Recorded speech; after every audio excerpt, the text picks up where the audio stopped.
Earth.com. Agnihotra, the ancient Vedic fire that heals earth, body, mind, and spirit. Join us live this Sunday from 2 p.m. UK time. Free, online, and open to the world. Earth.com. Agnihotra, the ancient Vedic fire that heals earth, body, mind, and spirit. Join us live this Sunday from 2 p.m. UK time. Free, online, and open to the world. Earth.com.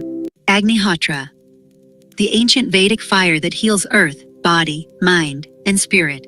Join us live this Sunday from 2 p.m. UK time. Free, online, and open to the world. Earth.com. Agnihotra, the ancient Vedic fire that heals earth, body, mind, and spirit. Join us live this Sunday from 2 p.m. UK time.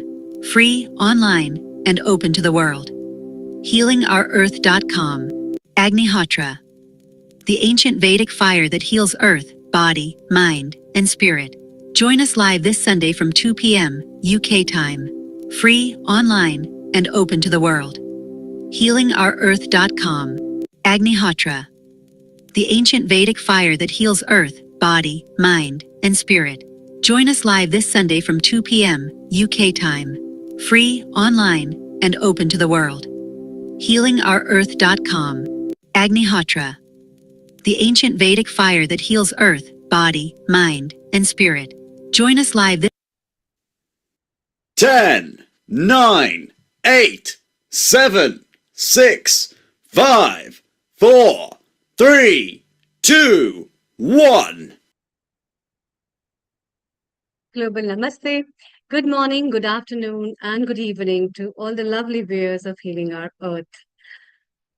I, Amrita Sharma, hosting today's episode, and with me also today, the host will be Dr. Ulrich Berg, and I welcome all the guests who are here today for the Agnihotra episode, the ancient fire, the fire that lights the whole earth, the universe, ignites ourselves, our inner mind, our soul, and to talk about more on that and to know more about what is Agnihotra, how it is done, what are the benefits, how it is performed, we will dive deep into the knowledge, essence, learning, and the bliss of this ancient fire. But before, let's start with a mantra. I'll be holding a sacred affirmation. You can hold any affirmation of your choice. With a smile on the face and also with a smile around, let's welcome Gillian and Dennis, our guests for the opening mantra. Over to you. Hi everybody. Hello. Welcome to Healing Our Earth event. I am Gillian, that is Dennis, and we are Agnihotra and Homa therapy teachers from the Netherlands. Yes, before we're going to start this beautiful afternoon, and we can assure you it's going to be really beautiful, we're going to do a small mantra, and we want to ask you if you like it to join us with this mantra. And the mantra is called Om Shri Ram Jai Ram Jai Jai Ram.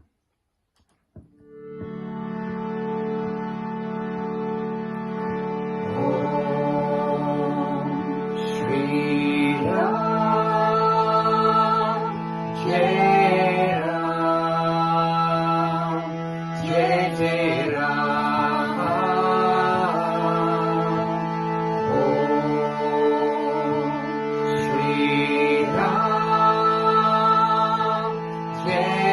Ram,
Enjoy the afternoon.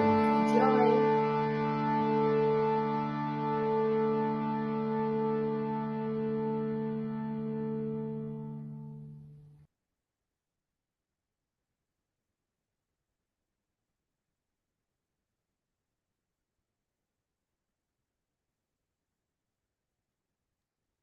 Dr. Ulrich, Yeah, yeah, can you just stop sharing the screen and let me welcome you formally with okay, okay, Global Namaste. A sorry. very good afternoon.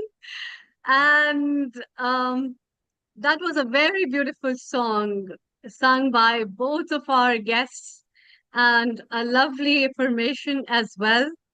In fact, the energy and the power of the mantras, along with the sacred prayers and the kind of rituals we perform, has a great relevance in Agnihotra.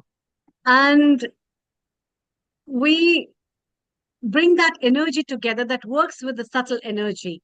And today, with this episode, you are an episode producer of this episode, and our guests are waiting, and also our viewers who really want to know what kind of energy this is, how it is performed, what all things are important, which timing is important, can it be done anytime? And even I have a lot of questions for you. But before that, I think you have something to share with all our viewers, giving an insight about Agnihotra. Please go ahead. Thank you.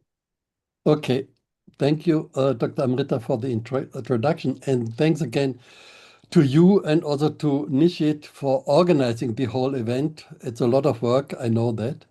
And so today we will, that is our Agnihotra session, and actually it is the third one. First was in September 2025, and we had the session which was concentrate on how Agnihotra changes lives, the foundation of Agnihotra and Homa therapy, healing the body and human consciousness with fire, regenerating ecology and soil, youth, culture and conscious living, Homa farmings, and communities around the world. And in March, 1st of March this year, we had a session on healing earth, body, mind, and spirit. And today, the main focus is on the question, where did this ancient knowledge of Agnihotra come from, and how did it spread all over the planet? And so the first thing is, where did it come from? It was given by Parama Sadhguru Sri Gajanan Maharaj, and he um, he made the vow to rejuvenate the Vedas, and as an important part, actually as the most important part of rejuvenation, the Vedas, he gave this small Agnihotra, which comes from the Vedic knowledge, but from a lost part of Vedic knowledge. And the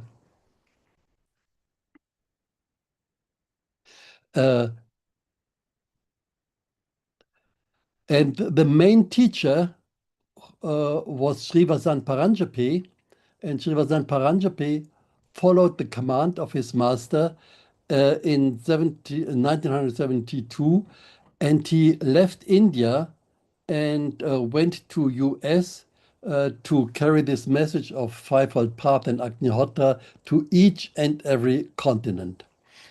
And he traveled for more than 40 years to all the continents, and that was a total paradigm shift. He was not going to establish a new religion. Instead, he told people, become a better member of your own religion. And he did not teach philosophy. And he said, philosophy, it's not for our time, that is not important.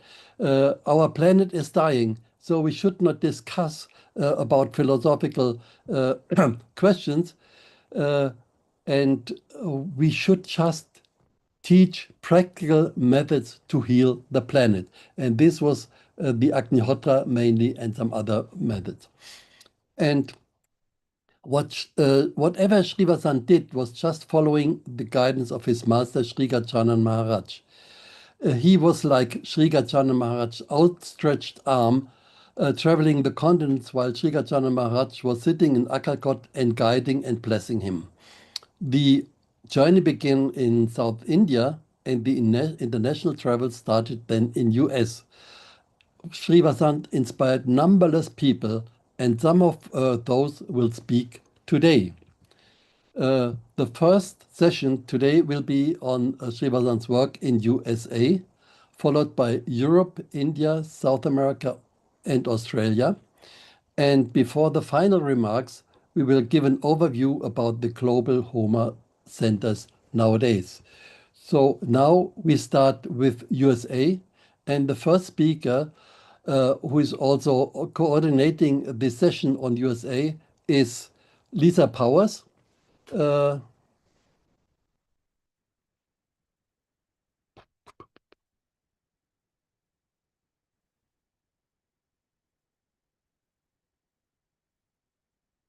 Lisa Powers is the editor of the International Satsang, which is a journal established by Srivasant many, many decades before, which gives the actual information on Agnihotra and Homa therapy.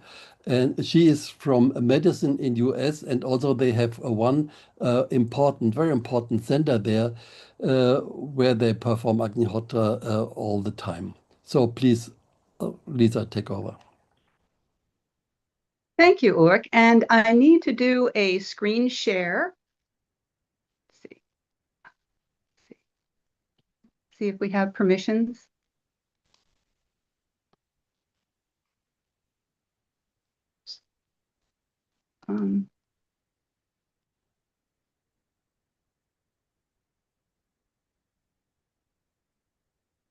Dr. Ulrich, if you can make Lisa a co-host, she'll have the power.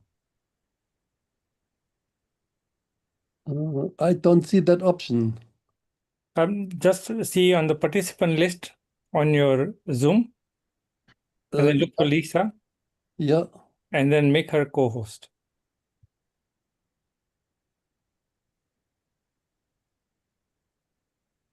Also, every participant that comes in, you'll have to give them, ask them to unmute as well. Okay, let me help. Okay, sorry. It's fine.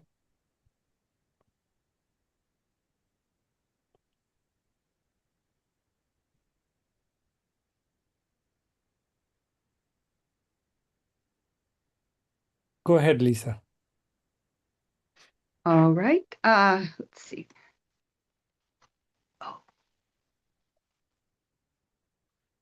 Oh.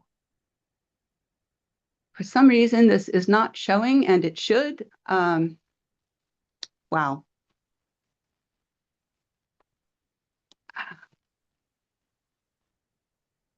Let's see if I can. If you can give me any advice about how to pull up the screen share. Yeah, I've just allowed all participants to share. Try again. It's that the tab is not showing. When I go for, I don't understand why it's not appearing, because it's in. Are you using two screens? Let's see. Let me try. Let me try if I put it to slideshow view. Oh.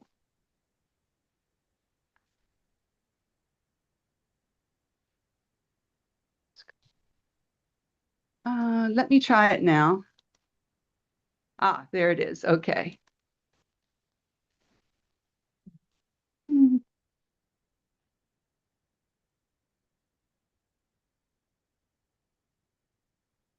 Wonderful. We can see it. Oh, it's showing. Okay. Okay, so on December 13th, 1970, Sri Gajanan Maharaj commanded Sri Vasant, carry our blissful words to the people of the world, and to start the work from the US.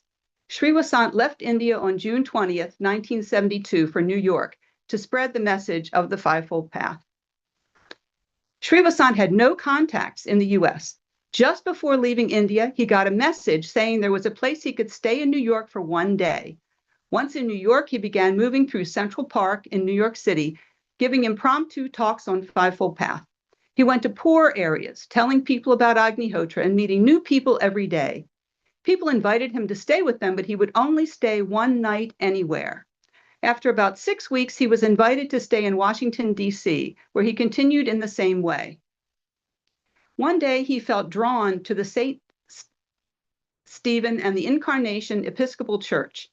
He met the pastor, Father Went, and told him about the new age to come and that people should be trained more in spiritual practices such as yoga and meditation. Father Went invited him to the Sunday service. After the service, a young woman came up to Sri Vasant and said in a strong voice, "It is the wish of Almighty that your stay in Washington will be long. All your arrangements will be made." And they were. Then Father Went asked Sri Vasant to share some things with the congregation about the Bible. Afterwards, Father Went asked where Sri Vasant lived. He said, "I don't know, because every night I go to stay with a new person." Father Went was shocked and asked, "How much money do you have?" Sri Vasant replied, $10. Father Went exclaimed to the congregation, "Look at the faith this man has in the divine. He has come halfway around the world with such immense faith that the divine would look after him. We should make living arrangements for him." So they did. Sri Vasant began teaching weekend classes in the church, and many members of the congregation benefited. During the week, Sri Vasant contacted other people in Washington, D.C., and introduced several different groups to the Fivefold Path. Just as a spark ignites a flame, so did Sri Vasant spark upliftment and enthusiasm in the people he met. He came to the U.S. knowing no one, but one by one, person to person, networks and groups formed, and the teachings spread further and further. Also, as people began to practice the Fivefold Path and Agnihotra, many Agnihotris had special spiritual experiences which fueled their energy and commitment. Sri Vasant always gave the Vedic teachings free of charge. He worked with a group of disturbed Vietnam veterans at the Walter Reed National Military Medical Center. After 1 month, the officer in charge of these veterans wrote to the church that Sri Vasant's program was the only one which had helped. One couple from the St. Stephen's congregation was so moved by Sri Vasant's teachings that they offered to donate a small property they owned in Madison, Virginia, for his work. On the land stood an old vacant farmhouse in rundown condition. This would later become the Paramadam Fire Temple. The house needed many repairs. Early Agnihotris volunteered to do the renovations. The money they needed from materials came easily, without anyone asking for it. On September 22nd, 1973, the Paramadam Fire Temple was inaugurated. In a fire temple, there is no priest and nothing is worshipped. On the altar is a copper pyramid, and in front of it is a second pyramid in which Agnihotra is done daily at sunrise and sunset. Silence is kept all the time in the temple except for the chanting of certain mantras and Sanskrit verses at specific times. On the upper floor was a room where Sri Vasant used to sleep while visiting. Sri Vasant continued meeting with various groups in the Baltimore, Washington area. One group of Agnihotris rented a house on the outskirts of Washington, D.C., where a strict discipline program to train Fivefold Path teachers began. After about a year and a half, the venue shifted to a farm in Randallstown, Maryland. At the farm, some of these Agnihotra practitioners started a printing business, which would support the work of spreading the teachings and would publish Fivefold Path literature. The people working at the press rented apartments near the farm and dedicated many hours to this pioneering work. Many disciplines were observed at the press, such as regular meditation timings, vegetarian diet, hatha yoga, and periods of silence. Also in 1973, Sri Vasant became the founder-president of Fivefold Path Incorporated, a nonprofit organization established in Madison, Virginia. That same year, Maharaj Sri commanded Sri Vasant to start Satsang, a newsletter distributed free of charge. Satsang became an important vehicle for spreading the message of love thy neighbor through Agnihotra and Fivefold Path. Printing and mailing it was a huge job and considerable expense. Copies were sent all over the U.S. and abroad. This continued for many years until internet access became common and Satsang could be accessed online. On September 9, 1978, a 24-hour round-the-clock Om Trambakam Yagna started at the farm. Agnihotra practitioners from the Baltimore, Washington area participated, taking turns maintaining the fire. An abundant Homa garden was also created near the Yagna and maintained by people working at the farm. Clearly, the Yagna atmosphere affected the plants. One year, herbs were observed growing up through the snow. This historic Yagna continued nonstop for 17 years until the owner sold the farm. Another picture of some more of the participants. In the 1970s, Sri Vasant traveled to nearly all the states of the U.S. by car, accompanied by various people who practiced Agnihotra. He met with scientists, psychiatrists, medical professionals, and physicists, speaking in their language to explain the applications of Homa and its importance for healing the planet. He also visited yoga groups and spiritual centers. The travel was extremely economical. He and whoever was driving him would often stay in the homes of Agnihotris. When a ride was needed, someone would volunteer to drive. Again and again, whatever was needed by Sri Vasant to do the work was provided. Wherever he went, Sri Vasant inspired people so much that they were eager to learn and participate in spreading the teachings. Some Fivefold Path followers looked into producing Agnihotra copper pyramids here in the U.S., and a shipment of those pyramids was sent to Europe in the beginning days of Agnihotra there. Sri Vasant said of the many people from those early days of Agnihotra in the U.S., "We cannot list all the names of people past and present who have helped further our work, but we remember each and every person with all heart and are always grateful for each one of them." And next, Henry Gregory will be speaking about some more information on the early days of Agnihotra here in the U.S. His field, he particularly interacted with people in the field of mental health. Dr. Henry Gregory is a clinical psychologist. He has worked as a clinician, educator, trainer, consultant, and researcher in many areas, such as substance abuse, HIV, AIDS, criminal justice, juvenile justice, child welfare, and many other aspects of mental health. So, welcome, Dr. Gregory. And please unmute your mic, Henry.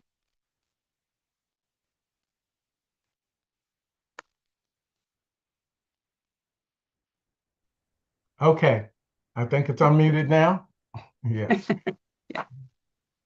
Hello. So I'm Dr. Henry Gregory, a retired professor from the University of Maryland School of Nursing, where I taught in a doctoral program for psychiatric nurse practitioners. So where the journey for Agnihotra started for me was in 1974.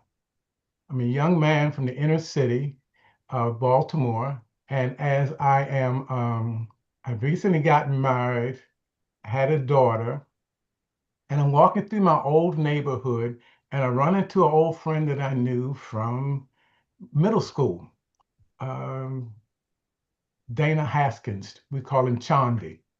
And he said, if you got a few minutes, would you want to come with me? I'm going to show you something. I said, okay. So he took me up by the racetrack where there was a health food store run by a Black couple, Ross and Noni Ford. And in the back of this health food store, they were doing this fire. Had never heard of it, never saw it, but I sat down with them and did this fire. And that was 52 years ago, and I haven't missed very many days since. It just grabbed me. It just grabbed me. I didn't know what it was, but I knew it helped to calm my anxiety. It helped me to feel more centered, and I wanted to know more about it. So at that point, they said there was a class that was happening at another of their friends' homes, a friend named Fred Clifton. Fred was a professor, retired professor from Yale University, and we would go to his house and he would give classes on Agnihotra. And that's where I learned how to do the process myself. And we met there regularly. And it became so nourishing that collectively we opened what was called the Powhatan Fire Temple in the city in Baltimore. The Powhatan Fire Temple, where Agnihotra was done in the morning, in the evening, and we had classes on yoga, mind training, all kinds of holistic stuff, subjects to help people be more healthy. So we're doing this, we're learning these new but indigenous ways of existing together. And then something becomes a little clear that many of us who were doing this were working in mental health. As I said, Fred had come from Yale, but he was now the executive director of what was called the East Baltimore Community Corporation. This was a community corporation that had substance abuse programs, mental health programs, programs for youth, all kinds of programs, and he was the executive director.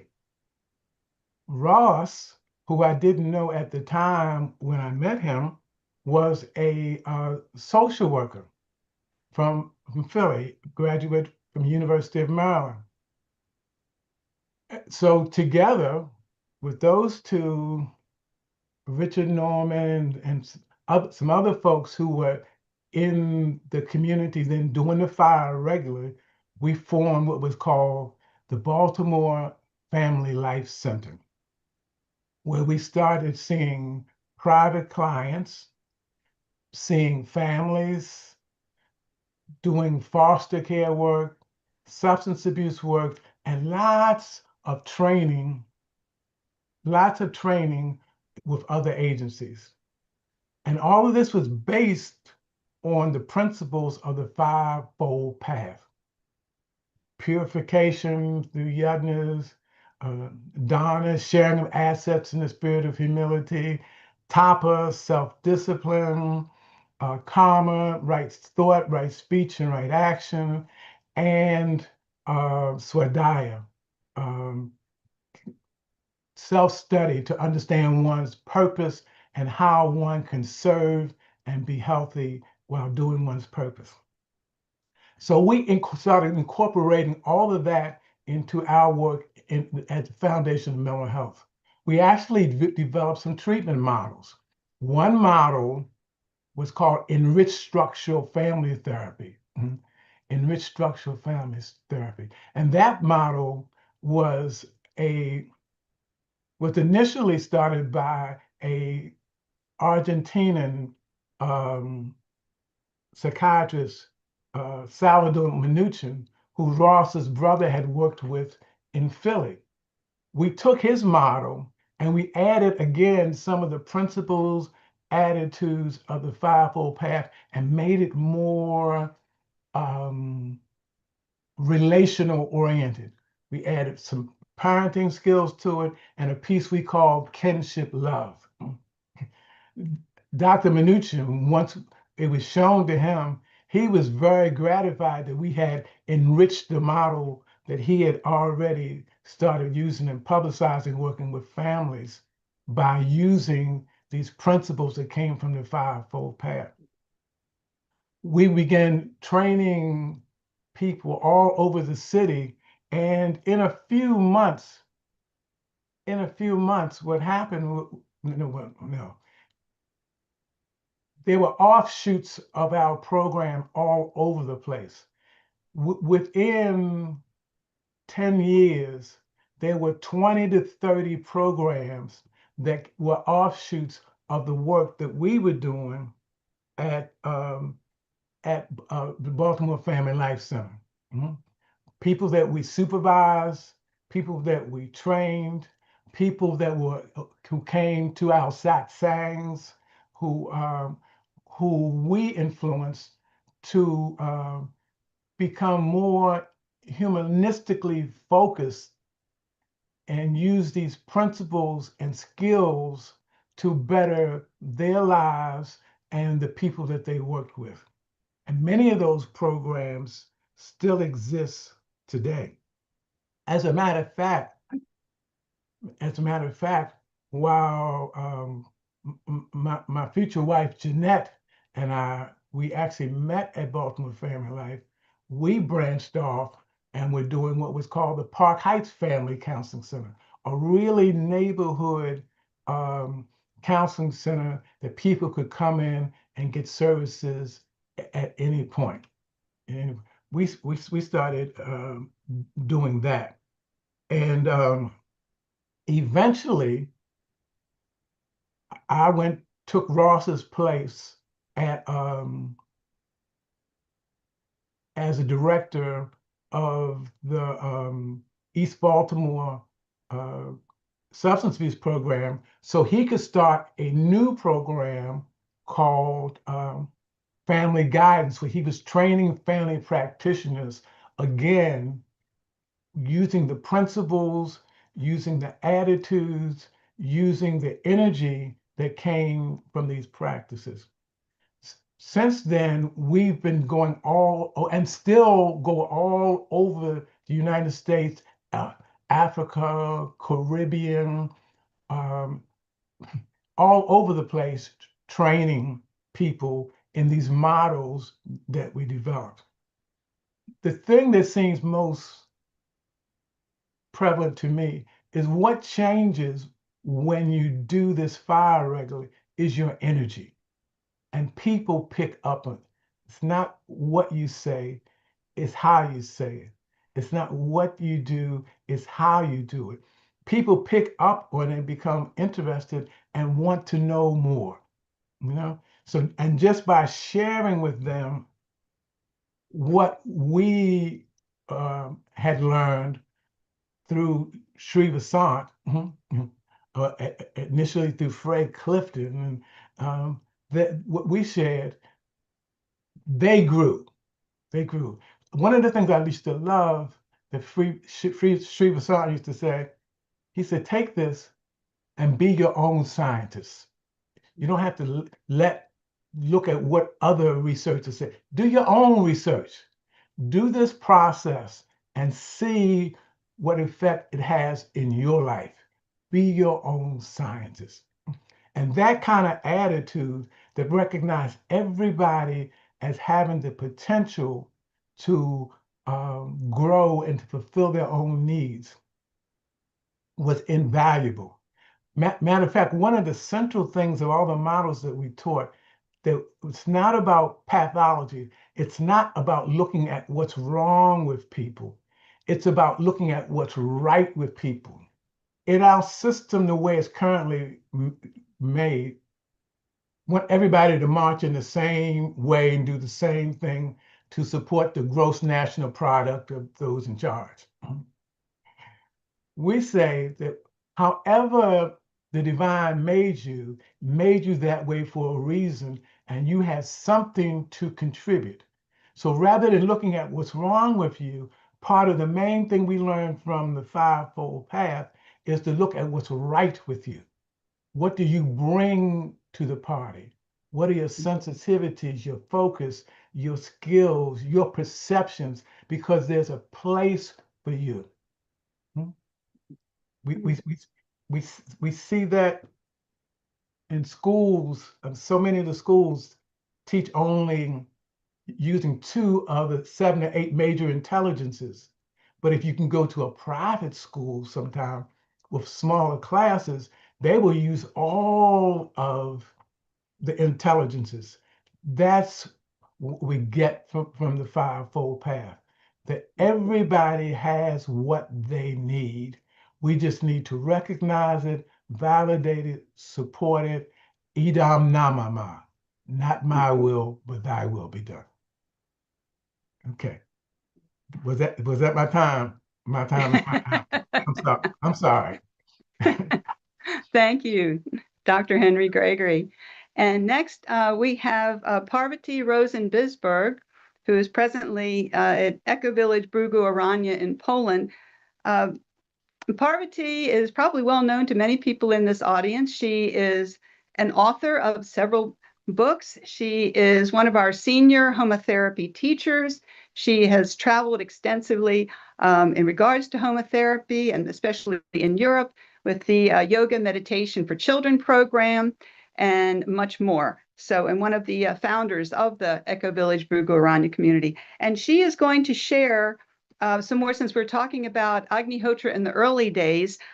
She's going to share the testimony, which was written by the late Stuart Masil, who traveled extensively with Sri Vasant in those early days of spreading Agnihotra in the U.S. Oh my God. Okay. I have to, okay. So when Sri Vasant first went to United States, he gave a lot of talks at the farm. There was a farm where a lot of people worked with Agnihotra Press. And the first time he met him, he said he met a lot of different teachers that had come and gone, but he was mesmerized when he met Sri. Everyone was quiet and still and appeared to be charged full of light. His energy was like no other teacher that had been there. And he set up mind training programs, and that were taught by Sri Vasant. And he also taught yoga, hatha yoga, and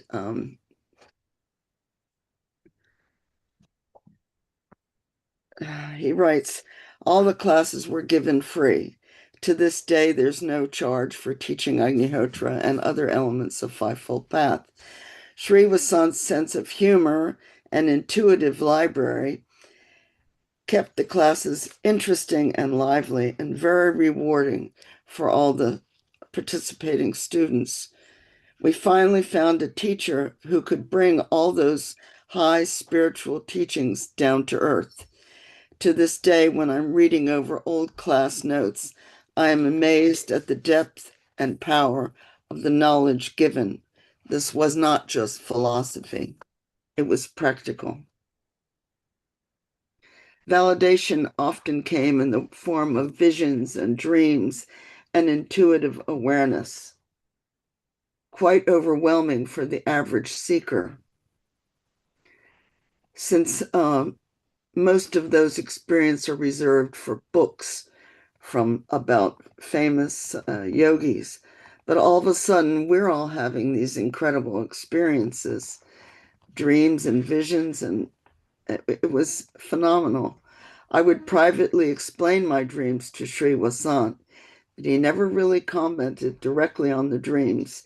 Instead, he would start talking about intensifying one's spiritual progress. There was no promoting of phenomena or miracles, even though many of us were taught we're having new, enhanced, intuitive, and spiritual experiences. Sri Vasant would quietly validate our experiences and dreams, but cautioned us not to get too attached to such things. A trap for the ego.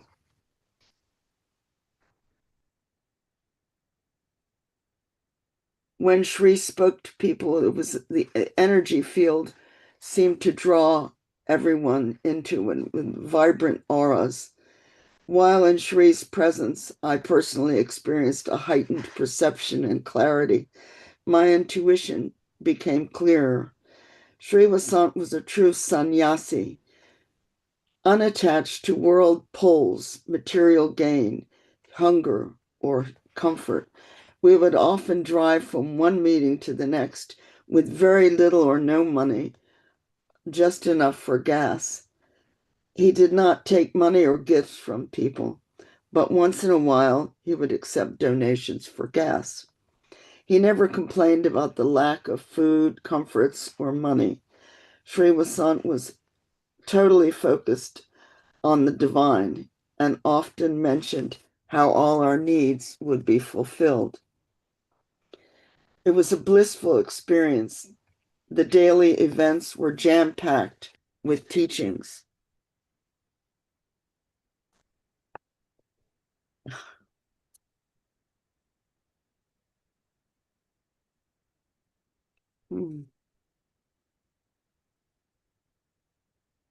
Oh, one time we went to, we were in Germany and Parvati's visa had to be extended. And normally the visa could not be extended, not possible, because I had just come back from India and they insisted that, my time was up, But Sri Vasant said, I will go into the building, and he was ushered in.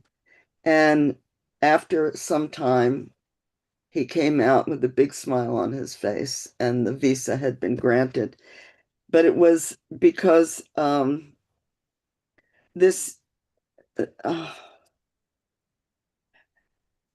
entering the room, the official saw Sri Vasant, and he immediately thought of Swami Samartha, known as the Akalkot Swami, who was a saint who lived some 800 years before.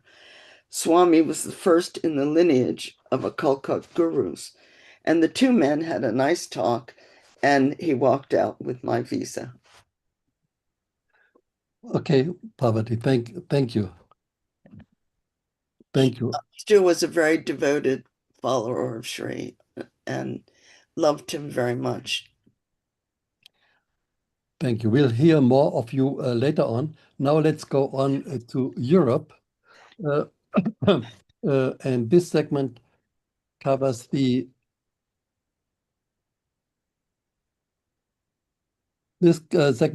early European development of Agnihotra, including Germany and especially Poland, and includes sensitive historical material related to concentration camps and healing work there. So the first speaker in this session will be Monika Koch.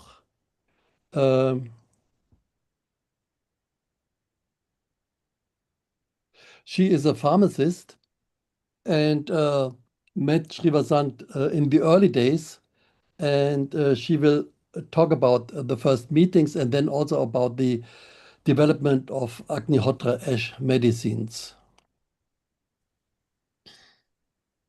Yeah, hello everybody. I'm very happy to talk about my first meetings with Sri Vasant. In May 1974, I met him for the first time in the house of a friend.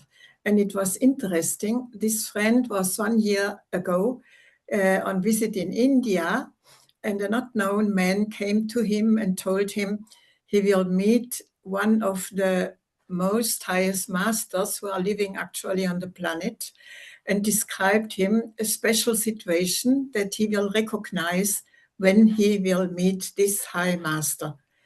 And this, my friend told me, the very first moment when he met Sri Vasant was exactly this situation, which was already told him in advance 1 year ago, to understand that this person is one of the holiest masters living on the planet in the moment.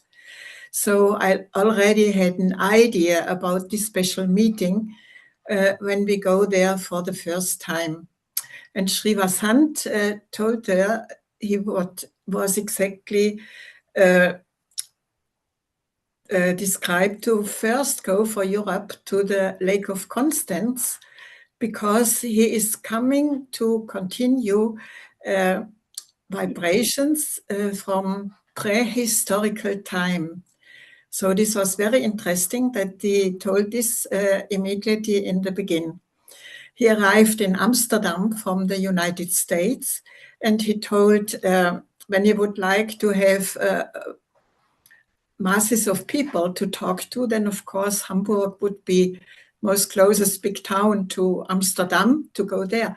But he was instructed to go for the first time in Europe, to go first to the Lake of Constance, to start here with his mission, and so he did.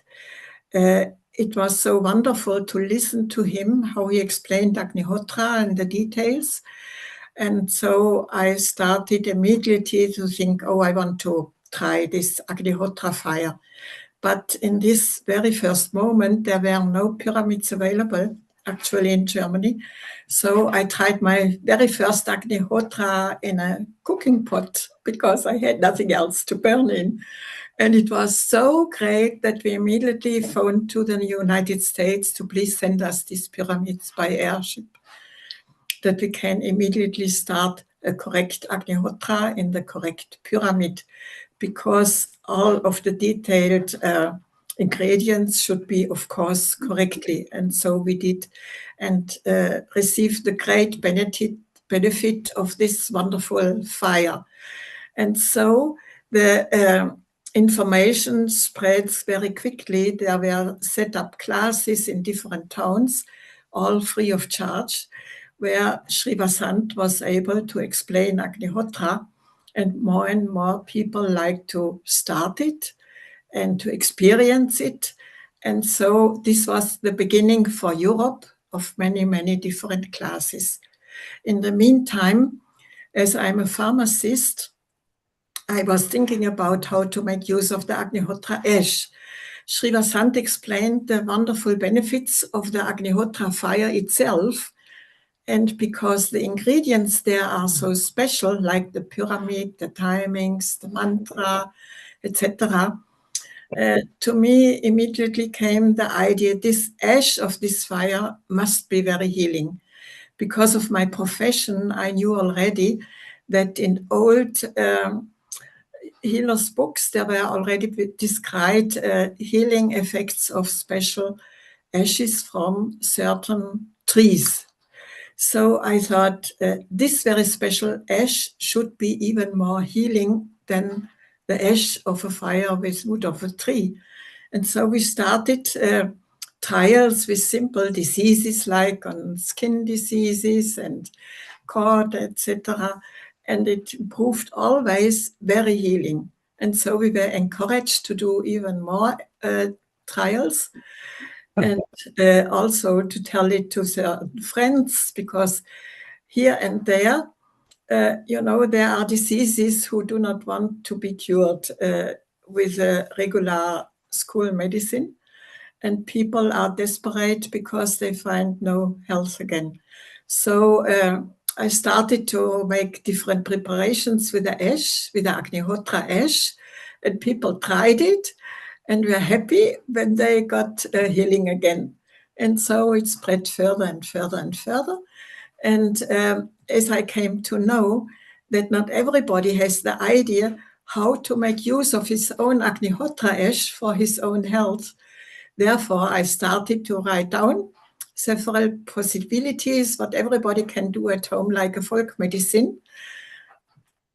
And this is available in the internet as well as a little book. So everybody can look on this little book, Homa Therapy, the Ancients Healing. And everybody can make use every day and night as soon as any medicinal problem arises. There are also different websites already, not only my own, homatherapy.de, but also therapiahoma.com, where, for example, you can find the effects of the Agnihotra ash in point of healing.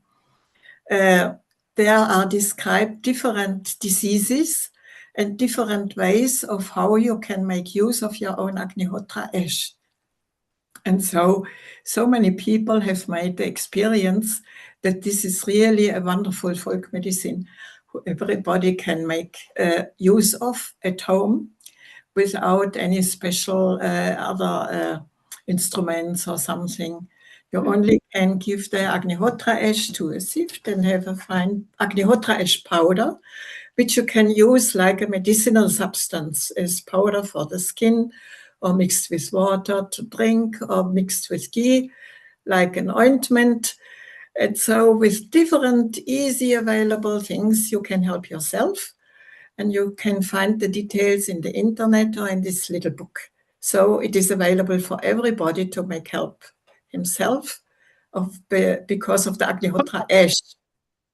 Okay, Monica, thanks a lot for telling about the beginning of Sri Vasant's travels in Europe and about the development of Agnihotra ash. Now we continue. We are 3 minutes late, so I have to go a little bit fast now.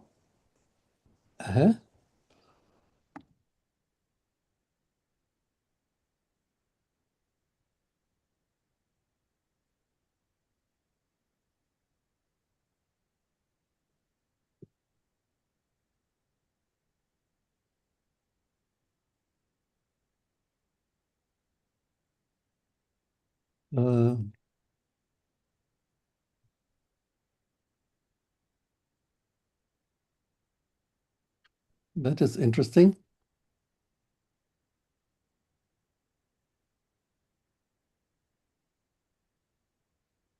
You're sharing your screen. Yeah, I try to, but in the moment, things don't go well.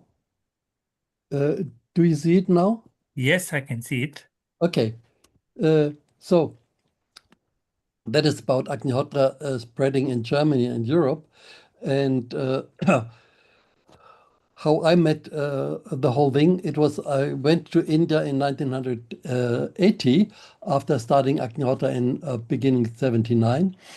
And I met Sri Vasant in Pune. And when we met, we went together to Shivapuri also to meet Sri Kachana Maharaj. He mentioned that he was going to Europe again soon, and I offered, okay, I still had some holidays, so I could travel with him. So I traveled to many, many places throughout of Europe. And when we were in Italy, he said, oh, there should be some information center in Germany about Agnihotra. I said, yeah, good idea. Then next day he said the same thing. I again said, good idea. And the third time he said that, I realized, oh, he thinks I should do it. So yeah, within 3 months, we bought a house in Radolfzell, that is in southern Germany, close where Monika Koch lives. You see the house. And we started a Homa center there. And it was inaugurated by Sri Vasant, who came often to Germany at that time. Monika Koch and Bertolt Jele helped a lot in creating this center, and later on Susanne Berg joined. Sri Vasant suggested regular women's meeting on Thursdays, which Monika Koch and Susanne Berg led for several years. And also we had a 24 hours Triambakam Yagna, which started on 24th of August 1987. It was going on for more than 2 years, nearly 2.5 years. And from 1980, the Radovcel Homa Center was the base of Sri Vasant's travels in Europe for many years. And he traveled to many, many places besides visiting countries in Western Europe like Netherlands, Belgium, Italy, France, Spain, England, Denmark, Sweden, and Finland. He also went to several countries in Eastern Europe, Yugoslavia, Hungary, and what is now Czech Republic, but especially to Poland. The first trip to Eastern Europe was to Poland in 1981. There were two guys from Austria, Roland Heschel and Klaus Wilhelm, who had been there in 1980, and they met Lech Stefański, the president of the Psychotronic Society of Poland. And Lech Stefański invited Sri Vasant to come to a conference which was to be held in next year. And in these days, Poland was under strong communist control. Also, the economic situation was extremely difficult. For example, there was not much food in the shops, and if people wanted to buy butter, it was on ration only. So people who then started Agnihotra, all the family helped together, put these ration cards together so that butter could be bought enough to make the ghee. And also it was punishable to publish any literature. And so any literature on Agnihotra had to be printed underground. And but people did it. They translated and printed it themselves. And Sri Vasant traveled the first time in 1981 with Ulrich Berg. And the conference was organized by the Psychotronic Society of Warsaw with participants from Poland and all over Eastern Europe. And they used the label psychotronics because that was acceptable to the communist regime. Otherwise, otherwise alternative things would not have been allowed. So this conference was a big conference. Around 700 people attended, and normally in conference, people are all over. But when we started Agnihotra, all people came into the room.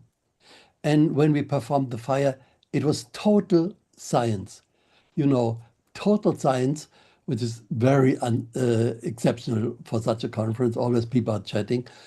And then after we had performed Agnihotra, so many people raised their hands and said, oh, we measured this, we measured that. All people had their pendulums or dowsing rods. And main thing is, they said the number of negative ions has increased so much they couldn't believe it. And negative ions are an indicator of fresh air, of very positive air. And after Sri Vasant's talk, and after Agnihotra, people got so much interested. And so the organizer of the event, Lech Stefański, said, okay, we will have another one. And so the next one was in the Power Skulptury in Nauki, at that time, the largest, biggest building in Warsaw. It was a present of Stalin. And so we had one meeting there. Approximately 200 people came, and we explained about Agnihotra, the details and so on. And so many people were interested to actually start. So we had another meeting next day in the same building, and we taught all the mantras and so on. We gave as many copper pyramids which we had so that people could start. One thing is interesting. At the end of such a meeting, one person came and he said he would like to start a healing center. Sri Vasant had explained, for a healing center, you perform Agnihotra in one place, and additionally 4 hours of Triambakam Yagna, and full moon day, no moon day, 24 hours. And we said, okay, that is nice. I did not believe that he would actually do something, because often people say, I want to do that, and then nothing happens. But next year, when I came to Poland again, then I was invited to that town that was Bydgoszcz in north of Poland. And they had actually created such a place. They had one room for that healing center where Agnihotra was performed, regular Tramakam was performed, and organizing these yajnas was Maria Kalish, who is now member of the Pogarania Healing Center in Poland. One interesting incident happened when we were in Sopot, which is next to Gdańsk, again in the north of Poland at the Baltic Sea. You know, one lady started a healing center there, and she was really depressed and said she can't stand this oppressive political climate anymore. And she asked Srivasant, okay, when will this communist regime finally collapse? And Srivasant said, soon. And she insisted, okay, soon, what do you mean? How many years? And he said, 4 years. I was shocked. How can he make such a prediction? Because you never know. And I didn't believe it because the Soviet Union was very strong at that time still. But exactly after 4 years, in 1989, the Soviet Union collapsed, and it was exactly as he had said, that communism was collapsing and new elections were made, and Solidarność, the opposition movement, won these elections. One other thing is, because interest in Poland increased so much, we thought it would be good to have one specific Homa center there. So we created one Homa farm, we called it Agni farm, in the west of Poland. And this is the building.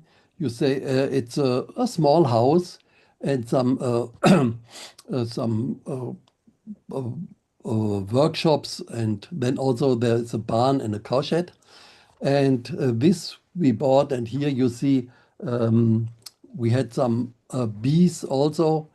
At the beginning, Richard Brezina from Bydgoszcz, the man who started the first Homa Healing Center in Poland, he was running it for some time. And later in 1991, Jarek Bitzberg, who came back from Australia to his home country, Poland, took over. Maria Kalisz from Bydgoszcz also joined. Now both are in Pogarania. And later on, Parvati Rosen, now Rosen Bitzberg, visited several times to conduct the yoga and meditation for children program. So that was about Poland. That was really a big movement there in Poland. Whenever I came, I was astonished how many people come to the meetings and how many people want to start Agnihotra and actually started Agnihotra. So then also a production of Agnihotra pyramids started there. Okay, other countries, just briefly, Yugoslavia in Istria, there was Dr. Haber, a physicist, who helped a lot to understand the mechanisms of Agnihotra. He was invited to India, and I went together with him. And in India, he asked Sri Gajanan Maharaj to give him knowledge. Sri Gajanan Maharaj did not answer directly, but later he told Srivasant that he would give him knowledge through dreams. And so it happened. And especially Dr. Haber examined the Agnihotra ash for radioactivity, because he says now nearly everything is radioactive. But he set up a special experiment and found out even if the ingredients which you use for preparing Agnihotra, like the cow dung or the ghee, has some radioactivity, the resulting ash does not have. And therefore, he suggested that we always take some Agnihotra ash, especially before food, so then the body can take all the microelements like iodine from the Agnihotra ash, which is not radioactive. And later on, if we eat our normal food, which may contain radioactive elements, this will just go through the body and will not harm us. So I was traveling to many countries, also Russia, Ukraine, Belarus, Lithuania, Estonia, Latvia, Romania, to teach Agnihotra and Fivefold Path. And one thing was interesting. because in the Baltic countries, Lithuania, Latvia, Estonia, the Christianity came rather late. That means they preserved their old their old customs, and in these old Baltic traditions, they had special fire techniques. So when I went there and when I was teaching Agnihotra, I gave a mantra class, and when I uttered the Agnihotra mantras, somebody said, "Oh, you say Prajapati Swaha. This is from our language." And I said, "What do you mean by your language?" "It is from Sanskrit." And said, "Yeah, we have the same word Prajapati in our language, and that means Lord of Creation or beginning." And that was very interesting because it shows that in all these countries, there are Sanskrit words, like, for example, also Agni in Sanskrit, Agon in Russian, Ugnish in Polish, and so on. And one thing, they took me to an old place outside of Vilnius, the capital of Lithuania. And there, until not so long ago, these ancient fire rituals have been performed. And at that place, I performed the Viruti Homa and some Triamakam, and it felt like I was connecting strongly to the energy of these old fires which had been there in ancient times, and the power of which had been lying dormant there. It was like a reconnection of the old energy with the new energy of this Agnihotra fire. That is about Eastern Germany, the beginning of Eastern Germany. Later on, after Agni farm was closed down, there was a new place there,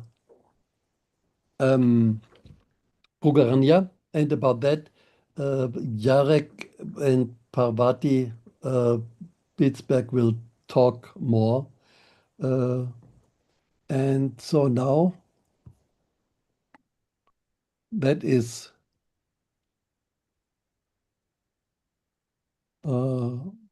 just one moment.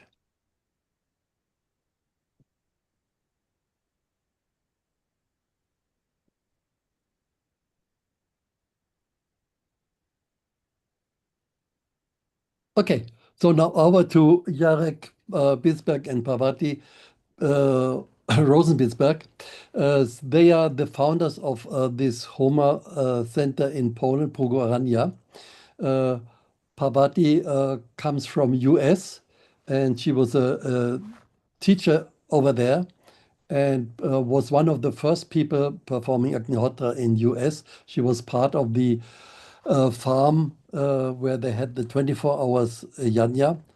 Jarek Bitsberg came originally from Poland, but he was living in Australia. He had started a blueberry Agnihotra farm over there in Australia, and then in 1991 he came back to Poland, to his home country first, managing the Agni farm, and then later on moved on to Bugorania, and he and his wife, they started together this Homa farm, Prugo Aranya, which is now an international center. Many people come there, and both of them and all the Prugo Aranya people, they are constant participants of these Healing Our Earth episodes. So over to you.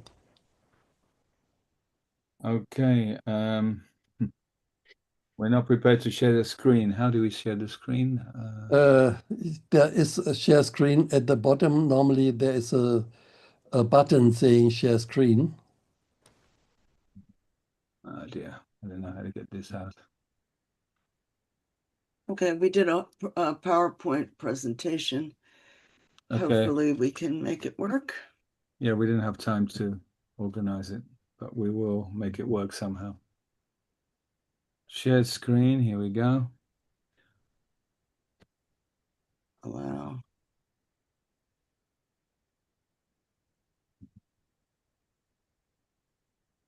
Is the screen being shared now? Can somebody tell me? Nope. Not yet. You have to No, say, you have to select Yeah. Yes. Yes, Okay. yes, Yes. Yes. Working. yes. Okay, go ahead.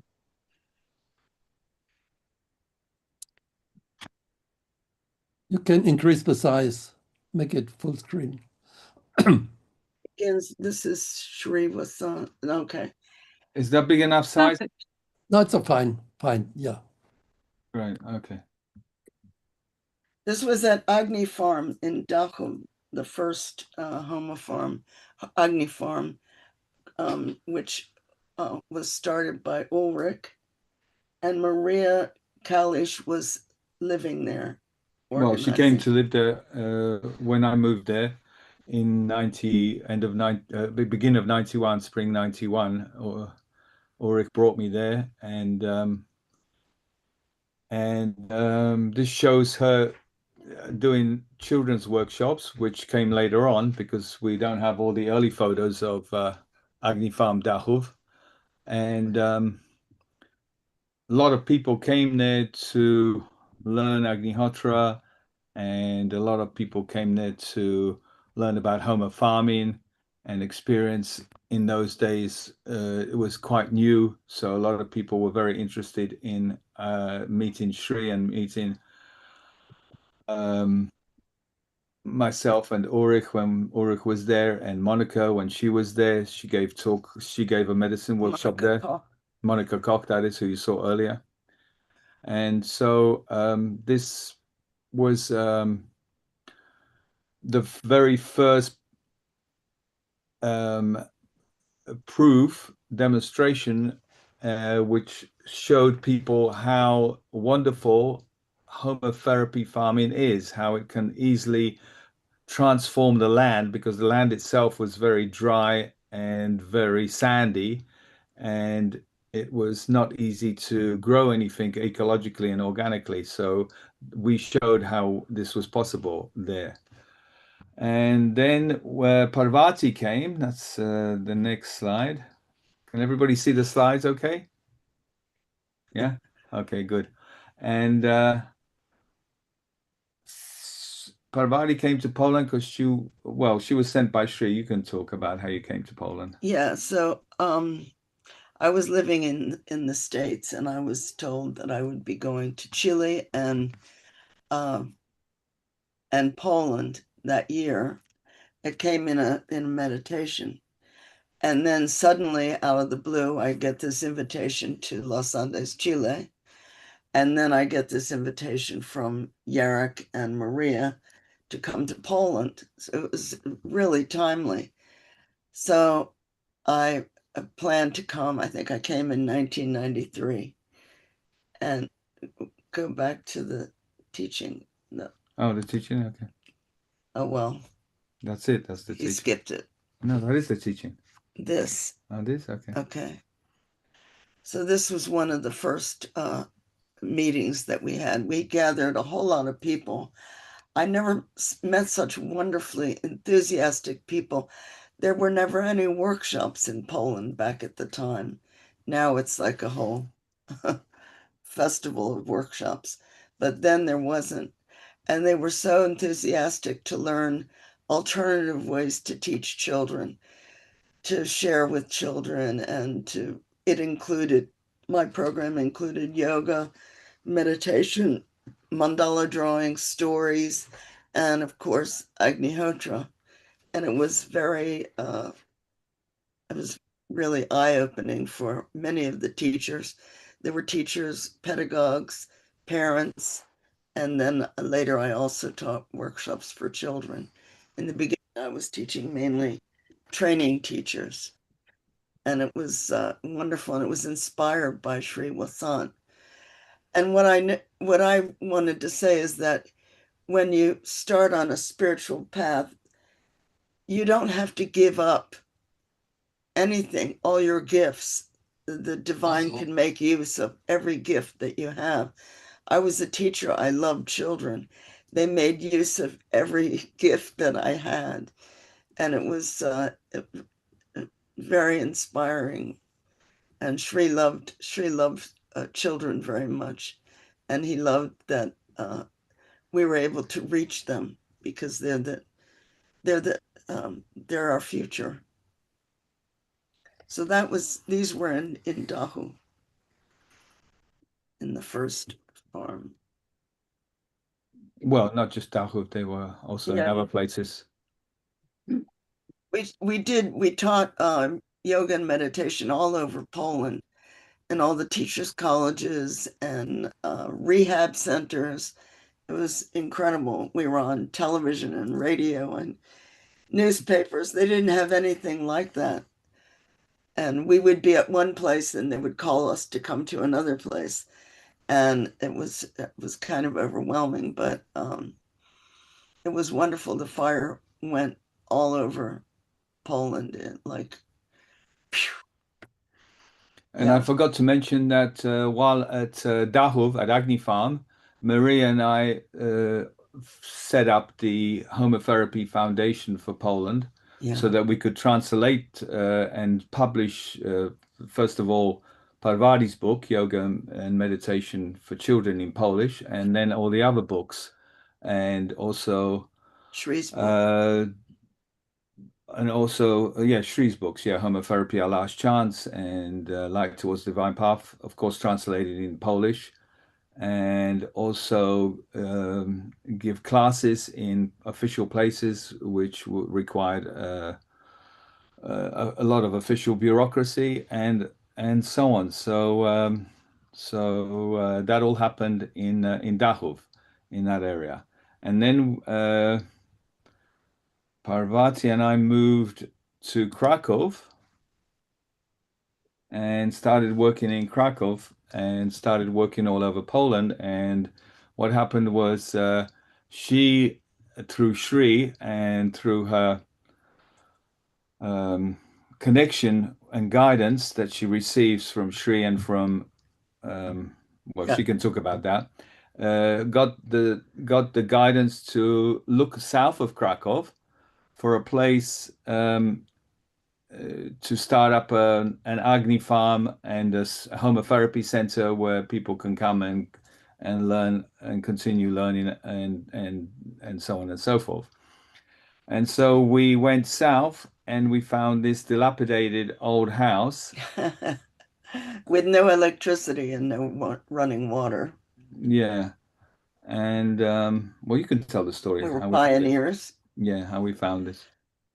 Well, this was the instruction to go at least an hour south of Krakow, and this is exactly that. And when we had, that was the first place we saw, and we loved it. We loved the energy of the place. But we continued for 1 year looking all over the south of Poland.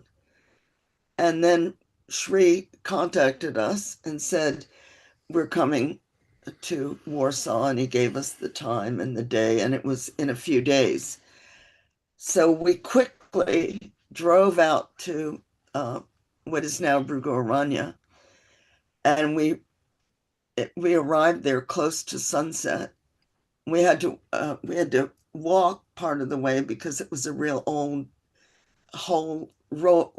dirt road with holes in it.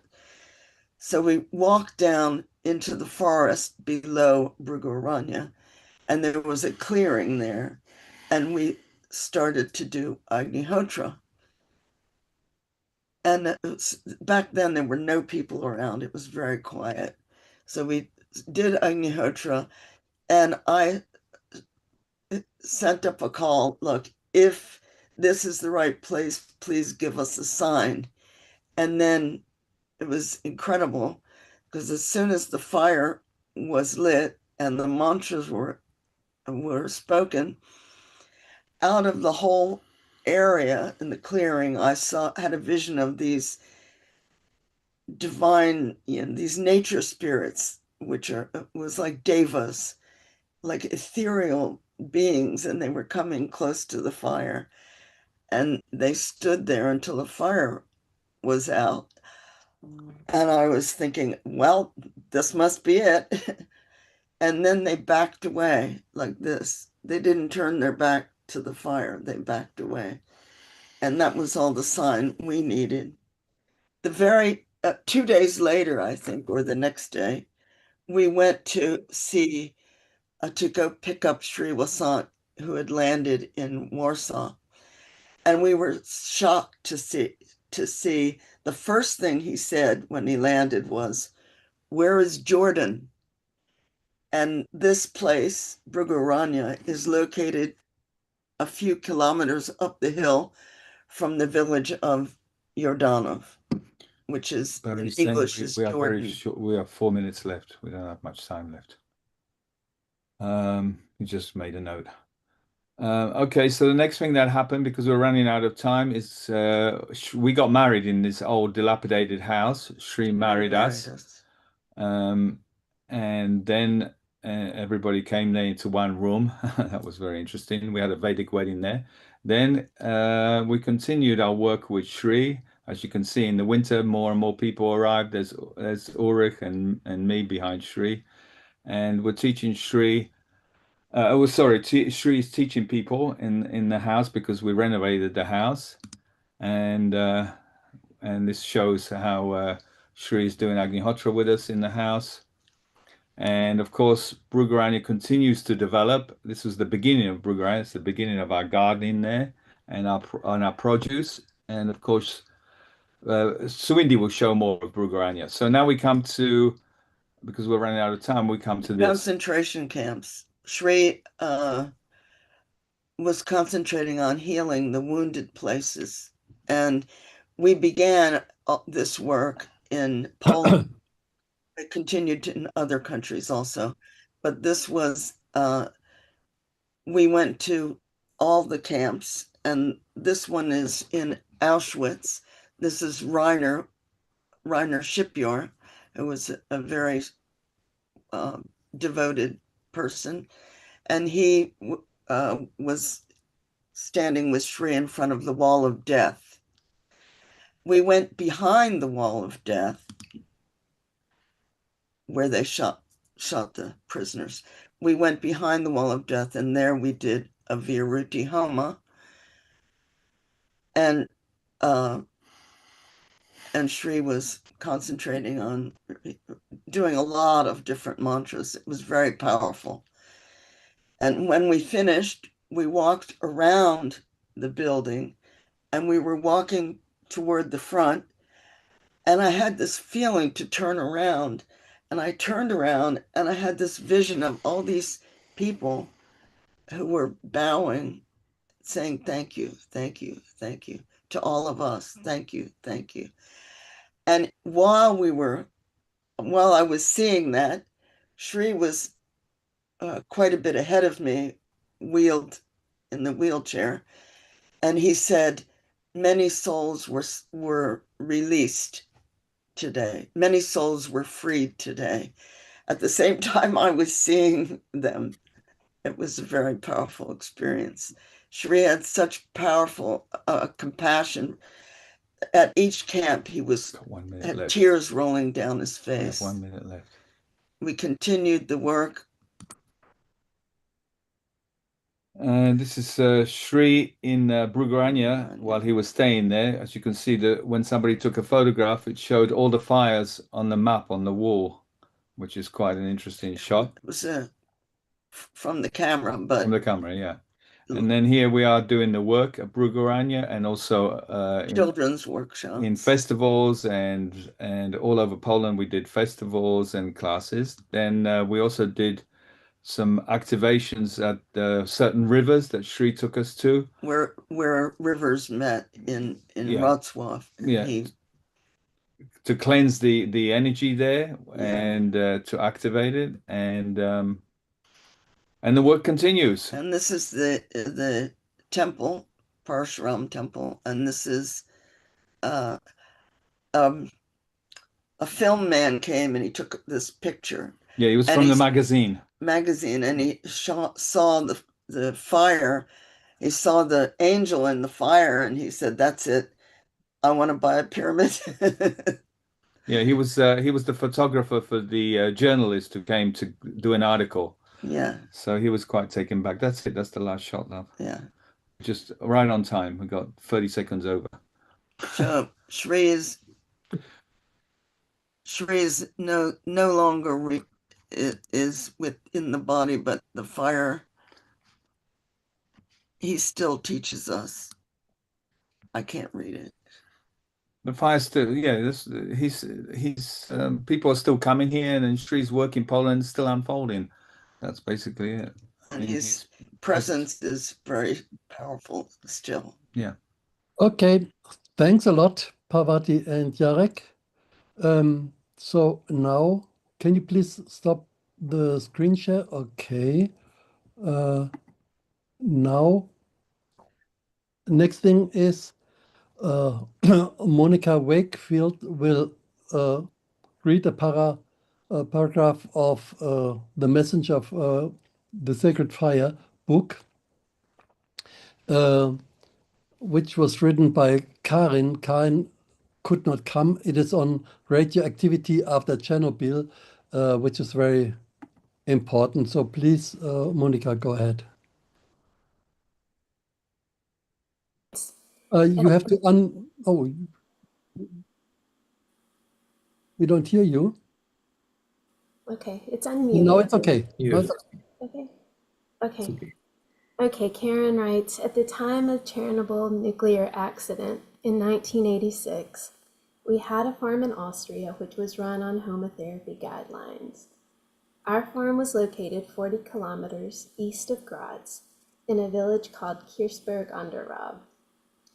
After the government had informed the public about the accident, they also came forward with some regulations for farmers.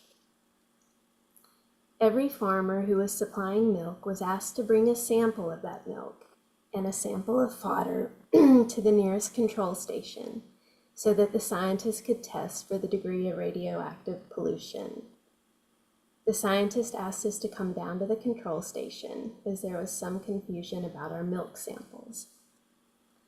Our milk and fodder samples showed only the normal level of radioactivity, while similar samples from surrounding area farms showed very high radioactivity. We were also supplying our vegetables to an organic food store in the city. Here again, all vegetables were tested, and ours were the only ones which showed normal level of radioactivity. The scientists told us that after Chernobyl accident, these results were actually impossible. They asked what special things we were doing on the farm. I told the scientists that we were doing Agnihotra pyramid fire, as well as 4 hours of Om Trimbakam Homa. In addition, on full moon and new moon days, we also did 24 hours of Yagna and mantras. Of course, we used Agnihotra ash in all our farming. However, the scientists could not comprehend what we were talking about, and even though they had the results in their hands. At that time, I did not realize the great significance of these results, and now I know. okay. Thank you, Monica. That was very important. A pity that at that time Karin did not realize how important that finding was. Later on, we did some experiment and could confirm by scientific studies that Agnihotra and Agnihotra ash is removing the radioactivity. Okay, now next will be Barry Ratner from Bulgaria also. Barry is psychologist and he's from USA originally, but now lives in Bulgaria, Poland, also like several other people who are present here. Barry, please unmute and read your part. You're muted. Not anymore. Okay. Okay, so I'm going to read also from Messenger of the Sacred Fire. You had seen about 3 minutes ago Reiner Shipyor in standing in back of Vasant, who was in the wheelchair at Auschwitz. And Reiner was living in Turkey for a long time, in Izmir. And this is what Messenger of the Sacred Fire says about Reiner in Turkey. Sri Vasant had asked Reiner to meet him in Istanbul. They traveled by bus to Truva, Troy, on the coast. They went to a particular location, which was an archaeological site, though still quite accessible then. At one particular place, Sri Vasant stopped and said, quote, "Here is a perfect example of how pure yajna degenerated into yajna with flesh and blood offerings." That is a very important quote for what we do and why we do it. Because when Sri Gajanan took the vow to resuscitate the Vedas and Agnihotra came out of that, it was the first time in thousands of years that yajna was done in a ahimsa manner, no killing. There was a small building and a sign which read, Ibadat Yeri, place of worship. A little below, there was another small structure, and the sign read, Korban Yeri, place of animal sacrifice. Now, this word korban is interesting because the same word exists in the Hebrew language. And it's generally translated as meaning sacrifice, like technically yajna is. But the literal root of that word is to draw near or to bring close to higher power, to God. And that's very similar to what Sri Vasant used to say when we would say that Agnihotra was not a religion and that it could be practiced by people who belong to any religion or no religion, because the root of the word religion in Latin has to do with religioso, which is to tie or to bind humans to God. So very similar meaning of korban and religion, if you will. Ibadat Yeri, the place of worship, had been kept pure. All animal sacrifices for yajna were done in the structure below it. Sri Vasant wanted to do one Purusha Sukta yajna on top of the structure of Ibadat Yeri, the place of worship. He climbed up to the top, told Reiner to watch for anyone coming nearby. If someone appeared to be approaching the place, Reiner was to give a sign to Sri Vasant. As soon as Sri Vasant lit the Homa fire and chanted the mantras, he said that he could feel the presence of Lord Dattatreya under the nearby tree. Without a doubt, this site had been an ancient place of yajna. Today, this ancient site is fenced off by the archaeological department, and no one is allowed to enter the area. Had Sri Vasant and Reiner gone there later, they would have been refused entry. This shows how things have to be done exactly within the allotted time period. Speaking of which, am I still in my allotted time period? No, you're over. I'm over. Yeah.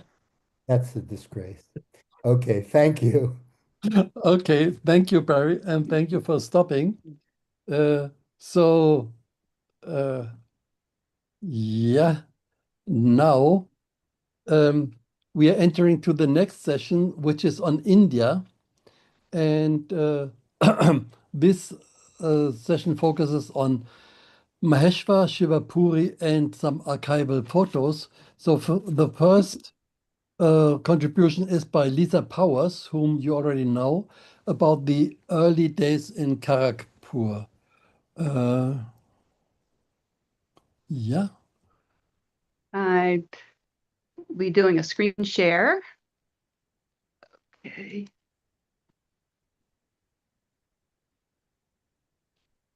Okay. Is that showing? Yes. Okay.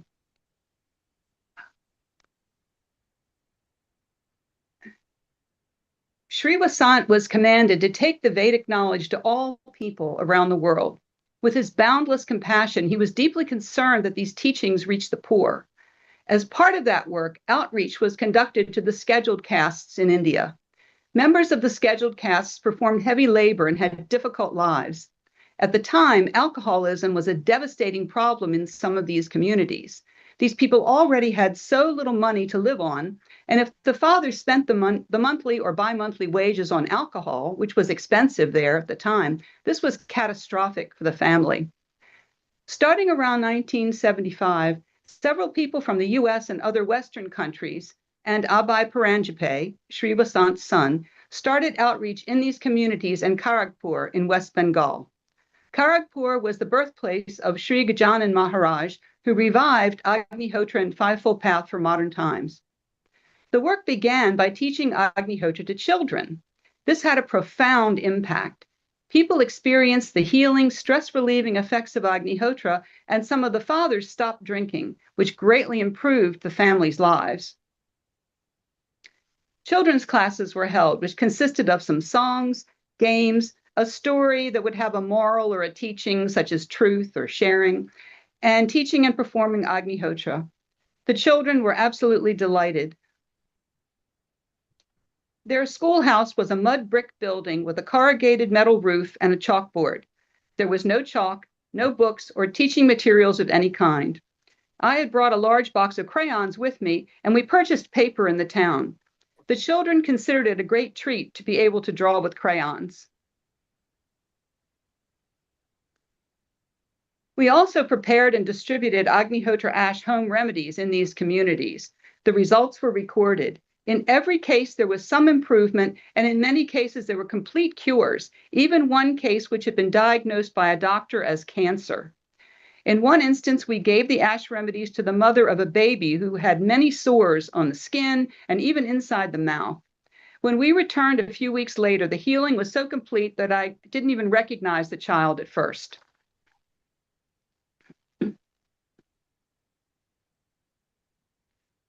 A fire temple was established in one of these communities and was maintained for many years. No moon and full moon yajnas were also performed when possible, with the children participating. Sri Vasant had said that some highly spiritually developed souls had taken birth in these communities, and I could easily believe it. Sometimes in the fire temple, I was amazed at how such young children could sit still in meditation for very long periods of time, or sitting still for the no moon and full moon yajnas. This outreach went on for about 3 years. These communities embraced the work and continued the practice of Agnihotra and maintained the fire temple for a number of years.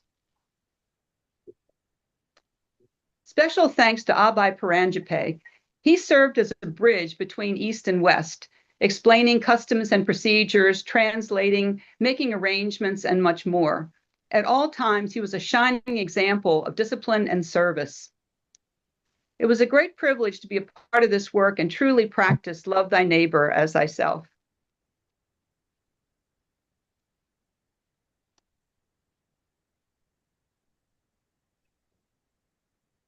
Okay, thanks a lot, Lisa, for this talk about the beginning in Kharagpur. And now the next thing will be again Barry talking about Shivapur in early early work there about Akakot and so on. Okay, I am audible, yes? You are, Okay, and you have 5 minutes. TK. So, I got to India in May of 1979. I didn't realize at the time that I wouldn't leave for 6 years. And within 10 minutes of getting there, well, no, I think I was one night in Pune.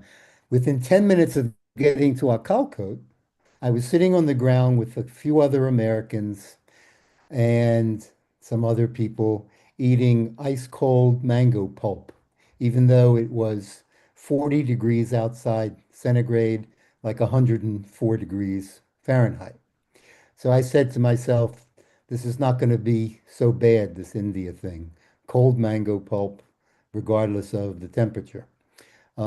Just quickly, 1993, that's 14 years later, I met Sri Vasant at a special gathering near Tapawan in Maharashtra. And as soon as I went into his room, he whispered to me, there were other people in the room.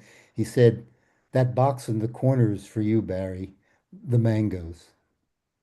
So my trip started with mangoes and it continues because Ulrich brought me some back about 4 months ago. Now, Akalkot, where the mutt was, M-A-T-H, eventually, you might say, was relocated in a sense, perhaps energetically, to Shivpuri. And Shivpuri is about, let's say, 6 kilometers from Akalkot.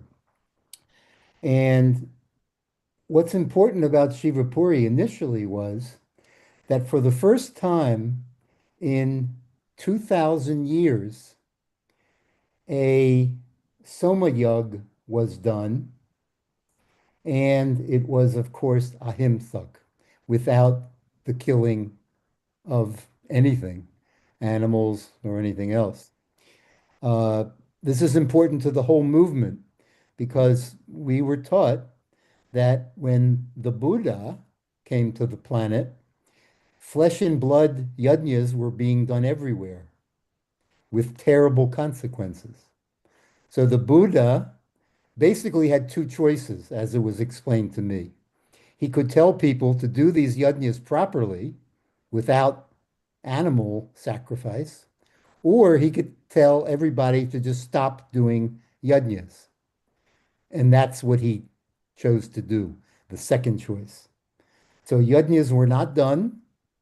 And then 2,000 years later, in Shivapuri, under the guidance of Sri Gajana Maharaj, the Soma Yug was done. Sri Vasant asked us to have 7 Soma Yugs done at Maheshwar Goshala on the banks of the Narmada River. And those 7 Soma Yugs, each one being slightly different from the other, were done from 2007 to 2017.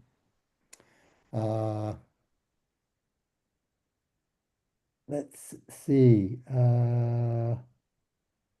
Yeah, that's pretty much the highlight of Shivapuri Akalkot. I lived in those 6 years. I stayed 2 or 3 years at Shivapuri, or at Akalkot mostly, and then a few years in Pune at the university. I was studying my PhD in psychology at the University of Pune, and I was studying the effects of Agnihotra on stress and depression and drug addiction.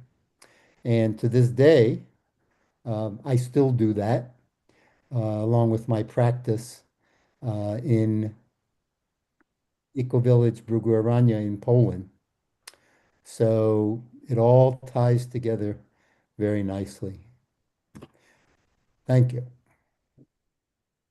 Okay, thank you, Barry, for telling your experience about India and the beginning over there. Now, the next thing will be Karina Suvindi talking about Bruce and Anne, who were very important persons for the work in India.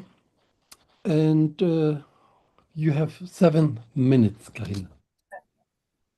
So, first of all, I would like to say that this short summary of the life and works of Anne Godfrey and Bruce Johnson is in no way indicative of the scope of their work in India or on our planet.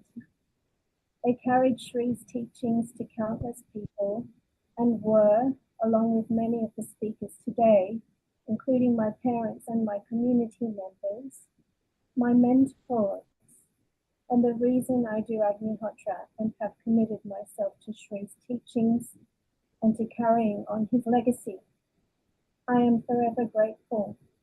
Rest in peace, Brucey, and know that your life's work touched the hearts of many. So I'm going to share my screen now.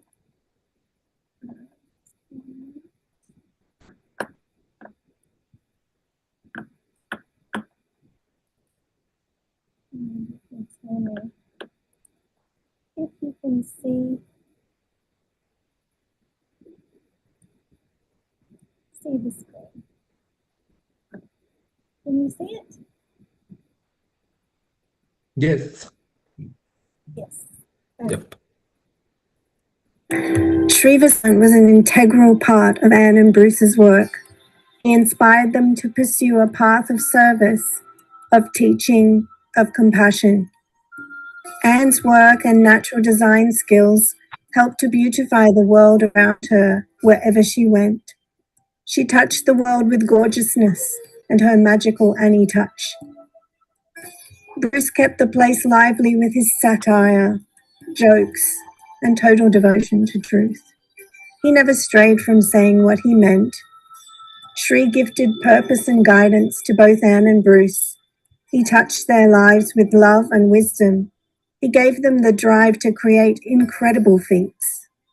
On a personal note, Anne and Bruce gave me the incredible opportunity to start my life in the spirit of service in India, and later encouraged me to live in Poland at Bruguraranya, where I still live today. The work Anne did with Rose Circles movement touched me deeply and pushed me into a much more positive phase of my life. Their work was always alongside their devotion to Sri Gajanan Maharaj and Sri Vasant. Their hearts were touched by great masters who helped them to walk the spiritual path and devote themselves to service and the teachings of Fivefold Path. Amongst the beauty they brought into the world was moving to India and creating Tapavan's rich, wild landscape and preparing for hundreds of guests to arrive at Maheshwar Goshala in the wake of Somayags, along with their talented son, Aaron Kidd. They also taught hundreds of guests who flowed in and out of Bruce's office about homotherapy and Agnihotra in Tapavan. Anne spent a lot of her time devoting her life to creating Rose Circles, a women's upliftment movement which encouraged women from all around the world to create supportive networks with each other and keep connected in the spirit of sharing and service. This one is a story that went a lot deeper than that, and later on there'll be a video to show more about that. Anne and Bruce left behind a legacy of Shri's work. They inspired many others to live with love, beauty, and spirit in service to our planet and to a higher calling. I will forever be grateful.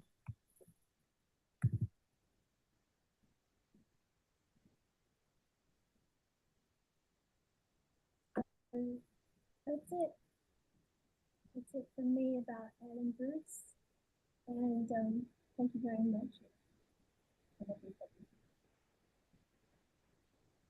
Okay. Thanks a lot, Karina. Now the next thing would be Marilie's videos. So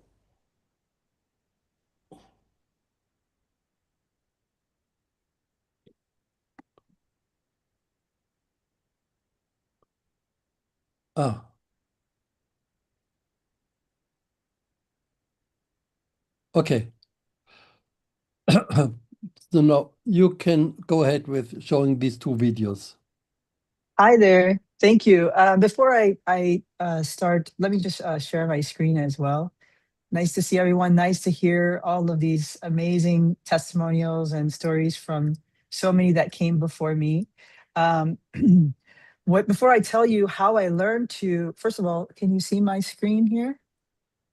Yes. Okay, good. Before I tell you how I learned to install the resonance point, I'll just briefly explain what it is. The resonance point technique is a part of Homa organic farming. Through the resonance point with Agnihotra, sunrise and sunset, and some other healing fires, you can heal a large area of land, up to 200 acres or approximately 80 hectares. So remarkably, the same human effort for 1 acre can do the same for 200 acres. When I began looking through these photographs today, I realized something I'd never really thought about before. I learned how to install the resonance point from almost everyone who knew how to install them. And that realization brought back an extraordinary period of my life. My journey to Sri began through my Belizean family. They had become very interested in Agnihotra because of the remarkable results farmers in Peru were experiencing, particularly with bananas and agriculture. And Peru was where the story began. Outside Lima with Irma and Richard, which we saw earlier in the video, Richard and Lisa is Lisa Power's husband, and Lisa was presenting with us today. And then we moved from Peru to Bikaner, and Bikaner is where you saw Irma and took Juan and me to Bikaner, where she installed the first resonance point. That became some of the most significant homotherapy work that Juan and I ever did together.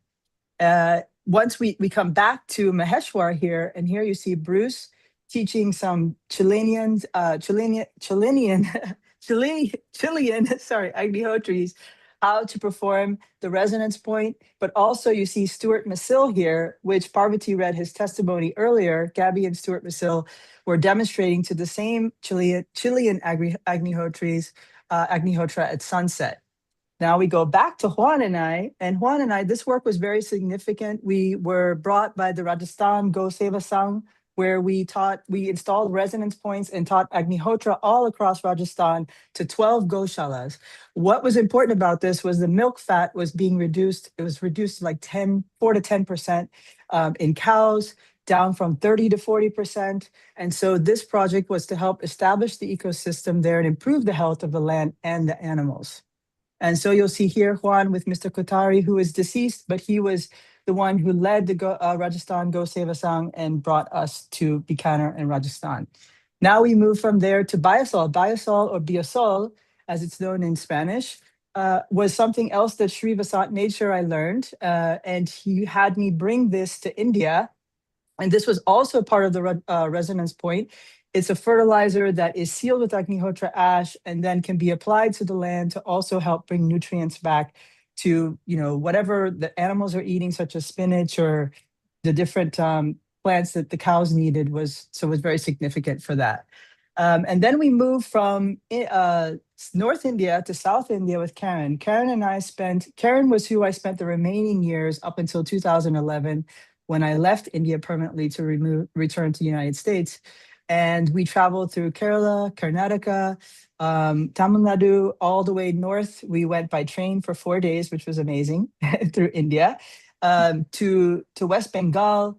And we also installed resonance points there in the tea gardens, as well as the coffee plantations. Then we went from the coffee plantations to the tea gardens in North India. We spent a month in Darjeeling, and then we went on to Assam. So that was very significant. All in closing here, I would say Sri was very efficient, and this work is very powerful. And what it taught me is that the importance of this work and the times that we're living in today, the resonance point technique that he gave us, my hope is that we can continue with this knowledge and bring it into the world with the farmers who need it and the communities who need it. So that is all I have to say about the resonance points. I do see that I have here Tapawan as well. So I'm going to just give another short video about Tapawan. And again, we have Bruce and Anne. Tapawan is where it was, this was the first 2 years that I spent in India was in Tapawan. And this Bruce and Anne hosted many, many visitors throughout India as well as internationally. And some of these images that you see here is not just about all of the folks that came to visit Tapawan. There was a very important watershed project that, are you all able to see the video by any chance? Not now. Oh, no. Okay, sorry about that. It's playing. Let me just go back to this. Apologize for that. There we go. Okay, we're skipping ahead a little bit here. And this is also Karen with Ash Medicines. There's Anne again. And so going back to Tapawan, there's a watershed project. Bruce and Anne's son, Aaron, who is also a talented Australian artist, came to India because Tapawan is in a semi-arid zone. It's surrounded by cotton farms and they use a lot of water. So the aquifers were being depleted and you would have to dig the bore well deeper and deeper. So when Aaron came, they established a watershed project, which let me make sure we're seeing those. There we go. There's Aaron right there. And the watershed project extended the length of Tapawan. And so once the vegetation became established and the land retained more and more water, eventually Tapawan could make it almost through the entire dry season with water being held within the watershed. So for me, Tapawan embodied much of what those years were about, which was learning to care for the land, learning from one another, welcoming people from all over the world, and finding practical ways to work with nature rather than against it. Thank you. Okay, thanks a lot, Marilee. First, I forgot to introduce you at the beginning.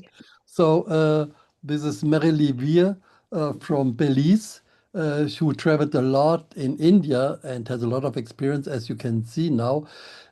She is a graphic designer by profession, but worked as a volunteer a lot, especially in India, and hopefully she will come back soon again.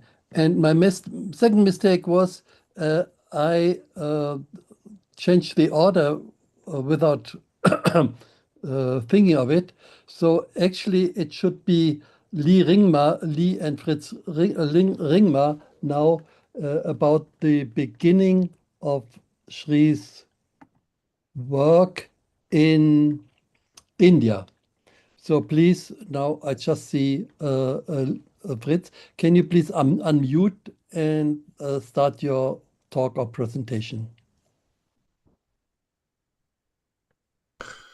Hello everyone, I'll start with a PowerPoint presentation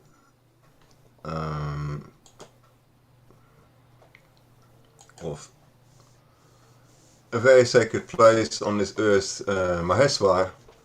It's along the Namaste River in India, Madhya Pradesh.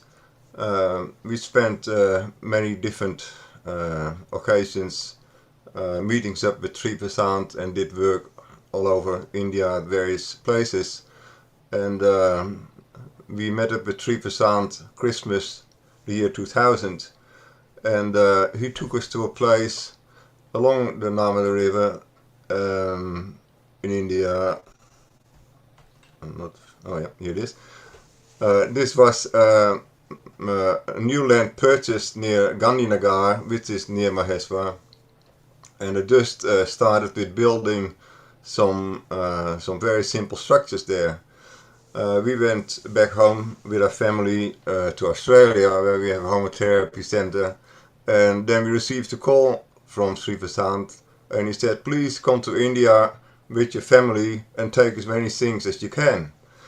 That was a total surprise to us. So we arrived in India on the 24th of April 2001. That was actually Lord Parshuram's birthday. Sri Vasant took us to a small fire temple, well, in the past was a fire temple, along the Namaste River, and that's where our work began. So here we are with some other Homa therapy volunteers in that small Parshuram temple along the Namaste River.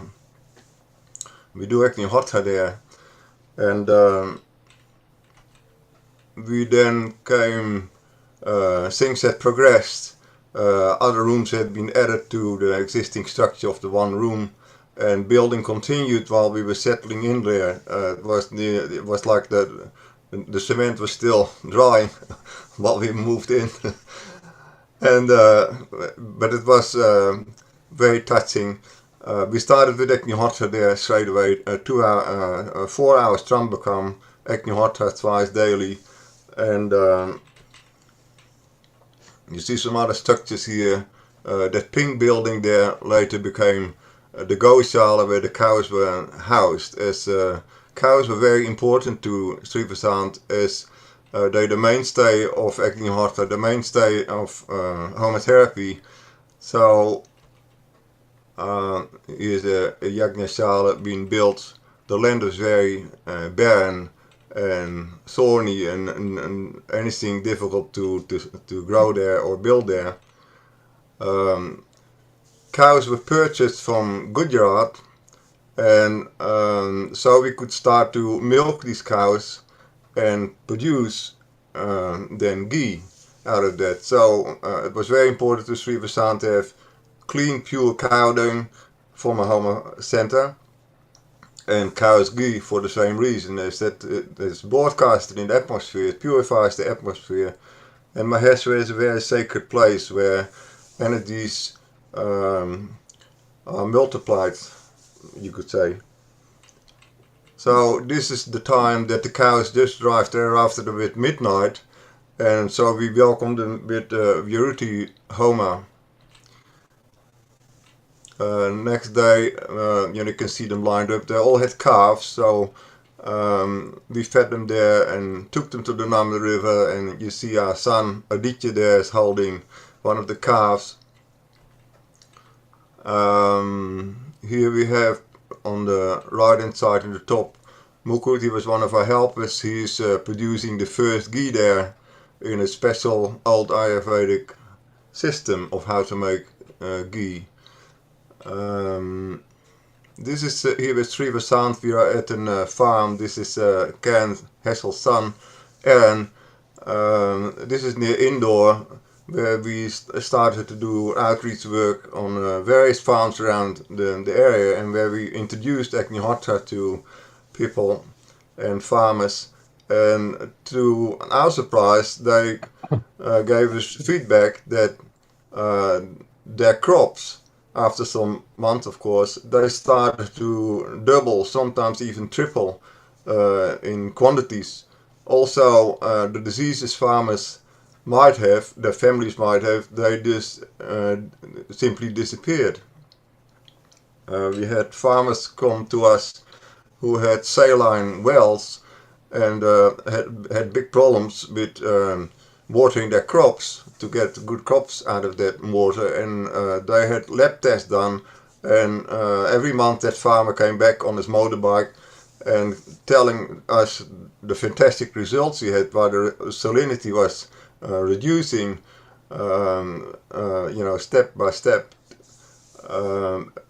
People had great results. We introduced it to farmers, to doctors, to many different peoples there.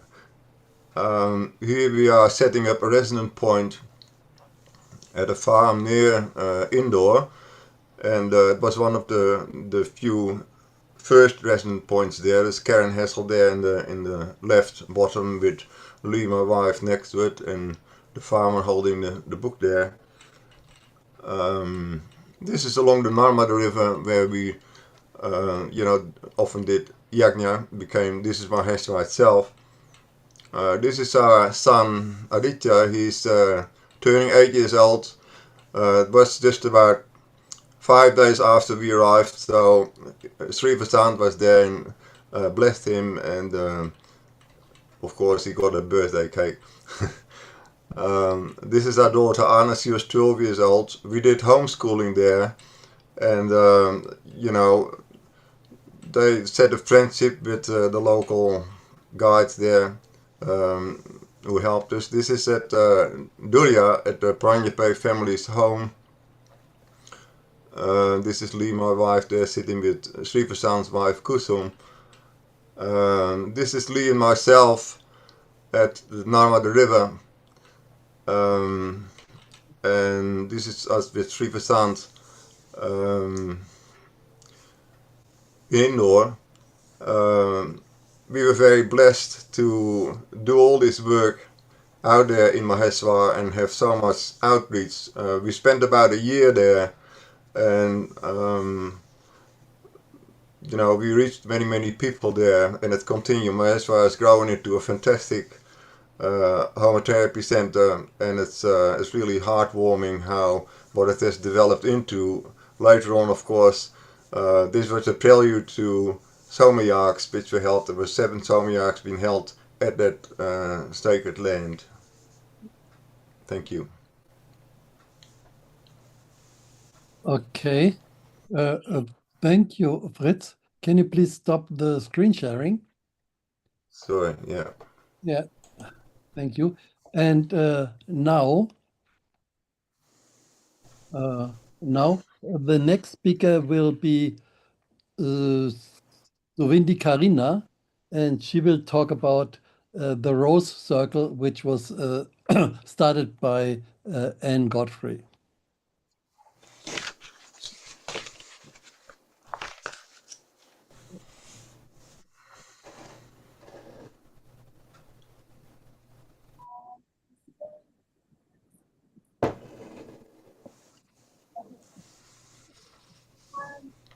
I'm going to actually play something that we made, and it's short on rose circles.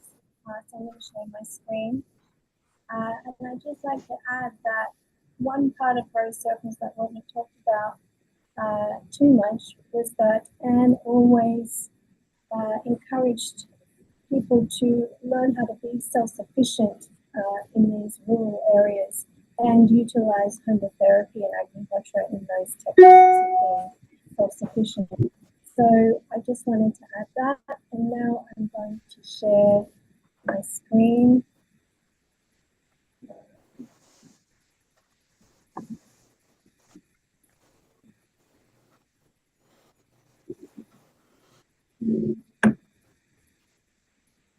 Can everybody see the screen?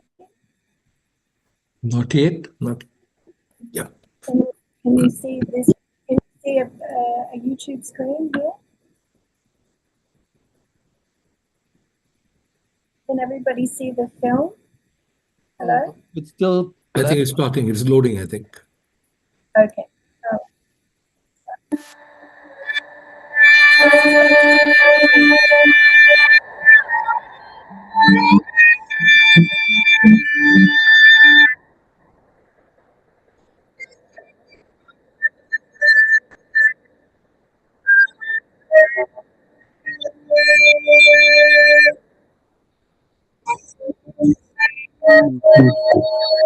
Something wrong with the audio.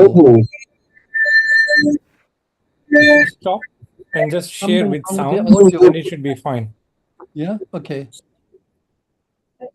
Share the screen, share with sound, and it should be fine. Okay.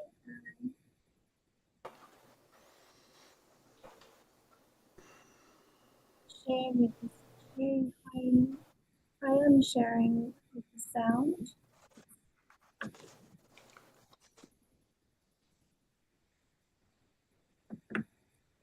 Okay. Can you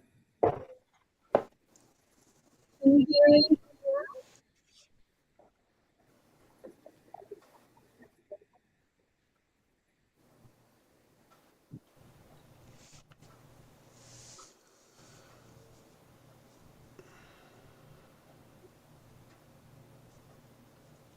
Video, stop the share, start the share again, share with sound, and it should be fine.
I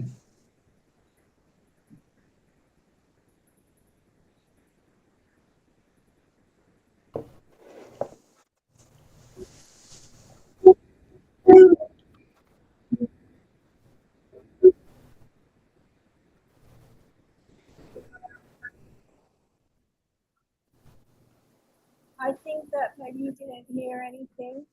I didn't know how to correct that. I'm sorry. But you could see the. Yes, we got an idea. Thank you, Karina.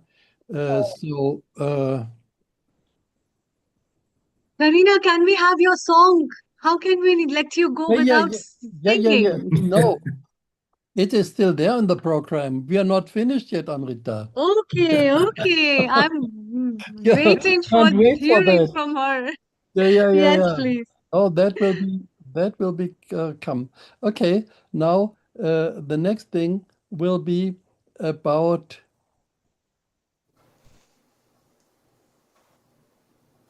the 7 Somayaks in Maheshwar.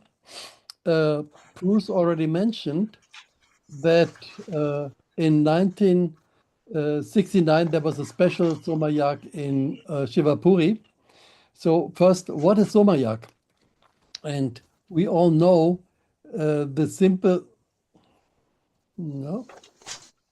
We all know the simple simple yajna which we do, Agnihotra, which is performed exactly at the time of sunrise and sunset, and that's a daily routine which everybody can do easily at home. The Somayak is something more complicated. It is a special event to cleanse and inject nutrition and healing energies into the atmosphere. The process of Somayak takes 6 days. And this type of yajna requires specifically trained people, and it takes more than 12 years to learn all the techniques. And in the Somayak, a special herb is used called Soma, and in ancient literature, Soma is called the king of all medicinal herbs. A Somayak purifies a larger area, and the effects last for several years.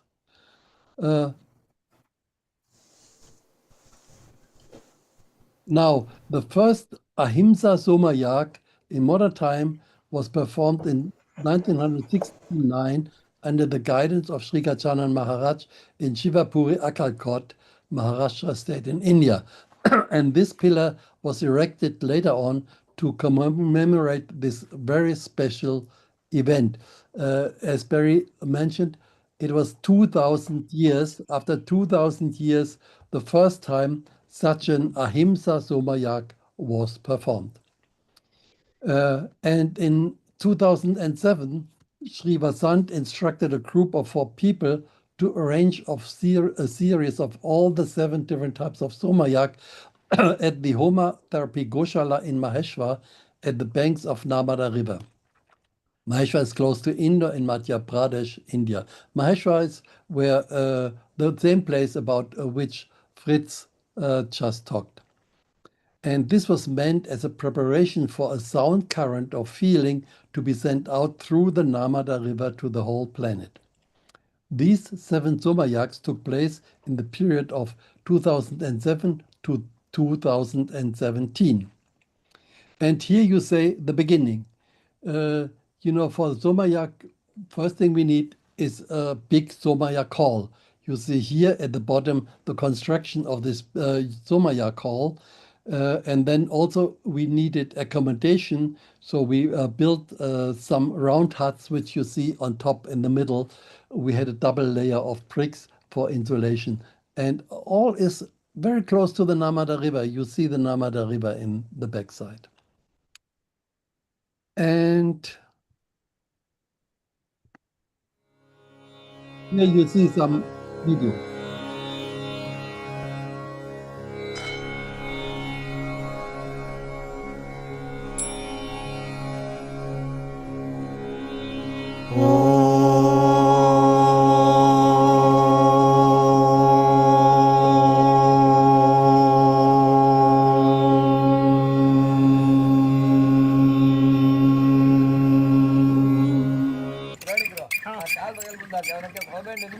This is the start of the fire. You can't start a somayak with a match. You have to use this method of one wood which is turned around, spinning, and then the fire comes up.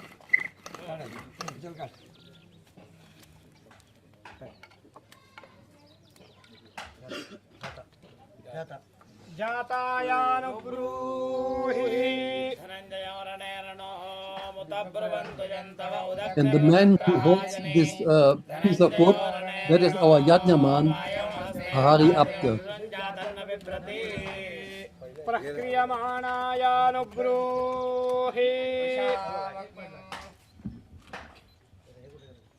And from here, then the somayak starts.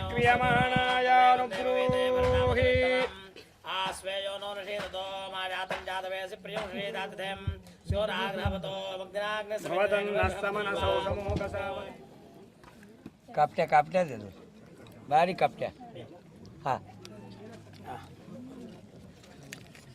And here you see Sri Vasant, who is presiding about the whole. मुळात आहे ती तिसरी एक दोन ती फक्त चिमटा दे दो.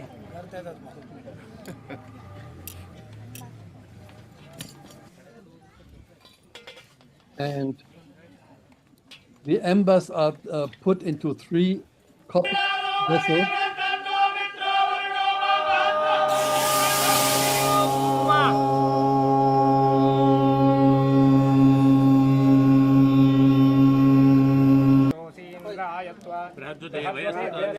And the big flame shooting up, that is called Pravagya, and that is one of the highlights of the Somayak.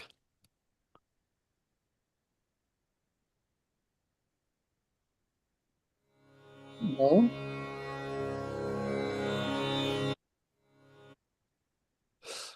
And during the Somayaks, there were many, many visitors, also from the West, more than 100 visitors from the West. And we all, in the morning and evening, we were sitting together in the Somayak Shala performing this Agnihotra. So that is also something very special, because normally this is not happening, but all these people were continuing their daily practice of Agnihotra, and we were often doing it together in the Somayak Shala, and that created an additional energy for all the participants. So we had all the 7 Somayaks starting from December 2007. For the first one, Sri Vasant was in the body. He was there, as you had seen. And then the other Somayaks, normally every year or every second year, we had one. And so the last one was in 2017. One thing, see, the Vachapeya Somayak, that is a very long one. Normally, Somayak takes 6 days, but the Vachapeya, it is like 3 Somayaks in one. That took 18 days. That was very powerful, but at the end also people were a little bit tired. So that was the Somayaks, which we performed at the banks of the Narmada River in this Maheshwar Goshala. And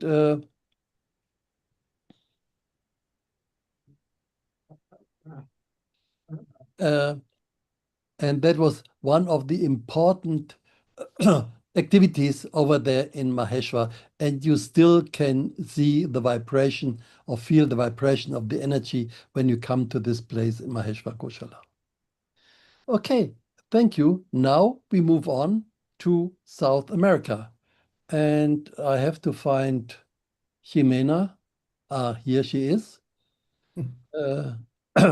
Jimena will lead us through this session of South America. Please. Oh, Jimena, yeah, she is from Chile originally. She lived for many, many years in England, near London, and performs Agnihotra also since many, many decades. And now, some time ago, she went back to Chile, lives there with her husband. and lives there near a very special place in Elke Valley. So let Jimena explain the rest. Good morning or good afternoon, everyone. It's a great honor to be here with you to share today the impact of Sri Vasanparanjape in Chile and how Homa therapy spread within this country. Sri Vasan came to Chile a few years after he arrived in the West. In 1978, he came to Chile for the first time. He came on his own, invited by the Great Universal Brotherhood, a yoga organization. A year early, a Dutch yogini, Madheva Vista, came to the country, made contact with this organization, and showed them Agnihotra, and also told them about Sri Vasanparanjape. She also went up to the north and meet a community, a spiritual community that was living in the Elqui Valley. So when Shri came back the year after, his main goal was to go up to the north of the country, to the Elqui Valley, meet with this community, and also open a very special energetic point up in the mountain. After his first trip, that was a month after my 21st birthday, so it was a great birthday present, he came back almost every year to Chile, sometimes twice a year, accompanied by some Agnihotra practitioners from the United States. From 1978 onwards, many people start to practicing Agnihotra, and the knowledge of Homa therapy spread throughout the country like a wildfire. And Chiri always advised us to be close to nature and try to cultivate our own food whenever possible. And let me introduce you to talk more about this profound impact in our country. Let me introduce you to Héctor Rosas, who is the president of the Fivefold Path Foundation Chile. Over to you, Héctor.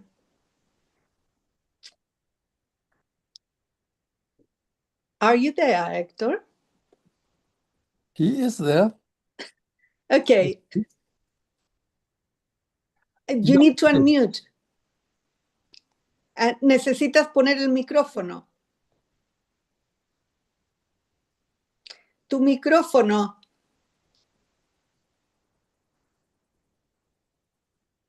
And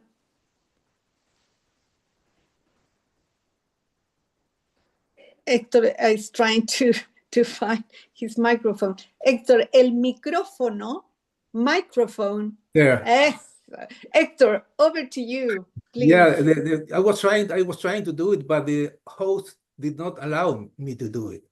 That's why I'm getting now it allows. Okay. Thank you very much, Jimena, and hello everybody. And it's, as Jimena said, it's an honor for me to be able to share part of my appearances with you all. I'm going to share a small PowerPoint.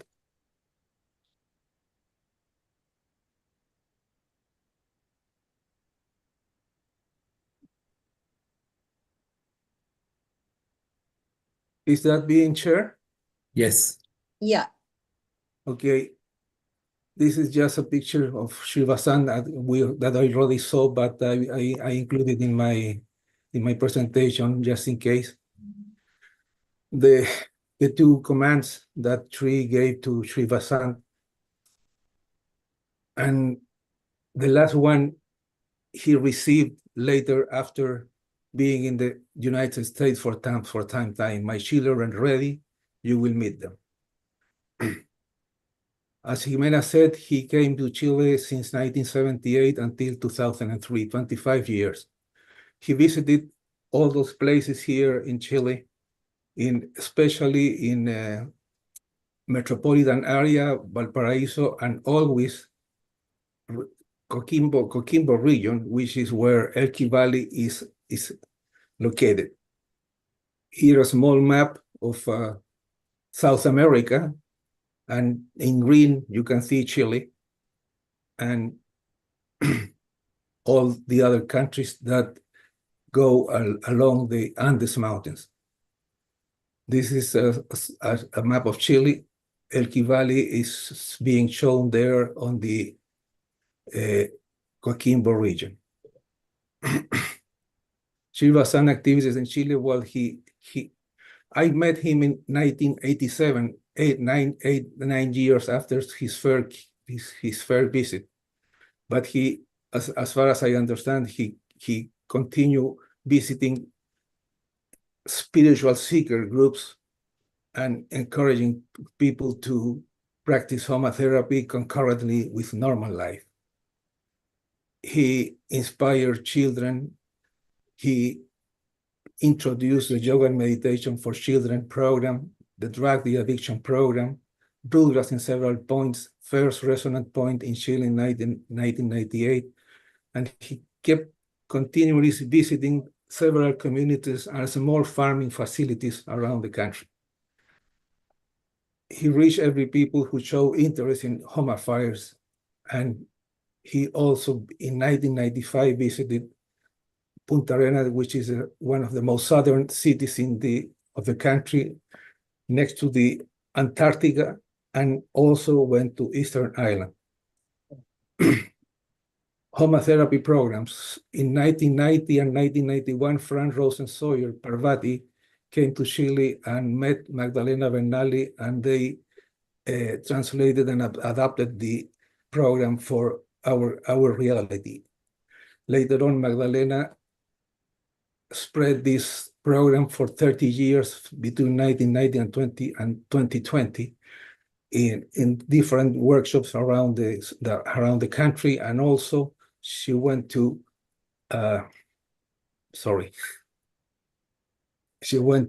Peru, Bolivia, Argentina to give these workshops. In the late years, he was giving it to training people, so they could train more people and also small children. That means people who would know the principle of fivefold path and later on continue practicing it along their lives. Maria Cecilia Mendez also came from Venezuela and was trained by her in Chile, and later on she delivered the program in the north part of South America. Drug addiction system. Alan Hatton also came to Chile and trained people to help people to be de-addict to defeat their addictions, and we established a Comunidad Terapéutica Colina, which means Colina Therapeutic Community, in a Agnihotra farm, Homa farms that Irma Garcia had settled or installed in Colina, Santiago. We made agreements with the local municipality and health ministry of Chile to receive and recover addicts in the early 90s. Now the organization still exists, but the administration is not using Homa therapy as part of the treatment. This is just to show one of the early meetings in Villa Alemana with people, spiritual seekers, and people interested in developing Homa therapy. Homa farming. Michael William from Chile, from the United States, who usually was traveling with Sri Vasant, came several times in Chile and finally married a girl, a Chilean girl. And he lived here, and during his visits before and later on, he kept on spreading Homa farming in different small communities, orchards, gardens, and so on in different parts of the country. Later on, he lived in Elqui Valley communities and gave training there. I want to emphasize this statement given by Sri in his first visit to Chile. The crops will give you feedback of their love. And later on, in 1998, while the Operation Rejuvenation was being carried on along the Andes mountains, Sri Vasant visited Chile in 1998, and I was amazed when he said, establish Homa farms and you will achieve a spiritual development as a byproduct. This is some pictures of ecology club organized by children, inspired by what their older people were doing, following Sri Vasant's teachings. Homa fires in Antarctica, ozone layer was a big problem down here in Chile and Argentina. So Sri Vasant asked us to go to the Antarctica and make some fires. Juan Ojeda did that. First rural in Elqui Valley, this was accomplished on December 31st, 1994. This is the gathering next to the Cochihuas River in the place where Jimena lives, next to the river, where several ceremonies and procedures were carried on. Professor, there I put an arrow indicating Professor Carlos Bustamante. He was a Sanskrit teacher who met Sri Vasant when he was still in high school and kept on meeting with Sri every time he came. And he also had the honor to keep the fires going on in Elqui Valley for several years. This is Sri Vasant installing the first resonance point in October 1998. And this picture, I wanted to include it because in spite of his age and failing health, Sri Vasant continued conveying Sri Gajanan words to all people as Sri Gajanan has ordained him. These are the final years of Operation Revelations in the Andes. And when he came here, he insisted in doing an Agnihotra, a Rudra in Elqui Valley and several other places, but his health was declining. In 2015, we formed a Chile Fivefold Path Foundation to help people and continue spreading the word and helping any project in agriculture, medicine, environment, education, and so on. In 2015, August 2015, we had the privilege of participating here in this Congress, International Congress of Complementary Medicines, Dr. Purushottam from India and Dr. Ulrich Berg from Germany. Some public gatherings that has been organized and festivals to keeping the word living, and of course spreading the word to new people that can practice this Homa therapy. In 1984, Sri Vasant went to Peru with Carlos Olivares for the first time. Sri Vasant has stated in Chile in 1978, experiment with plants will open the doors to science of Yagna. In Peru was as in various different countries in South America, Sri Vasant was received by members of Universal Great Fraternity, which was very instrumental in helping and spreading the word. And they took him to those especially to those old Inca ceremonial places. Inca is a native culture that still had fires 600 years ago here in South America. There we can see a picture of people doing fires in 1985. And she said, this is a historic occasion. Future generations will come to know that. We have rekindled healing fires after several centuries. What Incas did was only a remnant of ancestors' knowledge. Now the whole knowledge is brought to us in its true form.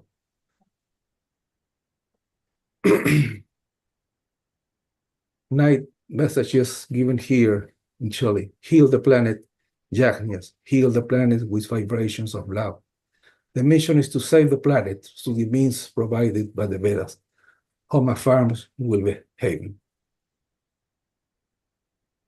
And Thank finally, you. I want to emphasize that several times she stated that Chile and Poland are very important places because, as Jimena said, the fires are widespread along the country. Creation needs love to remain coherent. Human life purpose is to unfold the love within. 5+ is the blueprint to reach our spirit and unfurl the love. Love thy neighbors as yourself is the law. Neighbors are not only other human fellows, but beings that make up the biosphere, all beings that make life possible, microorganisms, plants, animals, and beyond. Thank you. Thank you, Hector. Thank you very much for that amazing insight and stories. We are a bit late and tight with the time. We thought we were at 4 o'clock. Yes, I'm sorry. After, yes. And so I'm not sure if I want to share some old picture from the early years of Shri Vasan in the Elqui Valley. But Karina, could you share a screen? And but we will have to do it fast. Let's begin with the first two slides, Karina. When Shri Vasan came to the valley, this is the incredible view he encountered the first time. Next, please.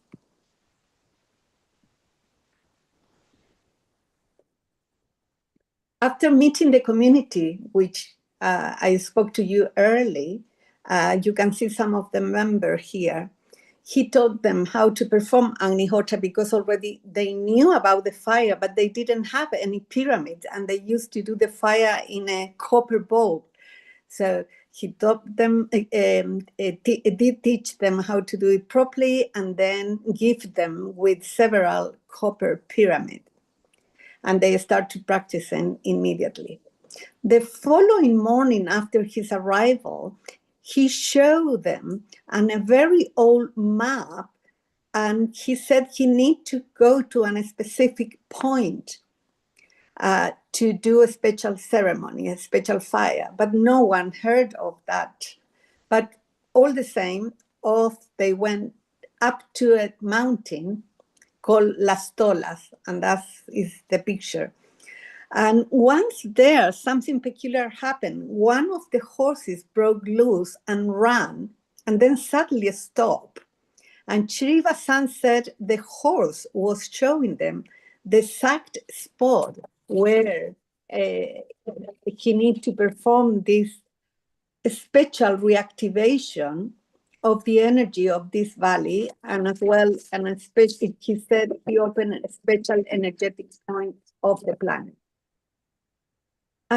Later on, an local elder said, in fact, he knew that in the old days, the spot was known as the Una Ravine, and that was the name that Shri Vasan has in his old map. And we never knew where that map came from. Next, please. As far as I know, this is the only photograph that exists of that a specific moment when Shri Vasant Paranjape in July 1978 open and activate an energy point in this mountain in the Elqui Valley. Next, please. Every time when she came back to the valley, he will spend some quite meaningful and deep time with the local. The gentleman next to him, he was the late Horacio Caniwante, and he was a native tribal chief. And he always waited for Shri with his best horses to take him up to the higher mountain.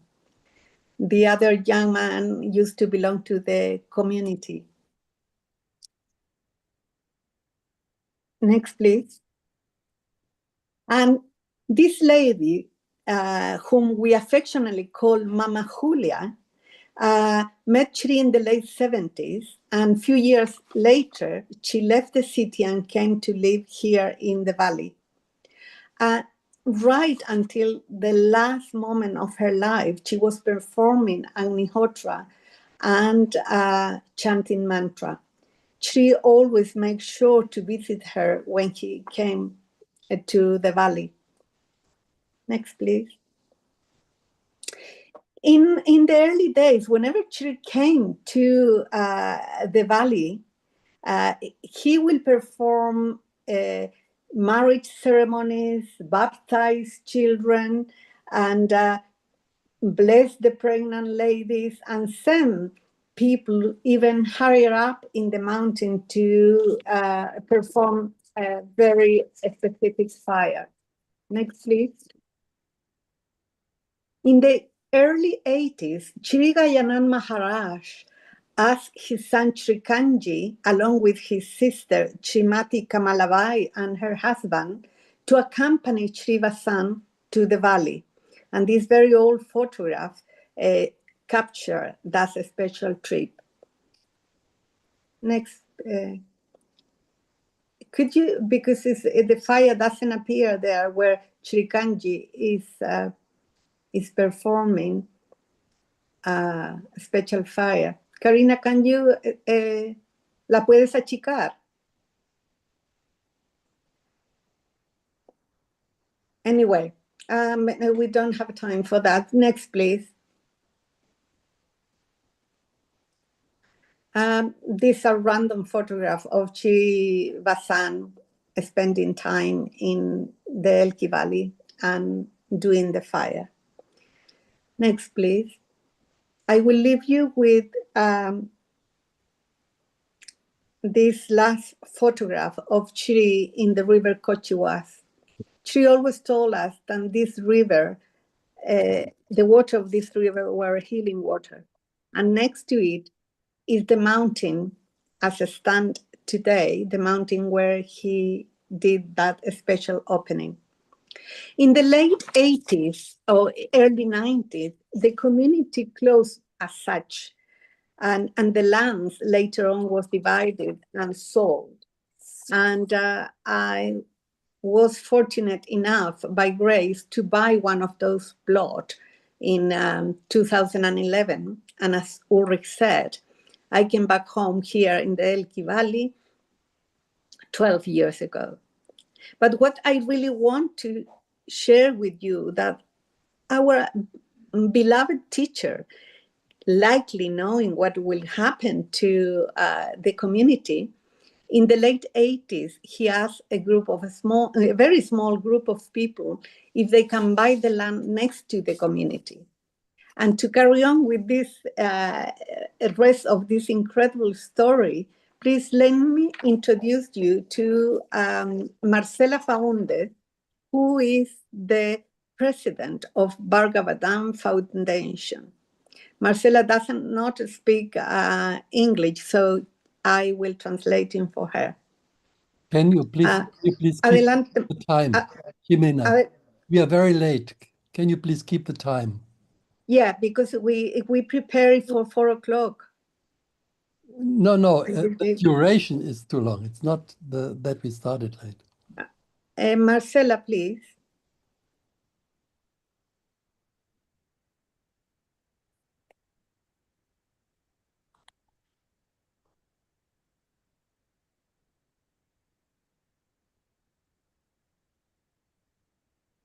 Greeting to everyone present at this international gathering.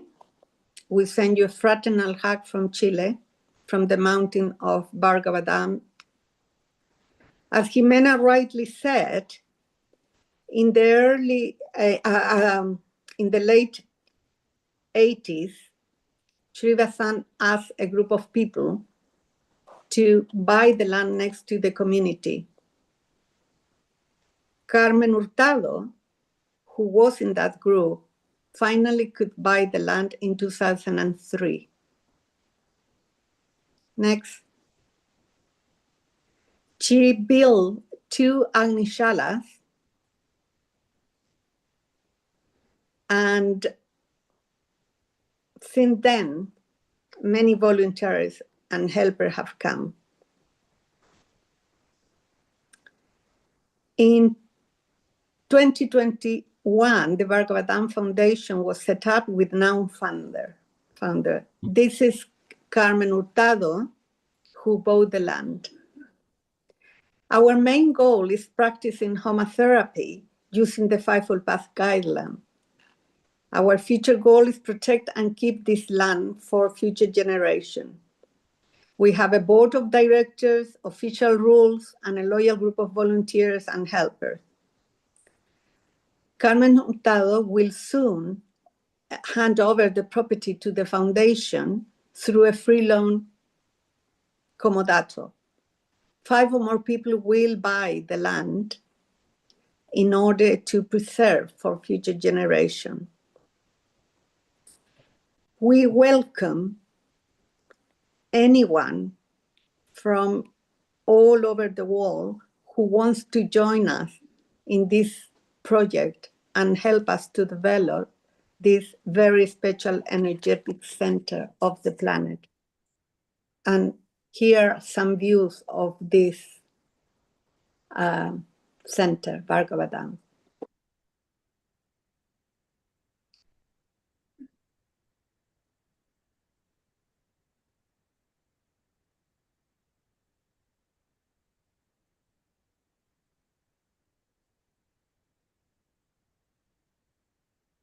Thank you, Marcela, and I'm so sorry that they didn't give you the possibility to open your microphone. I'm sorry about that. And please, Carolina Morales, it's your turn now. It's a pleasure to introduce to Carolina Morales. She is an agronomist, agriculture engineer, and researcher of Homa farming, and she will be talking about the use of Homa ash in the desert areas of Chile. Carolina, please go ahead and try to keep the timing because they are pushing us for that. No problem. Thank you, Jimena. Hello, everybody. The next, I will present you the scientific research in the Homa farming and the use of Agnihotra hash in the desert areas in Chile. My name is Carolina Morales Pavez. My profession is agriculture engineer, and the research on Homa farming for 17 years old. Yes. Okay. The experience is the northern Atacama is specifically evaluation of productive variables in melons cultivation under 2 conditions: conventional agriculture and organic agriculture with Homa technology. The specific objective is determine yields based on weight and the number of fruit per hectare. Evaluation polar and equatorial diameter and epidermis techniques in melon fruits, and determines difference in the organoleptic quality of the fruits through the measurement of solidos solubles, acidity levels, and sensory analysis. Specifically regarding crop yield, the weight of melon treated with Homa technology was greater than that of those treated with conventional agriculture. Although no significant difference were recorded, this trial was conducted under extreme conditions, desert and arid, and using agriculture method of organics. And the melons activate the waste generally often with conventional agriculture. It's similar. In the other hand, the Homa treatment yielded 32 toneladas per hectare, while the conventional treatment is the 30 ton per hectare. The fruit of the night with Homa technology showed greater preference and acceptance than the conventional growth fruits. Yeah.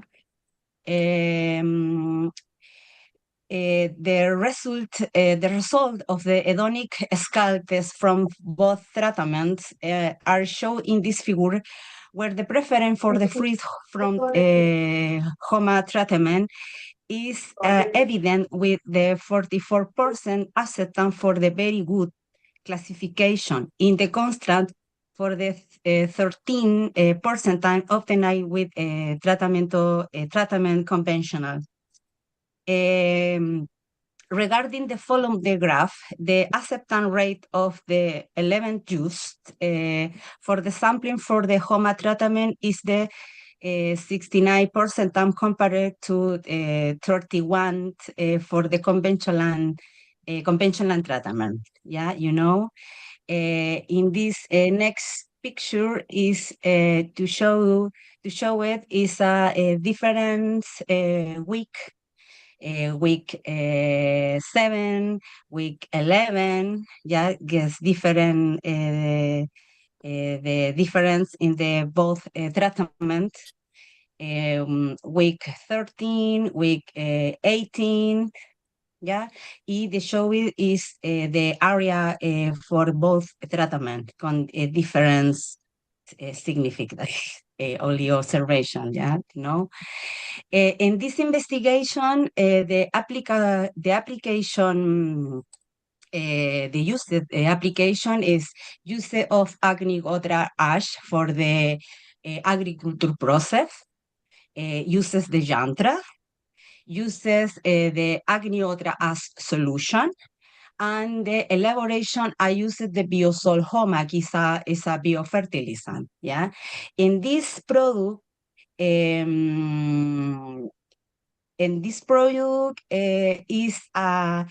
regarding the biosol Homa, the research analysis in the laboratory and determine and discontinue essential elements of the crops. For example, nitrogen, phosphorus, potassium, calcium, magnesium, etc., in high concentration.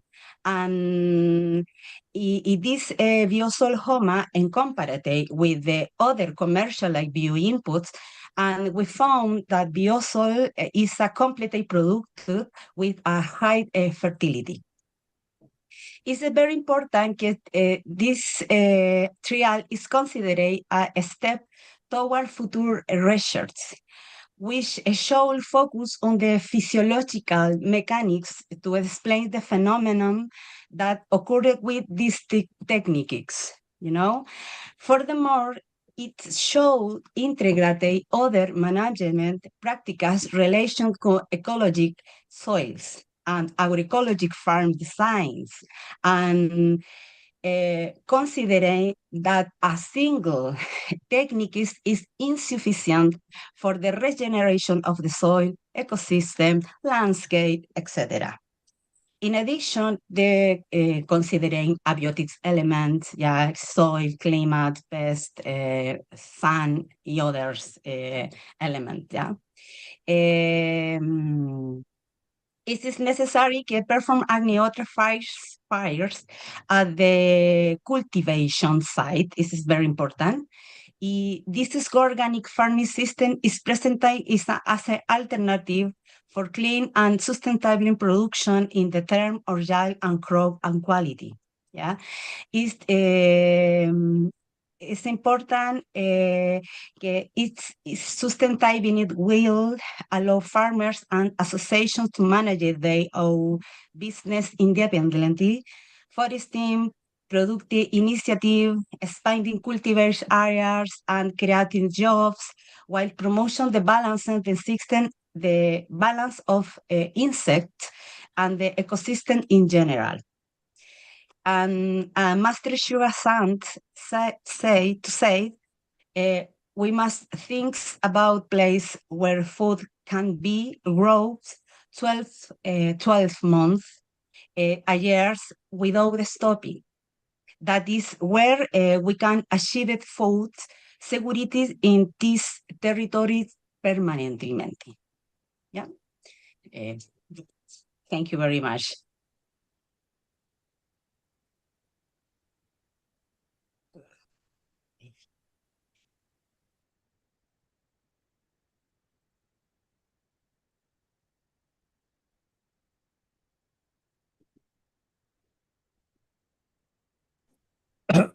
Thank you very much, Carola. That was very interesting.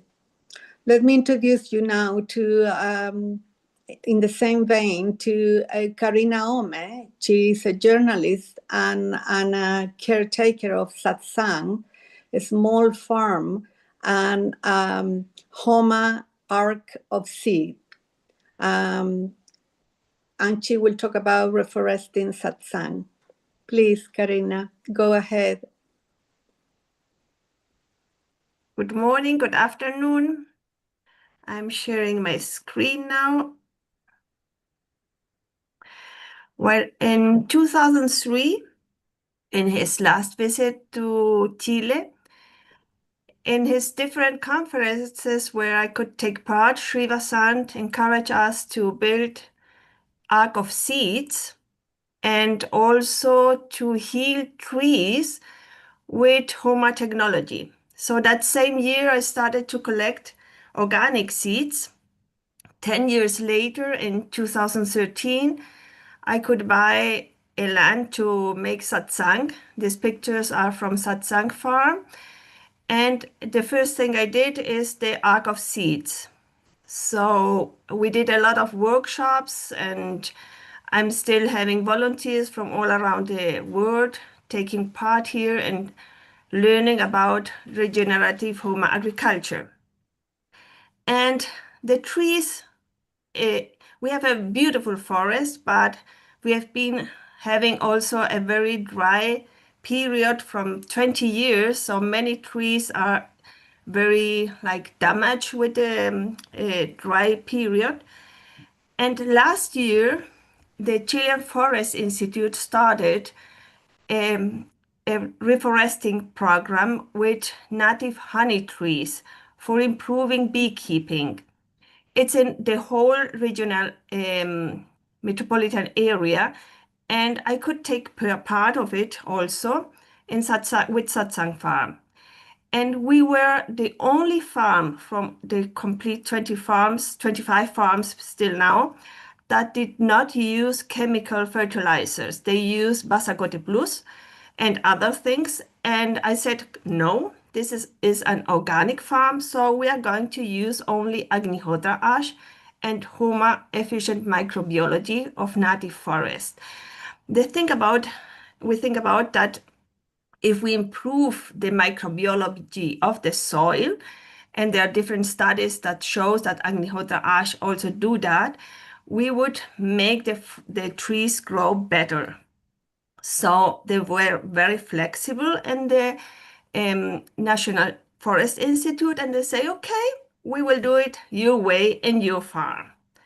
So this is the production of Homa efficient microbiology of native forest. We do it in the same farm. Carolina Morales, who was talking right now, she teaches us how to do it. And then since then, we're producing it regularly here, and we use it for the forest.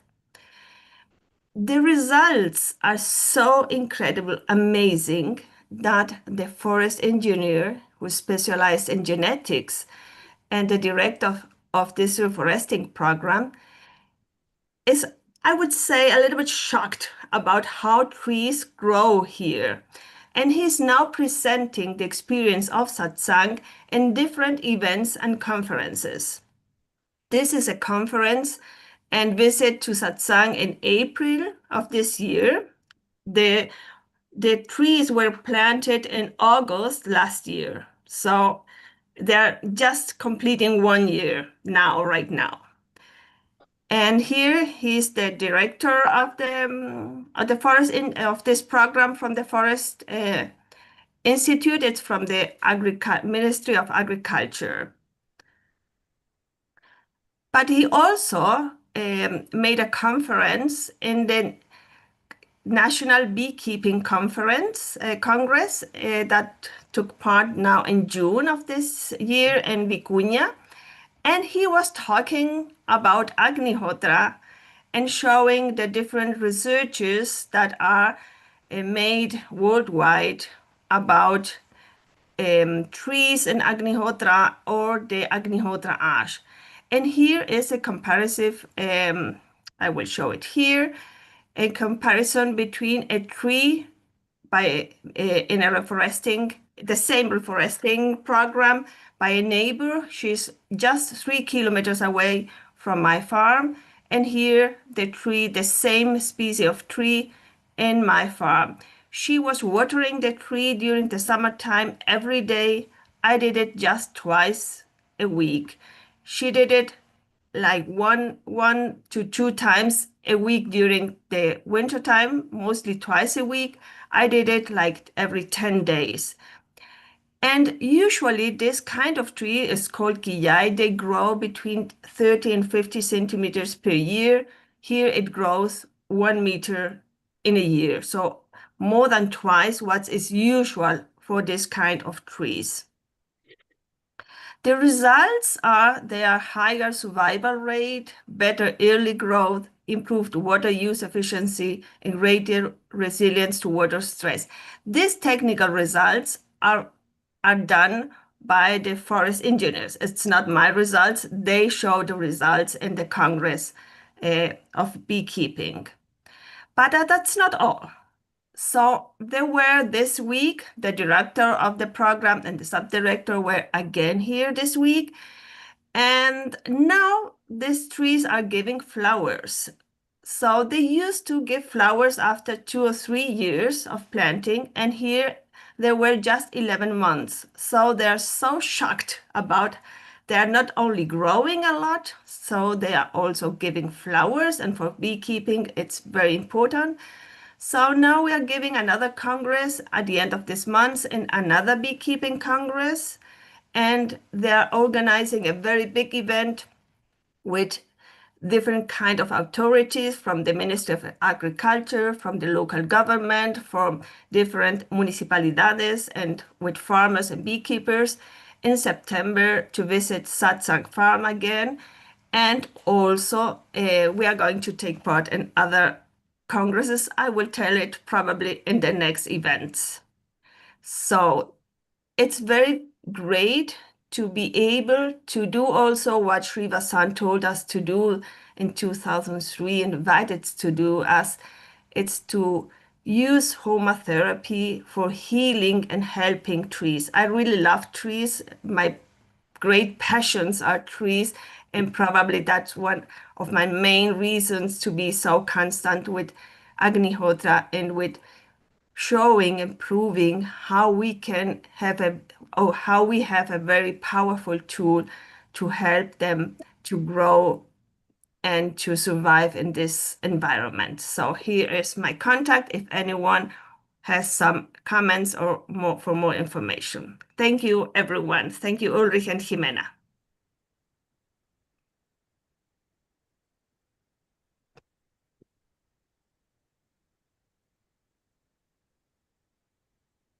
Jimena, you need to unmute.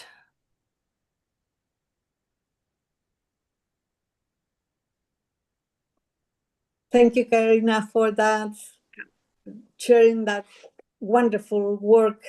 It's been done in Satsang. And to finally end our section, please, Hector, come back again and tell a bit about Homa farming across South America. But I'm afraid Hector will have to be short. Thank you, Hector. You need to unmute. Ahora. Gracias, Héctor. Here I am. Are you listening to me? Sí, sí, sí, sí. Yes. Okay, I will make it very short because we're running out of time, it seems. I'm going to skip these initial pictures. This is the environmental and agricultural situation, which we already know and we are all aware of it, which is a long-term hunger and death sentence if we continue adding and using agrochemicals. Vedas knowledge, the Vedas providing concrete form the manual for the proper functioning of creation and the body of fundamental principles. Sorry, Hector, are you sharing a screen because we cannot see anything? I'm sorry.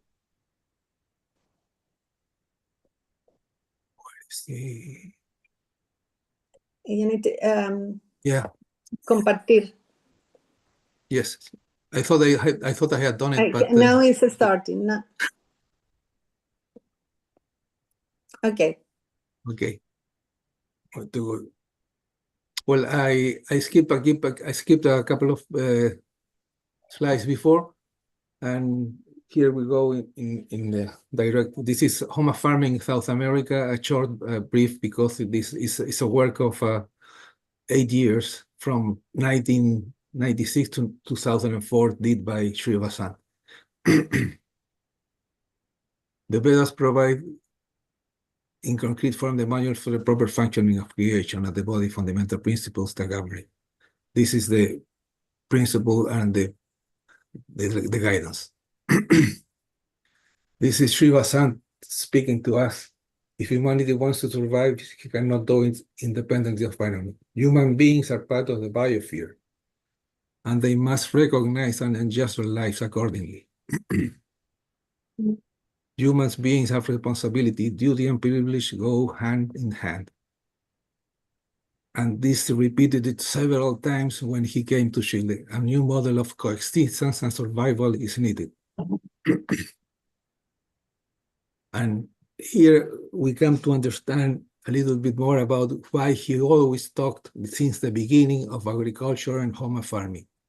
Which human activity is most fundamental and closely linked to nature than generation and maintenance of life? Obtaining good food depends on the atmosphere, water, soil, and prana. So 1996, he started with Project Rejuvenation in line with the work she has been given by Sri Yagna. Operation Rejuvenation, rejuvenate the biosphere to massively grow healthy food, to recover physiological and mental health, to improve human relations, to overcome poverty, and to demonstrate how Homa therapy capabilities and deliver pace to beings. The Andes Mountains, to revive all old places of fire, mantras and fires again, to convey words, Sri words to all people, even those who living near and understanding nature better do not have any help from governments and other powers. To help Amazonian area, to give all that people a chance to help nature and help themselves. And most probably other aims which we are not aware of. This is the Andes Mountains that run from 7,000 kilometers from Chile, Argentina, up to Venezuela in the northern part of America. And he traveled during these 8 years, all these countries, from Chile to Peru, to Venezuela, I'm sorry. Chile, here you can see better all the countries, all the 7 countries that related to the Andes Mountains, and Brazil is a big part of the Amazon area. He also went there several times. I will skip this about resonance points because Mary Lee already talked about that. And projects in Peru and Venezuela were carried by volunteers coming from different parts of the world. Aleta McCann from Canada, Maria Maya, Juan Rodriguez, Gloria Guzman, Margie Arana, Maria Cecilia, Ana Maria Mendez from Venezuela, and many others which I may be forgetting. From Chile, 6 or 7 volunteers well to help in Peru projects during several years. Some productions, Homa therapy productions in South America, cabbage, and skipping seeing any video or so, you can have access to all these several details and a lot of information, reports, and so on in this page run and by Aleta and Abel, which I want, and I will take advantage of. Thank you them for all their works in keeping all this valuable information safe. Thank you, Hector. So that will be it. Yeah. No more time? Just quickly go through. Okay. Some of my farming projects: mango, banana, cottonseed, citrus, oil palms, agroforestry. Please see also on terapiahoma.com. Reports on terapiahoma.com. This video documental made by HBO Latin American, Herederos del Fuego, Fire Hearts, HBO Latin American documentary fiction film can be seen, and you can take a look at what really happened here. Okay. Shivasana stated in December 90s, let us go from talking to living the truth. Now is the time, live the love, realize the I am home. And as Karina was saying, keep and say, seed with love, sow with love, grow with love, harvest with love, cook with love, work in community. Thank you. Thank you very much, Hector. And that was great. And with this, we conclude our segment. And I'm so sorry to have to hurry you. But we thank you, the organizer, for giving us this opportunity today to put South America and Chile on the map. And we thank you also, very special thanks to Dr. Ulrich Berg for his tireless work trying to put this event together. May the light of Agnihotra and Homa therapy continue to spread and bring peace to our world. May all of us work in joy, in peace, and remembering. United we stand. So brush up your Spanish and come to visit this sacred and magic land. Gracias.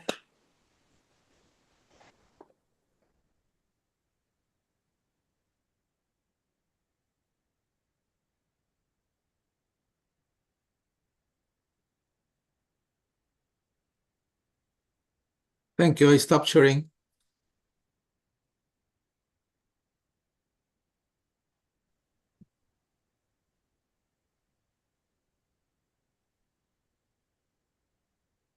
Okay, so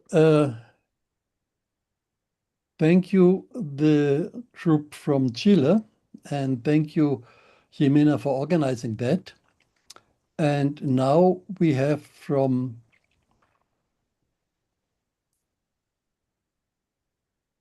Peru,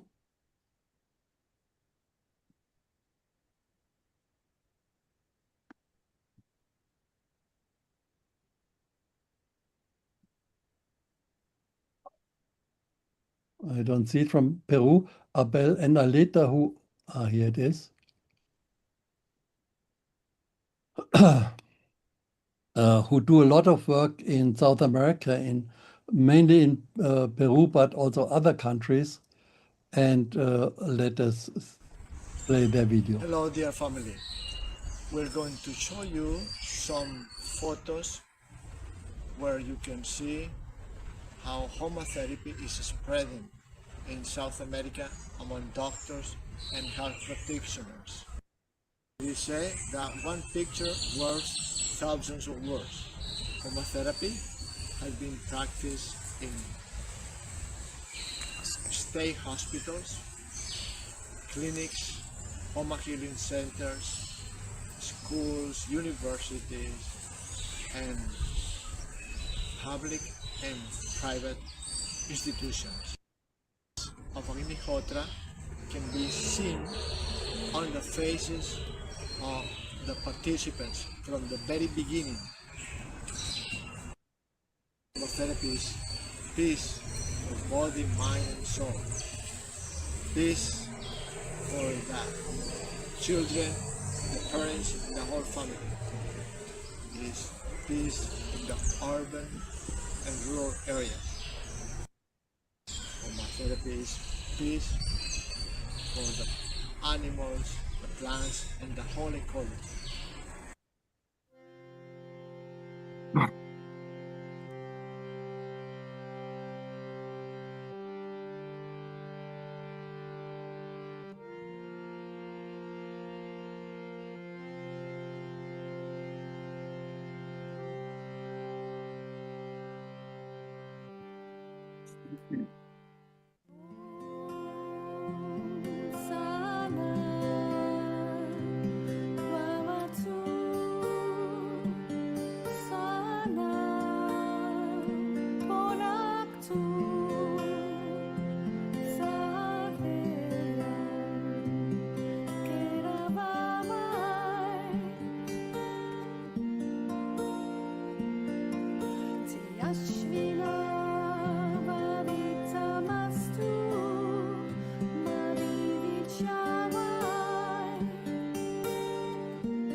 Okay, that was a nice compilation of um, photos showing all the work which Abel and Alita are doing, especially in hospitals.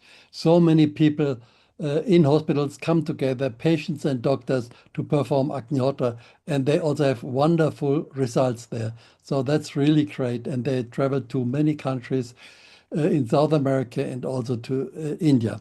Now, the last part of this section on South America is from Barry Ratner, and he will tell us more about some video which was taken in South America some time ago.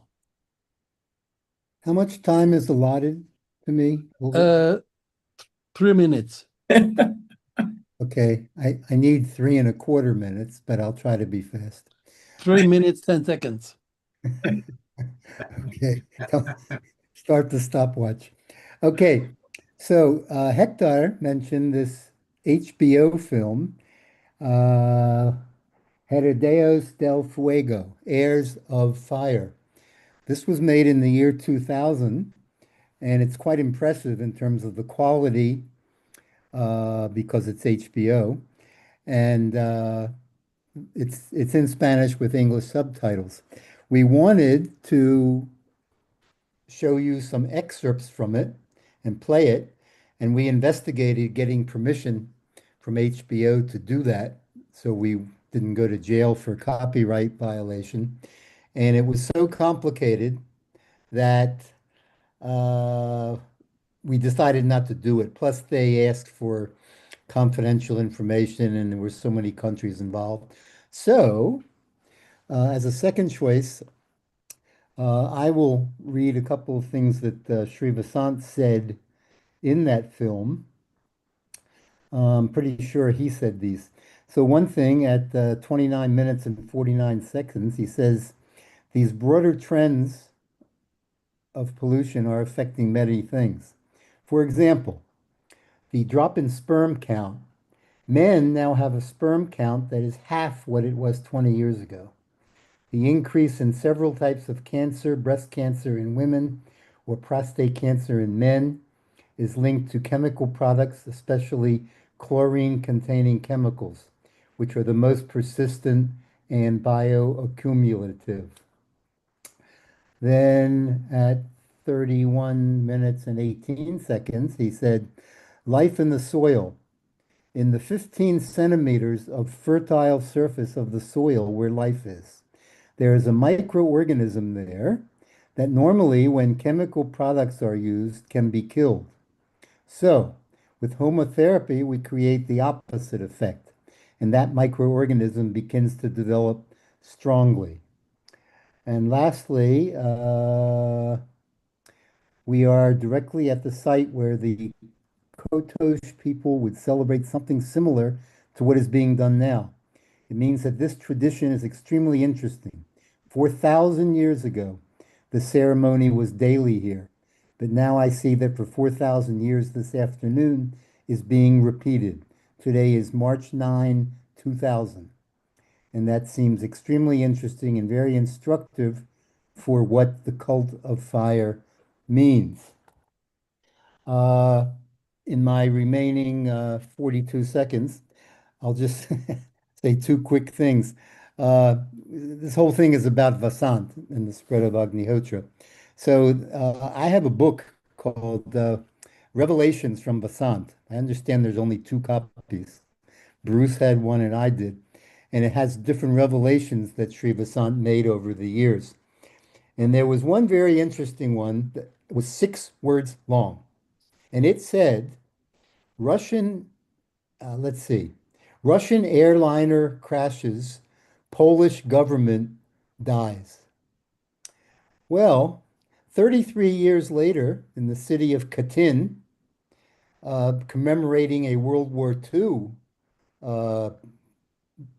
killing, a Russian plane went down and it had 90% of the Polish government on it, and they were killed, including the twin brother of the guy who became prime minister.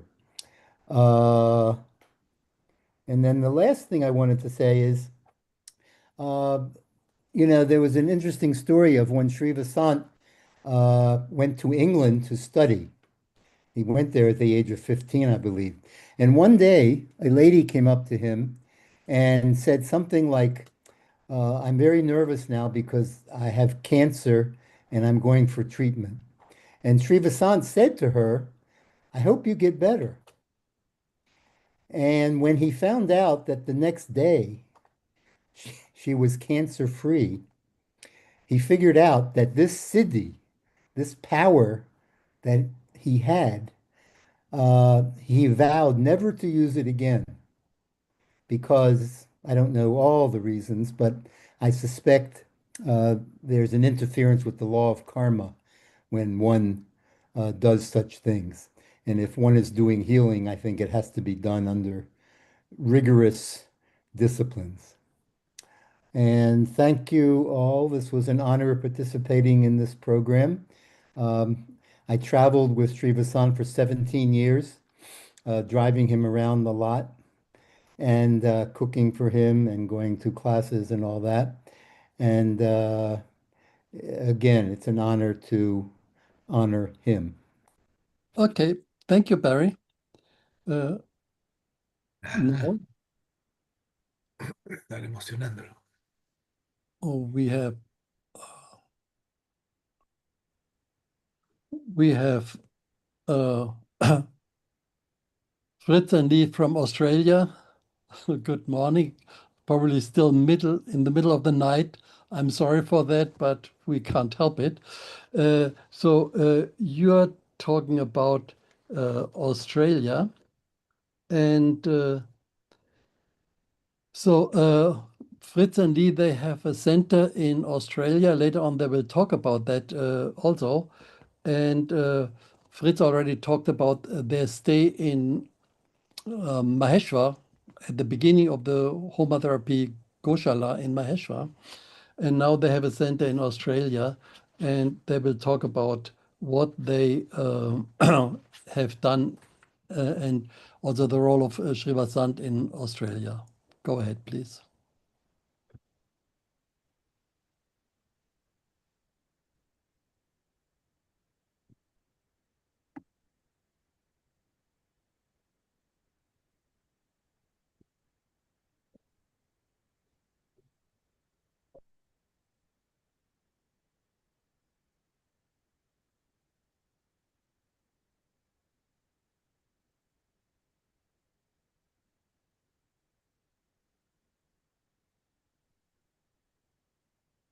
Can you please unmute? Fritz Lee, unmute. You're muted.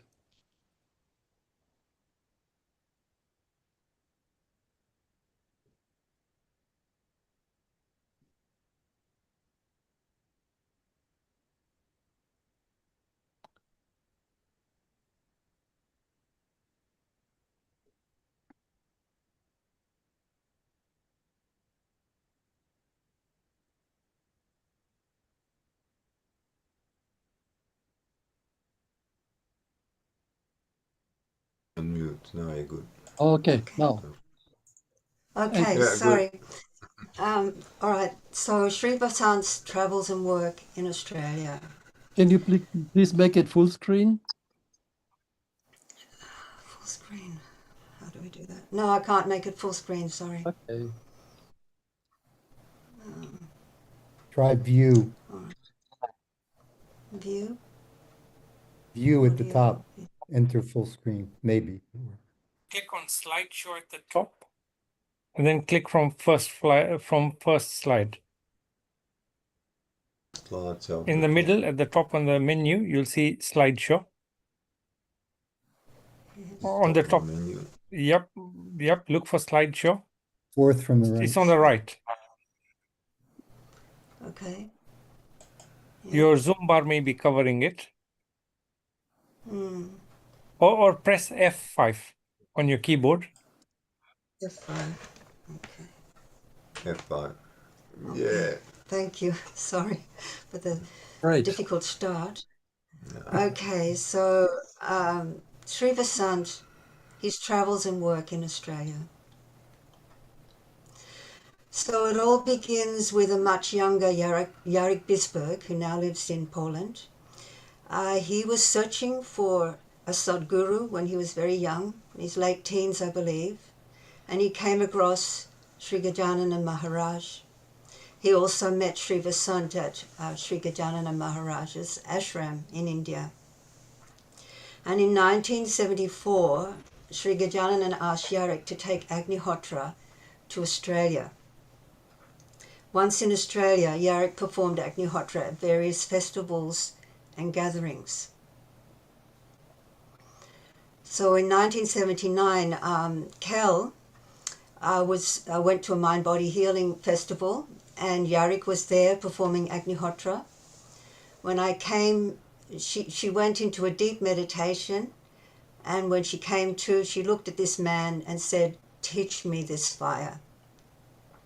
Another major personality in Australia who was teaching Agnihotra is Eleanor, and Eleanor met Kel in 1989, who introduced her to Agnihotra. Eleanor has left the body, but just prior to leaving the body, she travelled along the coast of South Australia performing Agnihotra as a service for protection of the coastal area.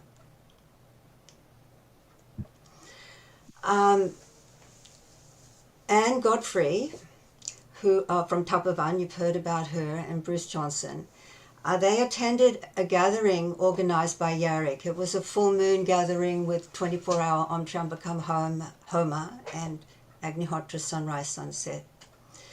Anne was so impacted by Agnihotra that she immediately took up the practice. And though her partner Bruce was very skeptical and academic, he fully recovered from asthma due to Agnihotra practice, and he immediately took up Agnihotra himself. They teamed up with Jarek, and the spread of Homa therapy started gathering momentum in Australia. So Sri Vasant travels to Australia in the late 1980s, and on his second visit, he visits Bruce and Anne in Sydney. And, you know, Anne Godfrey had never heard of, she knew nothing about Indian spirituality and the customs, etc.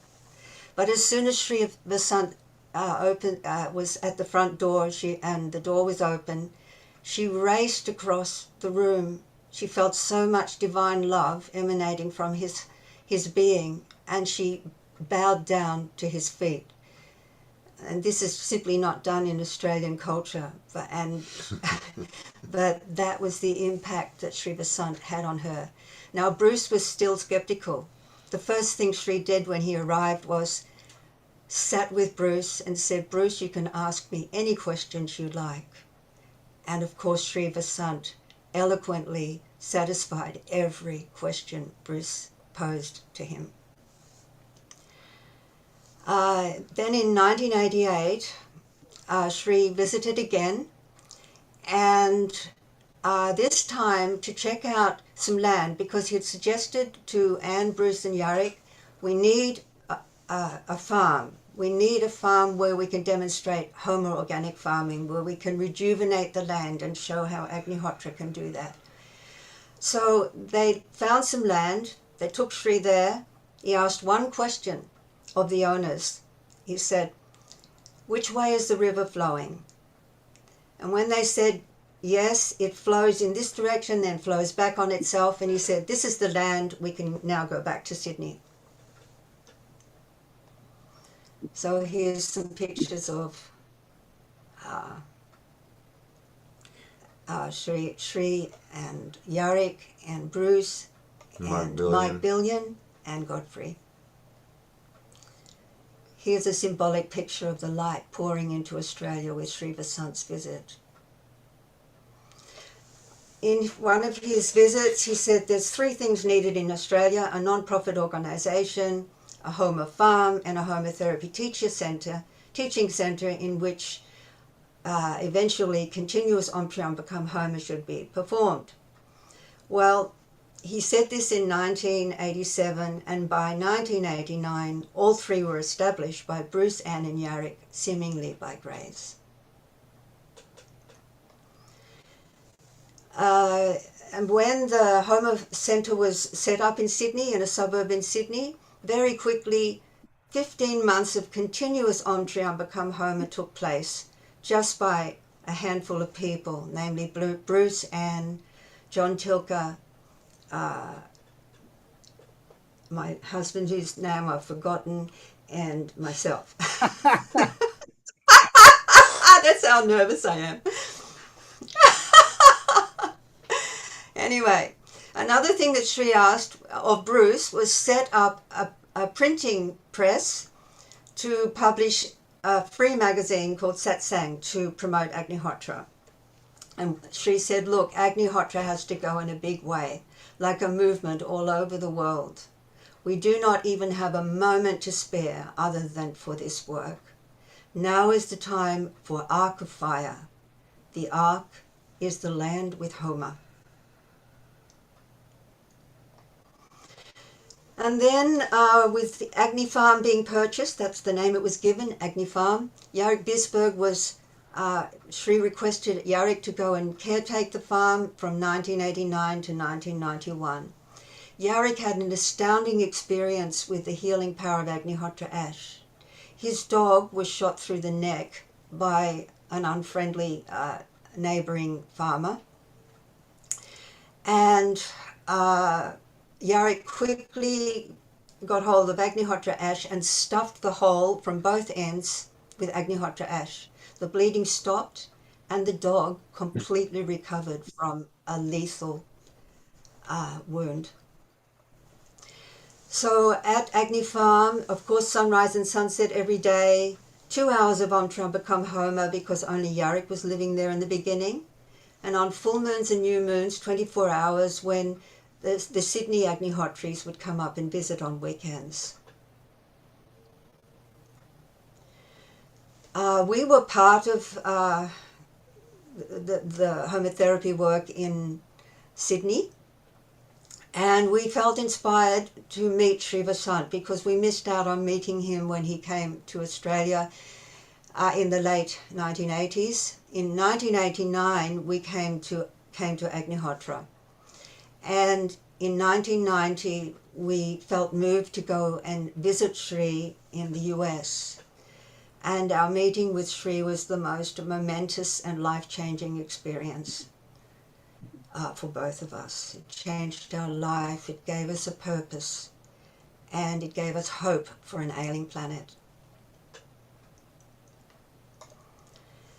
So here's some words from Sri Vasant that I'd like to quote in 1990, given at a talk in Baltimore. Only through fire can the planet be healed. Through intense practice of Yagna, a reverse trend can take place. It is a race against the clock. For this, people need to have some discipline, some structure in their lives. People will have to do Agnihotra. When they perform Agnihotra, they will get ash. They will take the ash and spread it in the soil, and this will neutralize the toxins. Then and only then things will grow and give nutrition. To the west, to the east, to the north, to the south, everywhere there will be fire, healing fire of old. Now is that time.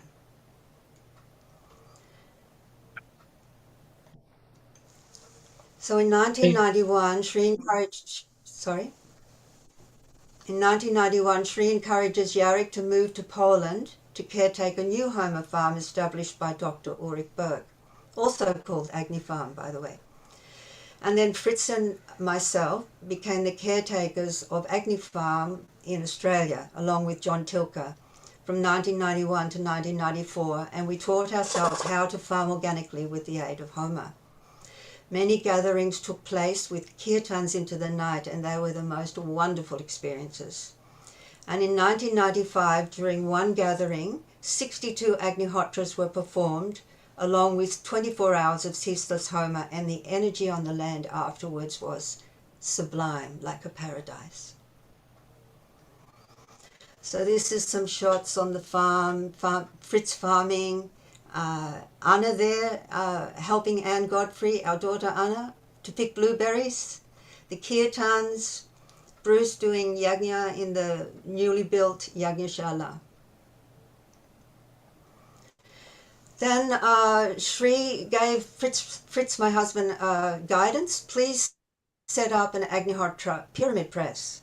And now Agnihotra was one of the few Homa centers in the world that pressed their own copper pyramids. And we were asked quite quickly after we set up the press, and we'd moved to our own Homa farm a year later in, I think, 1994. Sri asked us to send 1,000 pyramids to Peru because so many people were taking up Agnihotra in Peru and they needed pyramids. So by grace, with a couple of volunteers, we somehow pressed 1,000 pyramids and shipped them over to Peru. Another major experience that we had when we were living at Agni Farm was that a direct disciple of the eternal Babaji, Yogi Ramaya, he visited Agni Farm to do an initiation of Kriya Yoga students. We continued doing the Homa program. We didn't attend the initiation. And we continued to do the Homa farming. But at the end of the retreat, he called us to his side in front of all his devotees, and he quoted, "In the future, this place will become a place of pilgrimage. The energy here is as high as energy found in ancient ashrams in India." And he was referring to the homotherapy practices that we were doing.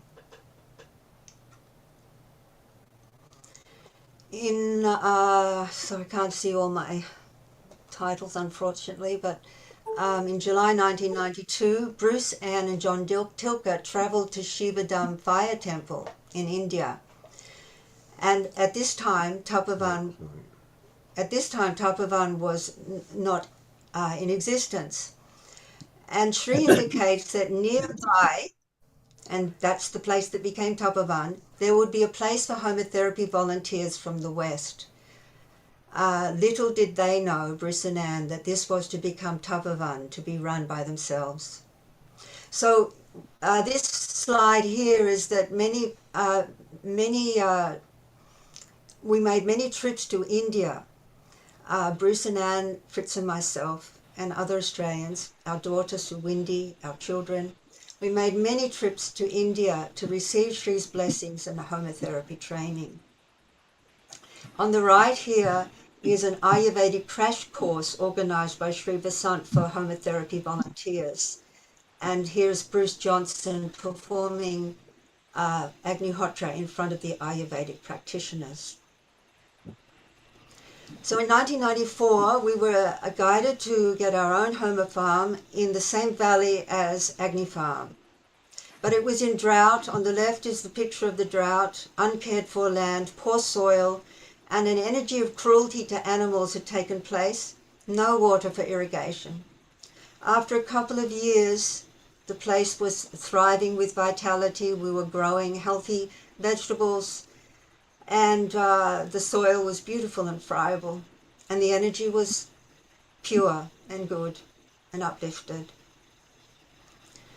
In 1995, a miracle happened, really, because when we bought the land in 1994, it was in drought, as I said, and we had no water to water our crops. We went to India to visit Shri, as we did every year, and at Banaganga in Mumbai, a sacred place, there's a Parshuram temple there. We would always visit that when we visited Mumbai. We witnessed a man drowning. Fritz actually rescued him and saved his life. And we ended up having a reading from a Shastri who indicated that we would now find water on our land, and it also indicated our Vedic marriage. So we were Vedically married on that trip by Shri Vasant, and it was one of the greatest blessings of our life. So this is the miracle of the water that was predicted. We would find water, the Shastri said. So we sank a bore, even though we'd been told that there was no underground water on the land. Still, we sank a bore. And we did hit water, but the water was highly saline, highly alkaline, and would burn our crops. What we did was Agnihotra at the borehole. This is myself doing Agnihotra over the borehole. And we put Agnihotra ash down the borehole. What happened was that the Department of Water Resources was doing tests on the bores in the area, and over a few months, what came was that our water, the pH of the water became neutral instead of highly alkaline, as it was when we first sunk the bore. And the salinity was greatly reduced, and now we could water our crops. We could drink that water. It was potable water. Now, the other miracle was that later we had a water diviner who was highly renowned for his accuracy. He came on the land interested in Agnihotra, and we asked him to divine the land for water. He didn't know about our bore. We didn't tell him about the bore. So he came back and he said something extremely unusual is happening. This is the water course in red. And he said the water course flows along here. It makes a right-hand turn. It goes up to this building, goes back on itself, and it continues on its way. Now, in this building is the bore. And he also said it goes under the fire hut. So this is where our fire hut is. So the water has somehow been sent under the fire hut to collect all the prana. This is where the bore was sunk. So it looks like when they sunk the bore, we were in the wrong place. But some miracle took place, sent the water here, and then back on its way. So I related this miracle to Shri. He laughed and laughed, and he said, so you see, when you give to nature through Homa, she looks after you. Some beautiful pictures of our family, farming. We actually even trained bullocks with the help of some Hare Krishnas from a local farm down the road, threshing our beautiful spelt crop, growing giant beetroots, our kids involved. This is the Yagna that was built, Fritz doing a Rudra. many people visiting. All these fires, it's because there's people we couldn't photograph in front doing Agnihotra. This was the first cow dung drying facility, very rudimentary. And then you can see me doing Om Trambakam Homa, getting ready to plant echinacea herb. Down below is Anne Godfrey at our farm teaching Agnihotra to the children. On the right, which you cannot see, it's an Agnihotra press on our land where we make the pyramids.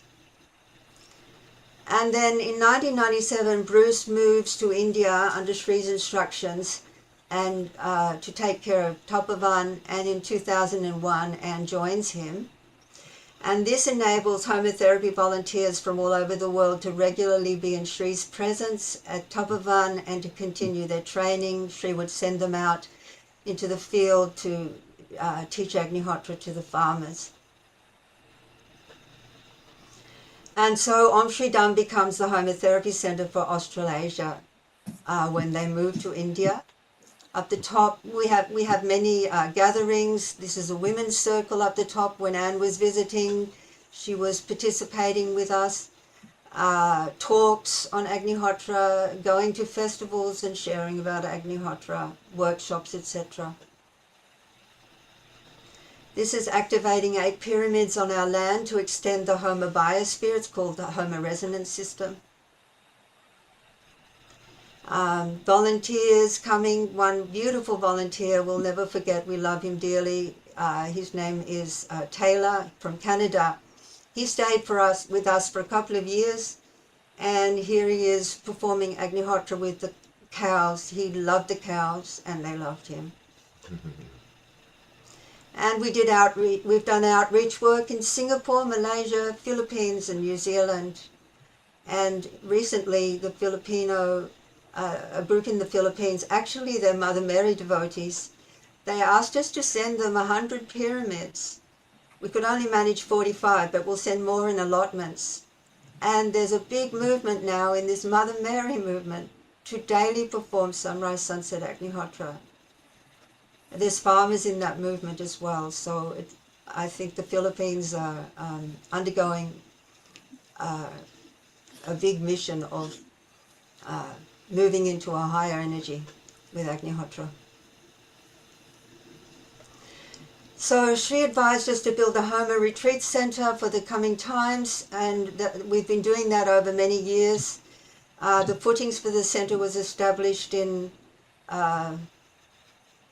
when was it? 2004, perhaps. And it's nearly in completion now, our center. And Sri's mission to universalize homotherapy, to bring healing to the environment of the whole planet and to uplift consciousness. And to that end, we dedicate our lives. Thank you.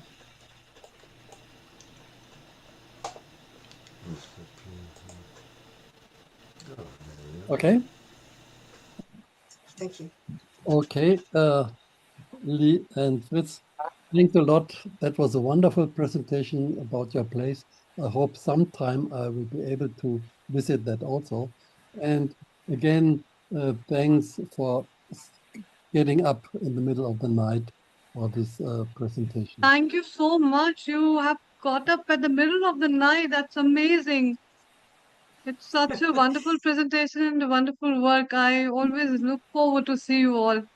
But that's really truly amazing that you woke up at the middle of the night for the presentation. Thank you so much. Thank you so In much. Australia, there is no nights. It's 24-hour days. So, we're fine. Well, that's his way of joking. Okay. We wouldn't want to miss Day and this night anyway. is individual perspective. Sorry? We would not want to miss this anyway. We want to participate. We want to listen to everybody. And moreover, through Agnihotra, you are spreading the light. So how can there be night around, As you're spreading the light always. So there's no possibility of having a night. Thank you so much. I appreciate it. Okay, Thank you to Sri. Thank you to Sri. Om Shri. Thank you. Now, can you? Oh no. Yeah. Now we will go to the next session, and that is about present time global centers. And we'll start with Eco Village Bugaranya. Who is presenting that? Oh, Karina Sovindi is doing that. Please unmute yourself.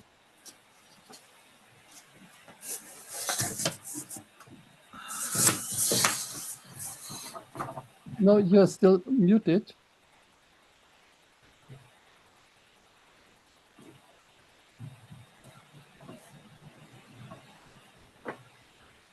It's the organizers that need to unmute.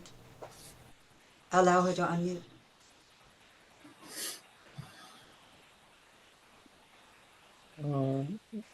Wait.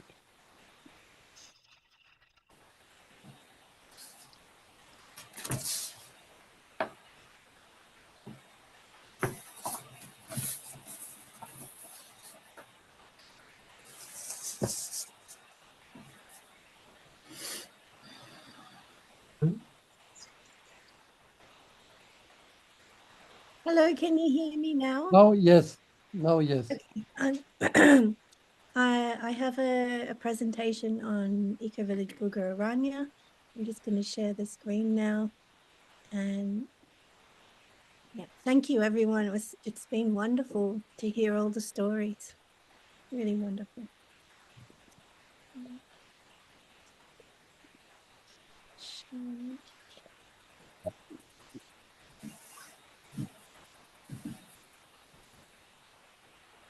Okay.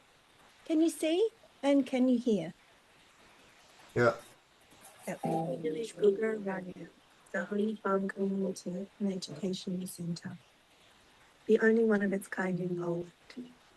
Since 1995, our ecological farm has grown into an expanding international community with people of all ages, all of whom are dedicated to healing the environment. Through daily sunrise and sunset Agnihotra, 5 hours of on-train becoming Yagna per day, 24 hours on-train becoming Yagna on new moon and full moon, regular Rudra Yagnas, plus other additional yagnas held throughout the day, our place has a truly rarefied and magical atmosphere. Our gardens, animals, and all of nature thrive under such conditions. Heal the atmosphere, and the healed atmosphere heals you. We invite you to come and experience Bugaranya anytime to benefit from the healing atmosphere. We are grateful for all the people involved in supporting this sacred land over 30 years. Zaczyna się od naszej intencji, zaczyna się od włączenia tego naszego wewnętrznego kompasu, że dobrze, ja chcę iść tą drogą, nie wiem jeszcze jak, nie wiem jak tam dotrę, ale ja czuję, że to jest ważne dla mnie i wiem, że ja jako jednostka mogę mieć wkład w tym, żeby tworzyć lepszy świat, świat, gdzie ludzie są szczęśliwi, świat, gdzie widzę, że natura nie ginie na moich oczach.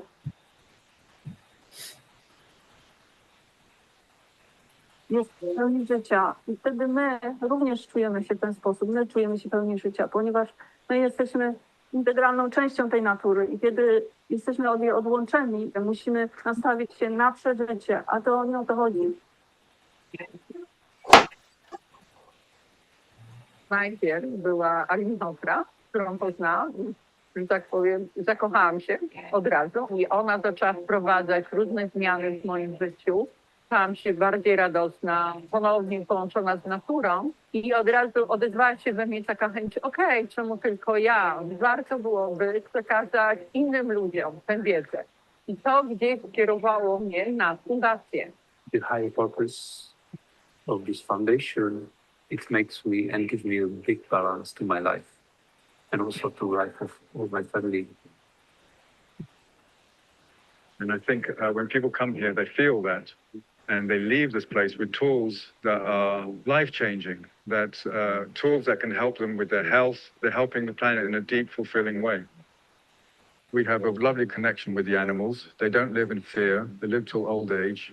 And that's quite revolutionary way of farming. The other thing is I love creation of a Homa farm and eco village that can be a blueprint for other such places around the world where we can live in harmony with nature and with human nature and attune ourselves to Mother Nature. All of these things can happen here in such a refined and beautiful energy. But the energy is building, and it's exciting for us as a foundation to see dreams coming to fruition, to see the manifestation of what we've been envisioning for the future for such a long time. You can see the grass is still formed in the walls. You can see that this is still got some essence of the earth. So this space opens up a whole new world for us, and it represents the hope for our future. We need to come more in balance with nature, more in harmony with nature. And we need to work together for that, because alone, it's just not possible. Agnihotra Homa fires basically empowers every single technique, every method a way human beings are using to help themselves, serve the planet, serve humanity, serve all living beings, and it empowers them to do that work and empowers the effect of those techniques. Do it, add it to what you're doing, and you're helping every person around you and every living being around you.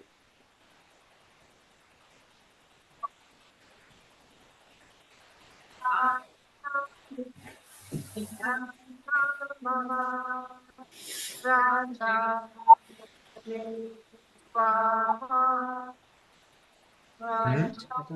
Music will be like this. I don't think so.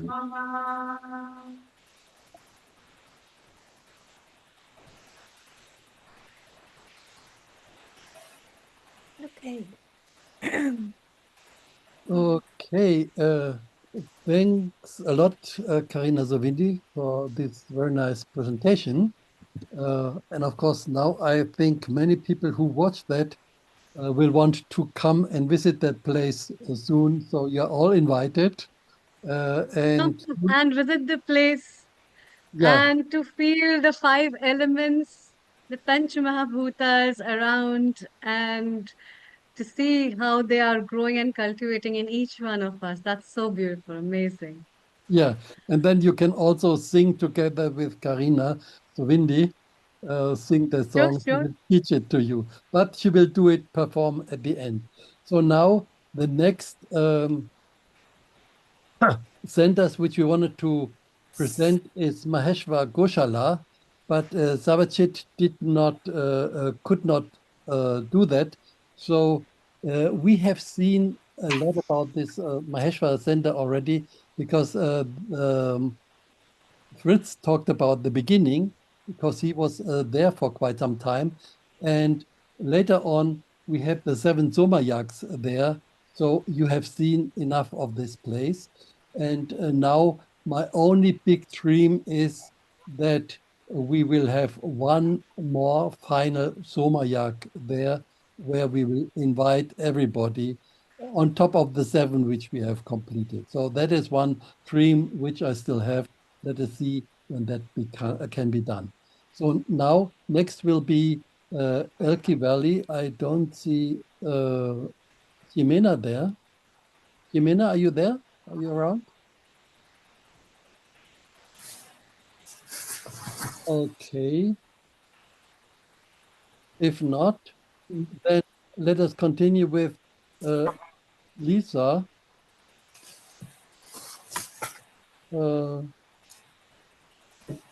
Can you please share your screen and show whatever you presented on Medicine Homa community? I'm not, somehow I'm, let's see. me so I can get the screen share. Okay.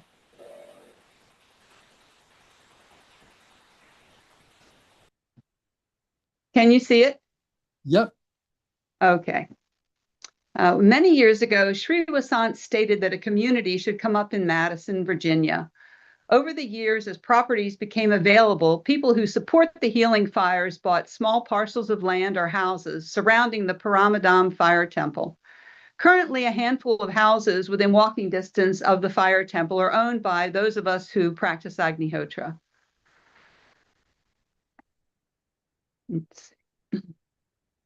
The Madison community, located on a large lake, is a place of great beauty, peace, and solitude. You can just see a little bit of the lake in the background here. We certainly have that benefit of nature. Paramadam is the heart of our community. The nearby Agnihotris work together to maintain the fires in the fire temple. The healing atmosphere created by Agnihotra and 4 hours of daily Om Trambakam Homa provides an ideal environment for spiritual rejuvenation and healing. Many people have had powerful spiritual and healing experiences in Paramadam. Visitors are welcome to attend the fires. We're an international community based on the principles of the Fivefold Path, which we strive to follow in our daily lives. The community lifestyle is vegetarian and drug and alcohol free. Meetings are held to give everyone a voice in issues affecting the community.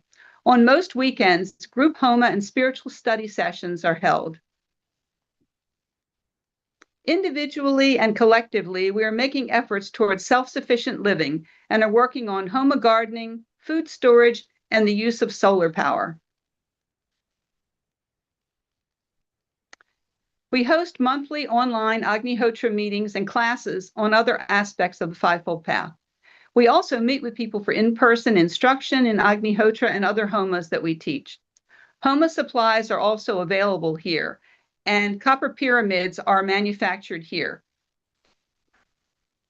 We're always happy to answer questions about Agnihotra, Homa therapy, and Fivefold Path. We also give teacher training here. This was from one teacher training session. The newsletter Satsang, which is published 7 times yearly, is published here. We distribute books and literature on Agnihotra, Homa therapy, and Fivefold Path, both online and in hard copies. The Madison Homa community is a place of refuge and retreat. Here, in the peace of nature, one can learn the healing fires and advance one's personal self-development. If you would like to visit, please contact us at info@agnihotra.org.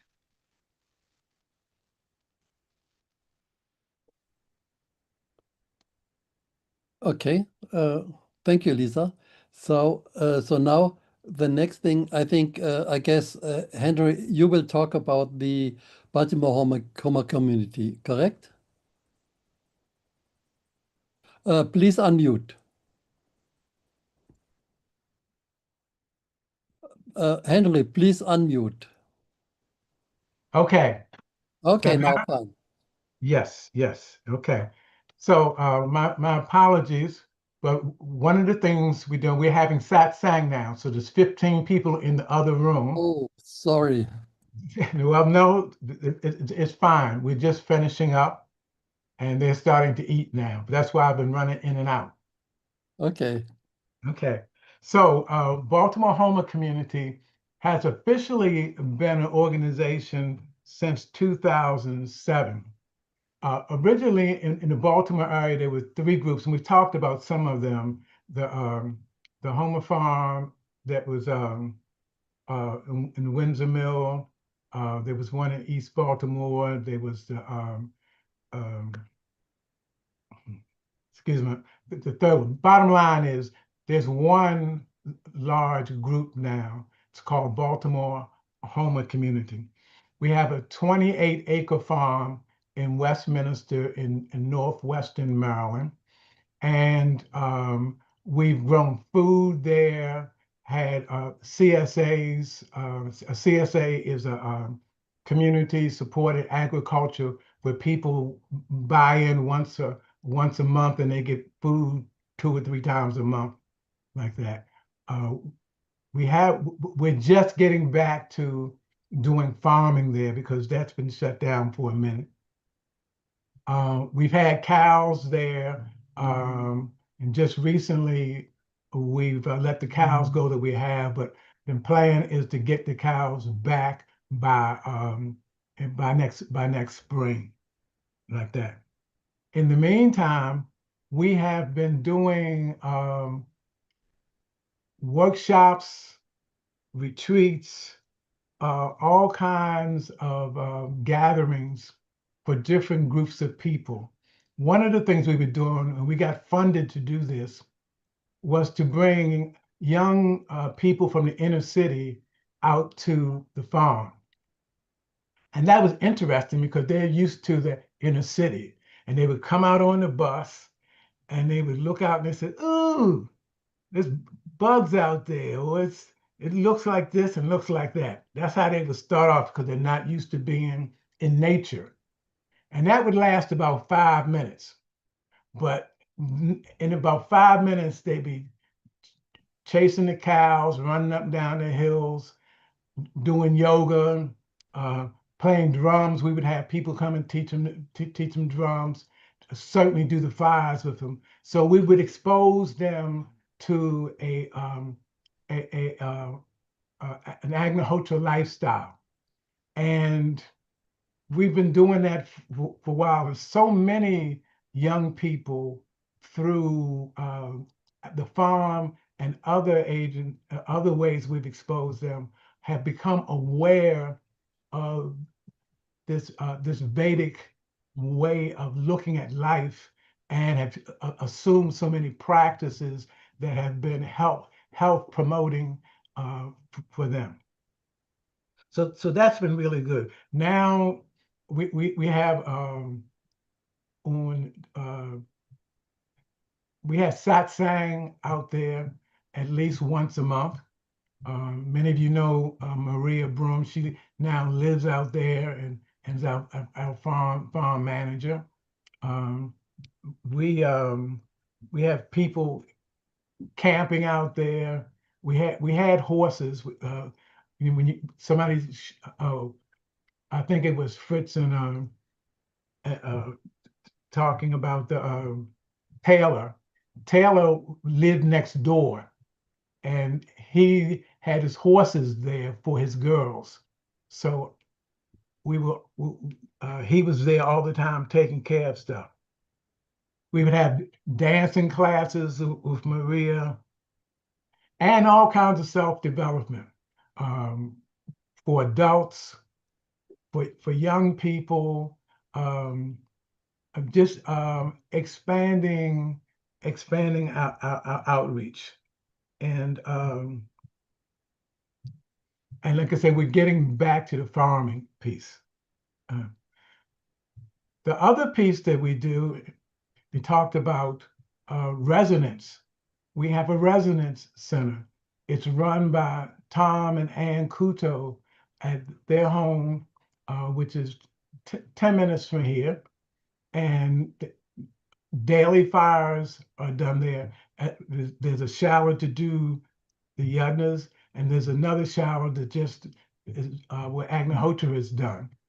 So between those two and here at my home, we do satsang every week, and we may have anywhere from 2 to 25 people, just depending on the day and what people's schedules are like. But it seems to provide a lot of support.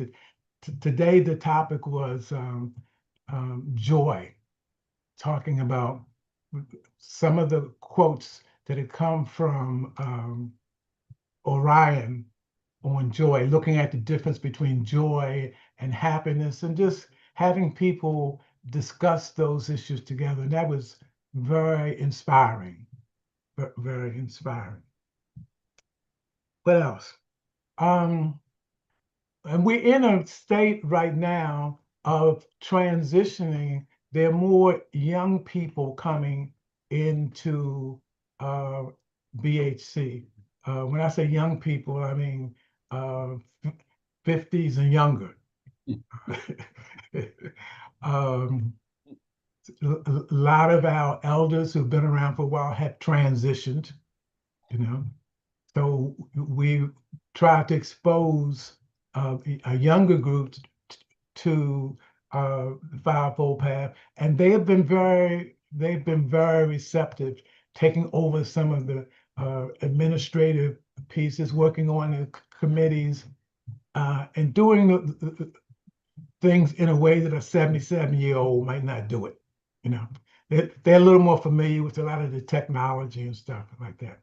So, and one of the goals we have is to do more media outreach. We have podcasts that we do and other things, but we want to reach more and more people because, as we all know, these are those times that we were given this for, and things are in transition like that. So I think that's short and sweet, but that's the essence. Baltimore, Homa community. If you're ever in this area, please contact us and, you know, come say hello, spend a little time with us, or stay with us for a while, like that. Okay, thanks a lot, Henry. Yes, And I'm sorry that it was during your satsang period. no, that's all right. Okay. So now the last of these centers is Om Shridam. Oh, I you want think to say something? Dr. Ulrich, Sharon Okay. has Okay, go ahead. to ask something. Global Namaste, Sharon. Can You're you please muted. Sharon, you're unmute? muted.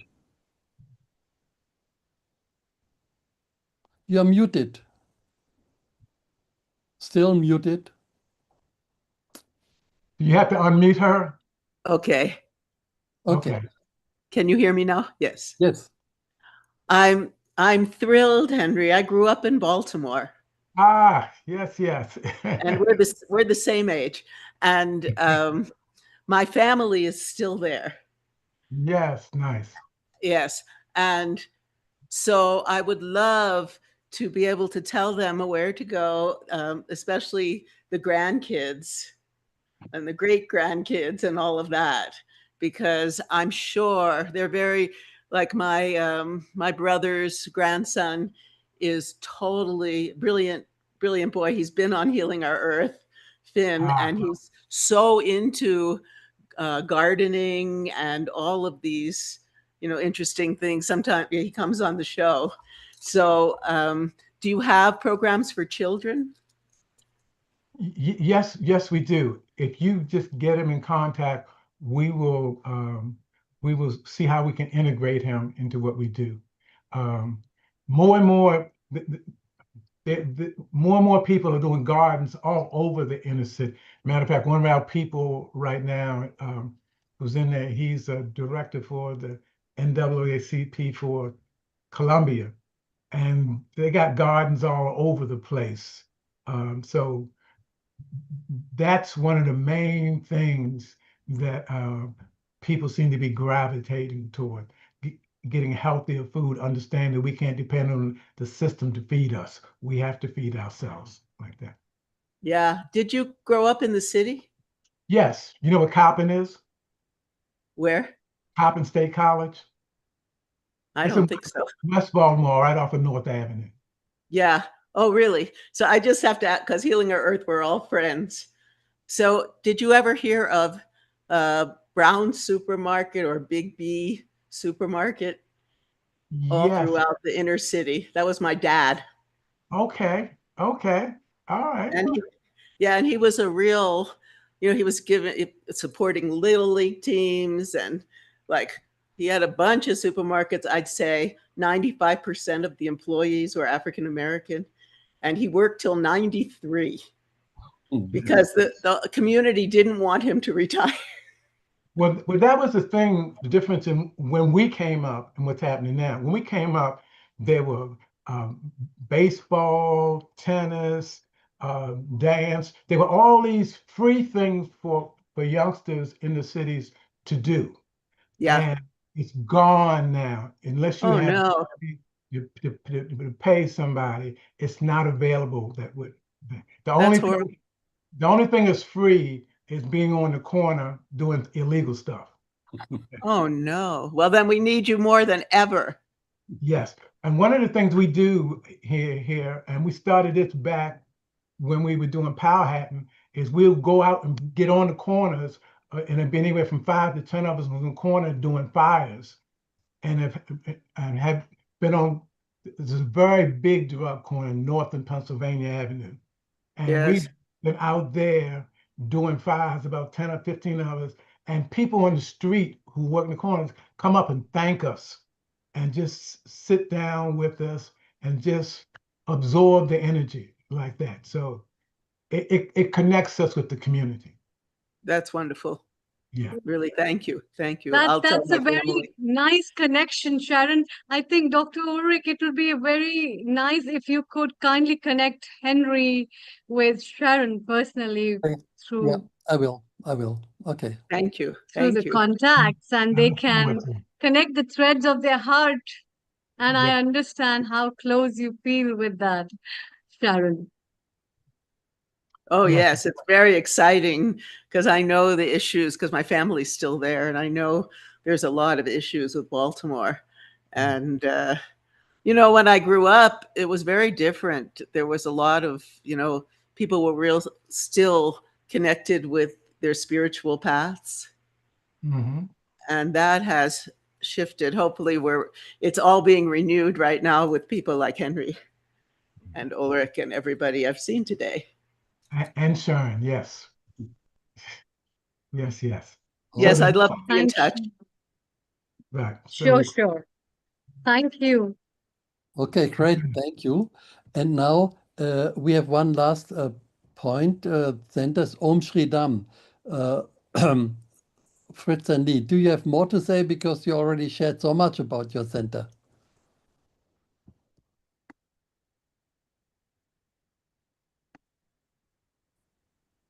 You are muted.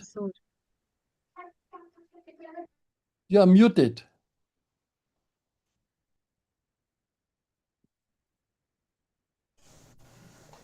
Okay.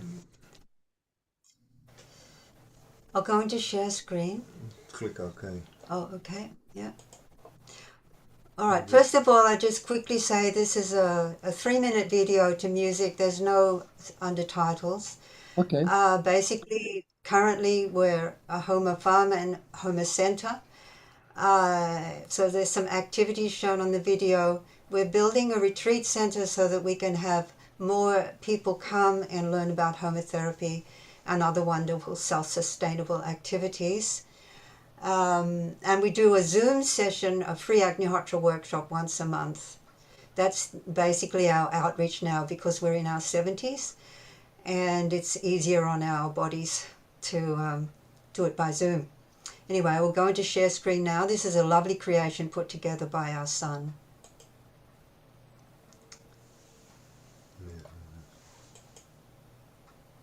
You click share.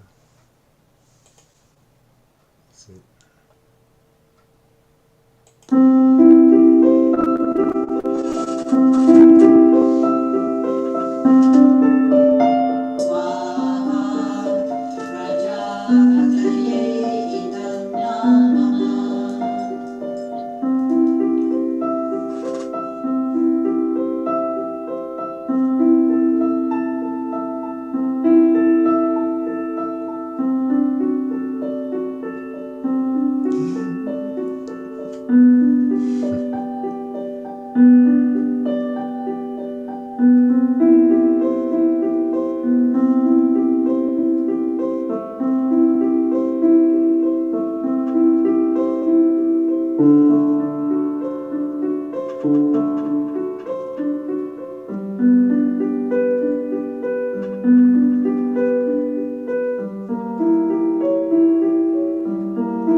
Agnaye Swaha Agnaye Idam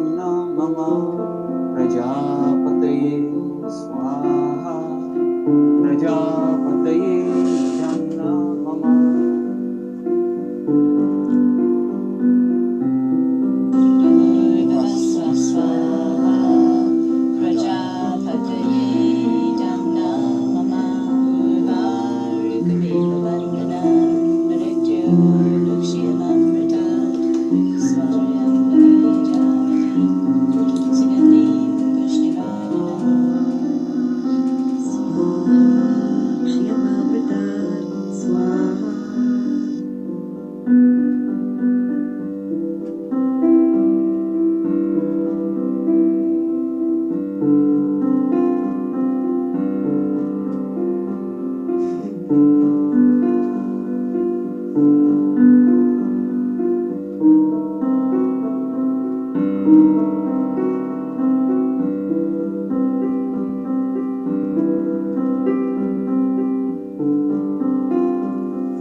So that was a wonderful video. Thanks for sharing. So again, that's Very grateful. a place where I want to go sometime. Let us see. I hope you visit us. Yeah, and many others here also want to do that. Okay, so now we come to our last session, the closing circle. And the first is Parvati. She will talk on Srivasan's character and legacy.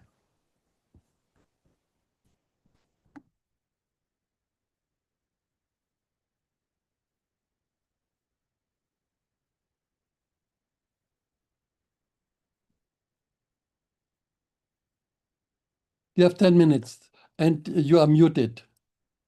You are muted. Unmute yourself, please.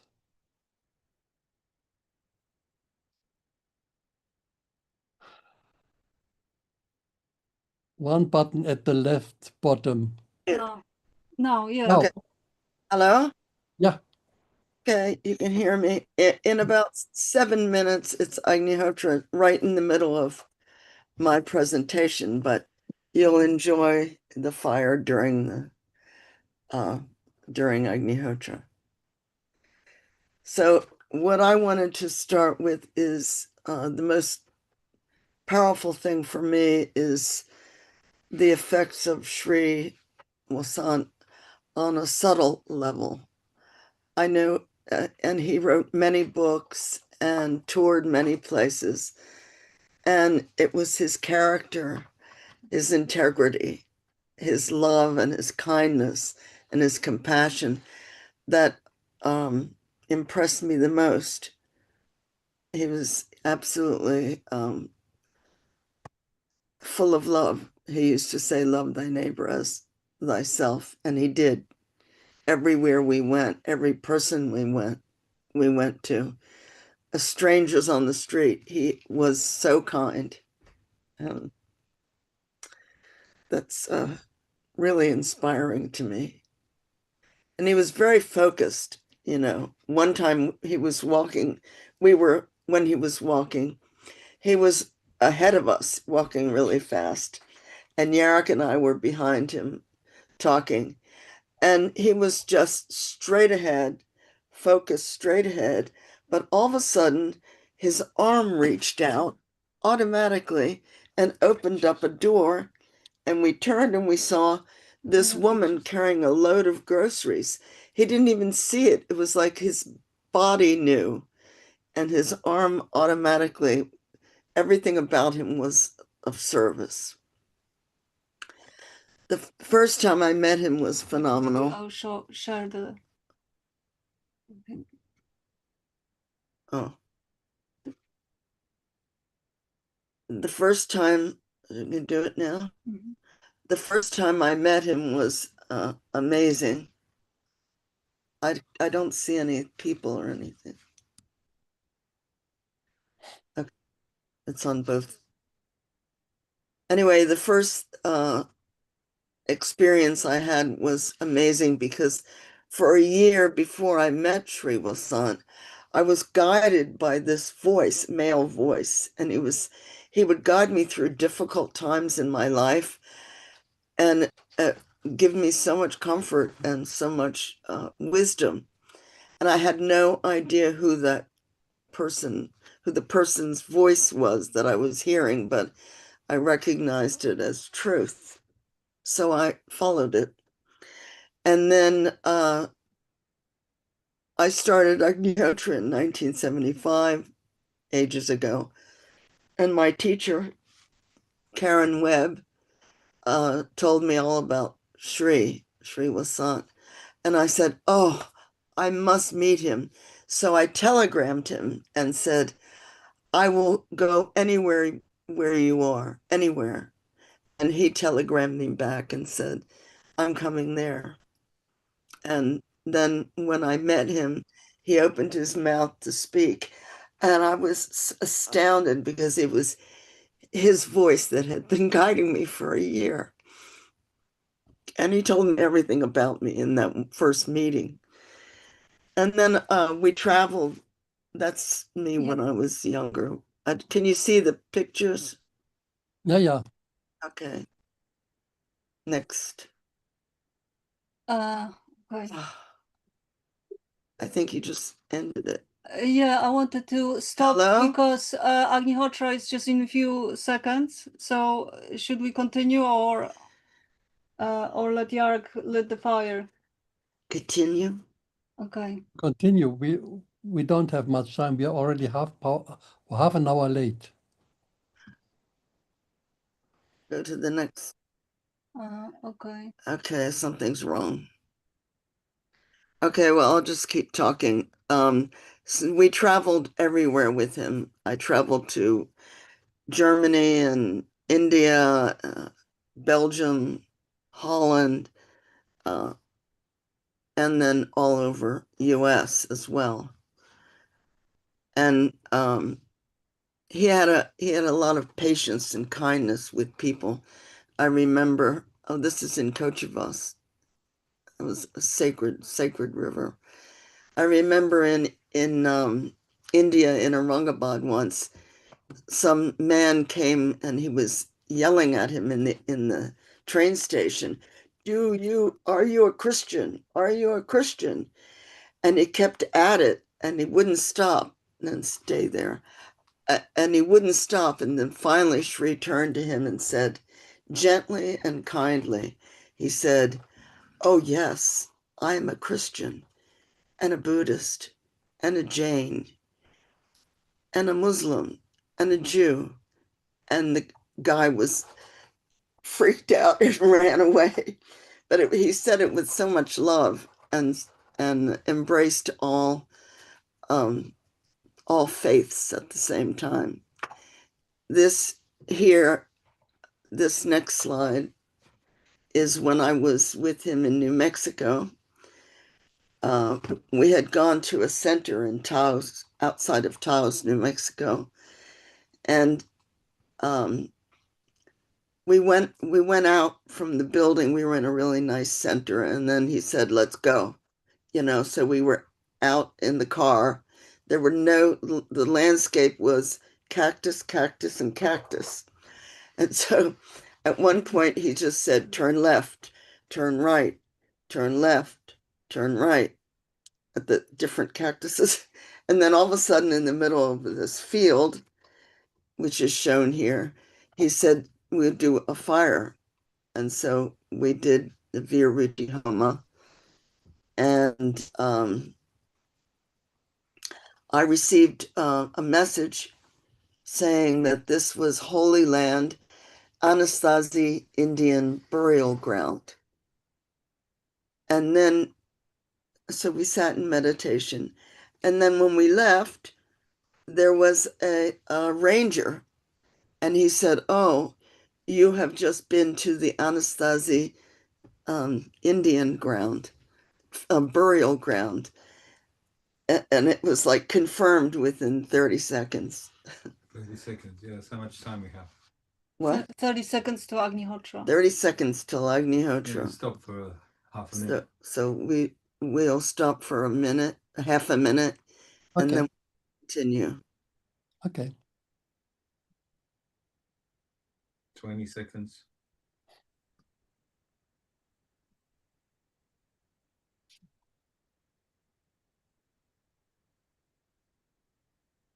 Ten seconds.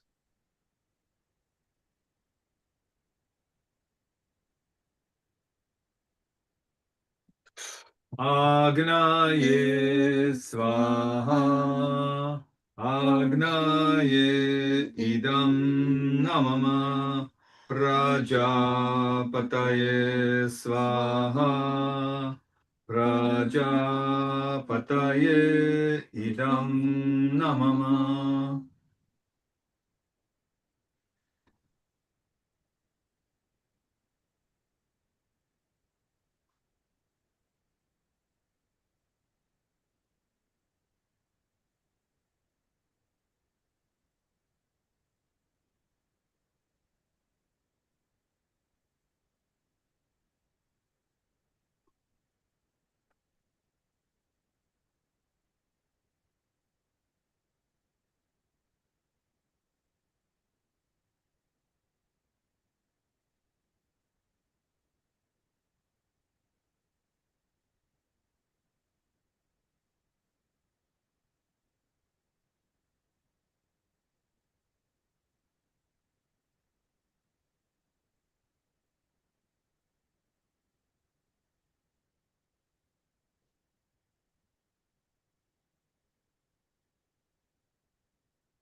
Should I start?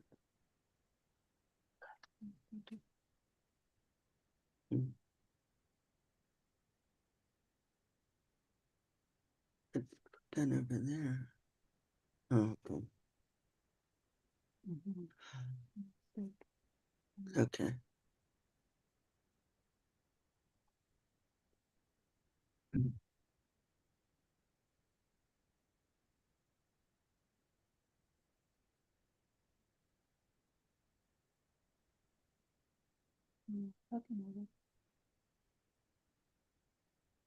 Great.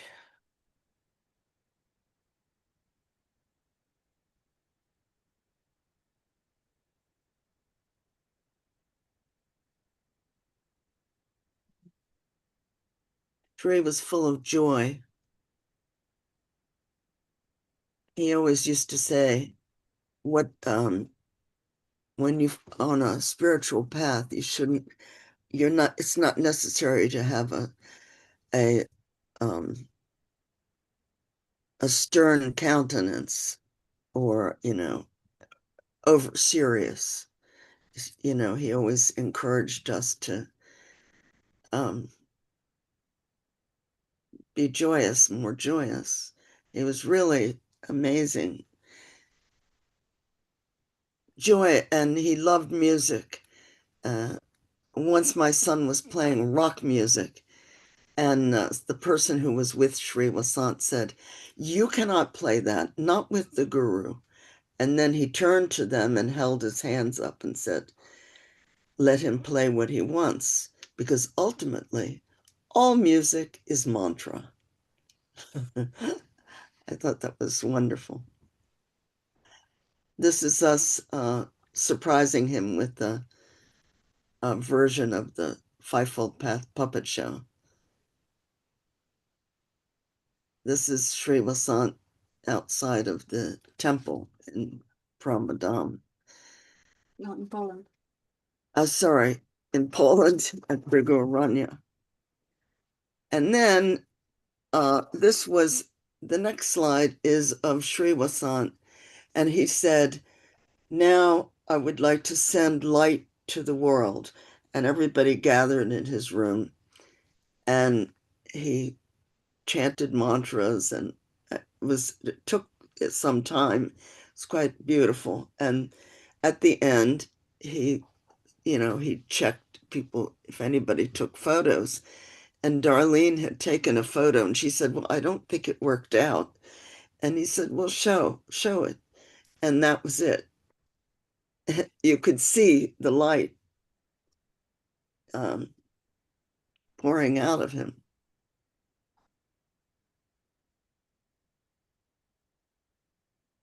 This is also in India. Brugorania. But Brugorania. I mean, Brugorania, God. And there was the other, that's Jamal. What do you want? The other time, this is, the next one is Auschwitz, when he was praying, sending healing to those who were stuck there. And then, did we see this already? Yeah. We saw that. Both of them. Okay. Oh, and here, the next one, this is in India. And we were in Maheshwar, and he said, it was January 18th, can't remember when, January 18th, 2006. And he said, we have to go and send light to the planet from this rock, this place along the Narmada River. And he told me that I should sit there and send light to the world. I, of course, panicked. And then, how can I send light to the world? How can I send light to the world? And then I sat there on the rock and just prayed with all my heart and soul that somehow light would go to the planet. The photo tells the story. There's Sri, if you can see the light coming from him to me. He's sending the light. And you can see it looks like Orion constellation in the background. It was an amazing experience, and a lot of orbs, but the light shows up. So lest you think you're doing something, it's really all the divine. And this is the cover of the Messenger of the Sacred Fire. And he was very aware of the subtle world, but he was also grounded. He was always encouraging people to start gardens and to create Homa farms and communities where people could live in harmony with nature and with their human nature. And he treated people with kindness. And that was, for me, his greatest message. His love that was beyond. I'm going to just read one short paragraph from Messenger of the Sacred Fire. Sri Vasant said, we had never sought to amass followers or devotees, disciples. It was never our intention to do so. Still, it happened that those who adhered to the Fivefold Path began to work with great devotion and diligence to teach homotherapy around the world, to start programs based on Agnihotra. It is those people to whom we are most grateful. We are most grateful. Okay. Thanks a lot, Parvati. That was really nice, giving some insight on the character and what it means being next to Sri Vasant. And now, next thing would be Karina Sovindi with her song, but I don't see her. Can anybody call her? I sent her the message, but she did not reply. It's Agnihotra. Yeah, but Yeah. I know. You're right. My Anybody phone is calling her? not working. Maybe No yours problem. will work. I'm calling her. Oh, there she Oh, she's here. She's here. Okay, great, great, great. Thank you. I don't know why you couldn't see me before. I was here the whole time. Oh no, your video was not on. Anyway, Yeah, it was. Oh, She okay. was So, there for so long. Yes, yes. yeah. okay, so I was blind. My fault. Okay, so I'm going to play the song written by Parvati and I hope you enjoy.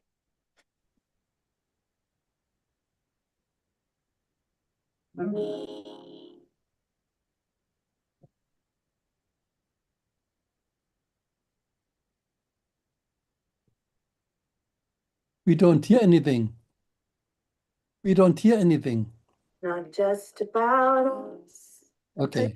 Yes, yes, we can. Just about us. It's about our,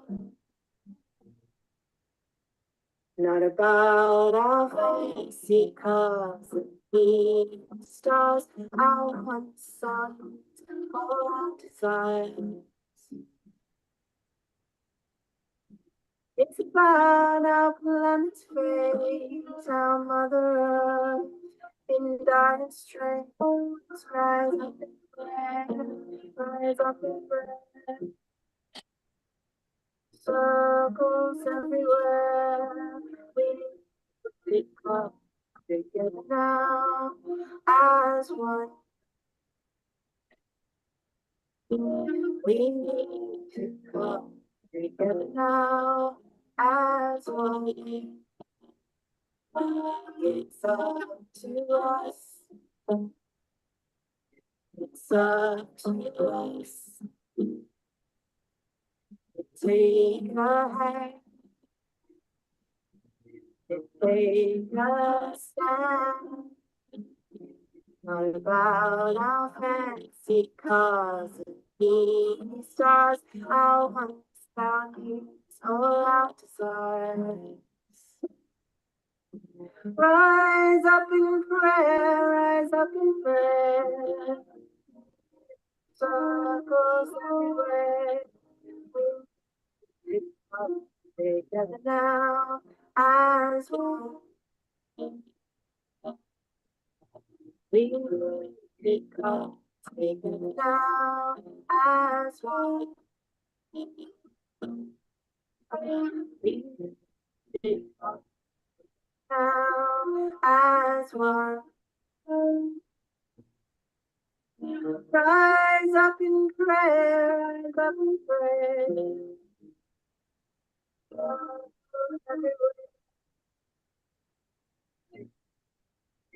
Now as one. We come together now as one. We come together.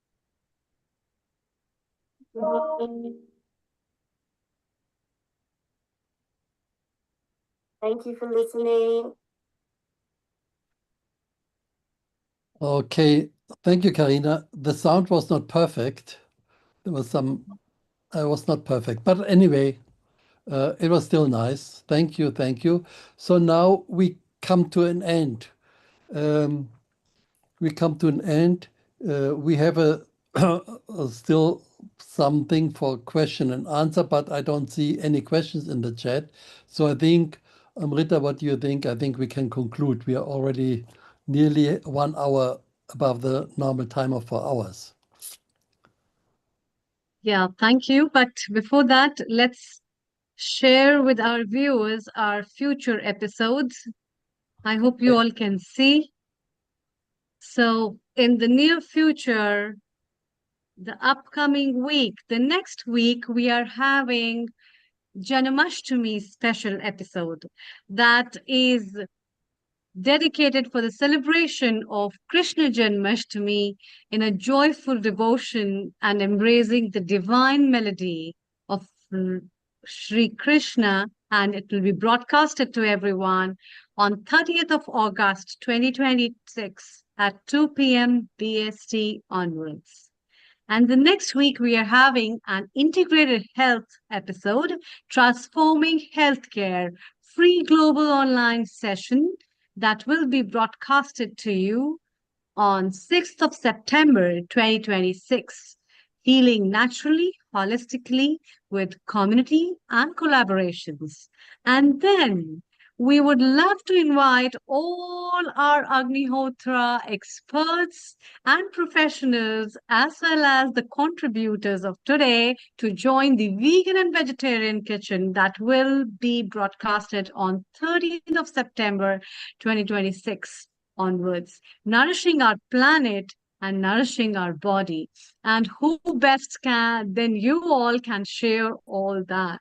So after this, we bring to you the World Ayurveda Day special that will be broadcasted on 20th of September 2026 onwards. Holistic wellness for healthy body, mind, and spirit from the timeless wisdom, as well as the healing from the ancient sciences of India. So that was our upcoming episodes at Healing Our Earth. We are really very grateful to everyone. Before we conclude, I would like to take 1 minute of your comments before we say goodbye to all of you. You have all done a marvelous job. It was very incredible and outstanding, and we really appreciate. From Australia first, I think you all have spent so much of time waking up all night. It's like I'm really humbly grateful to you. Yes. Oh, well, thank you, everyone, for your marvelous contributions. And I would just like to thank Sri Vasant for inspiring us all. And his work continues.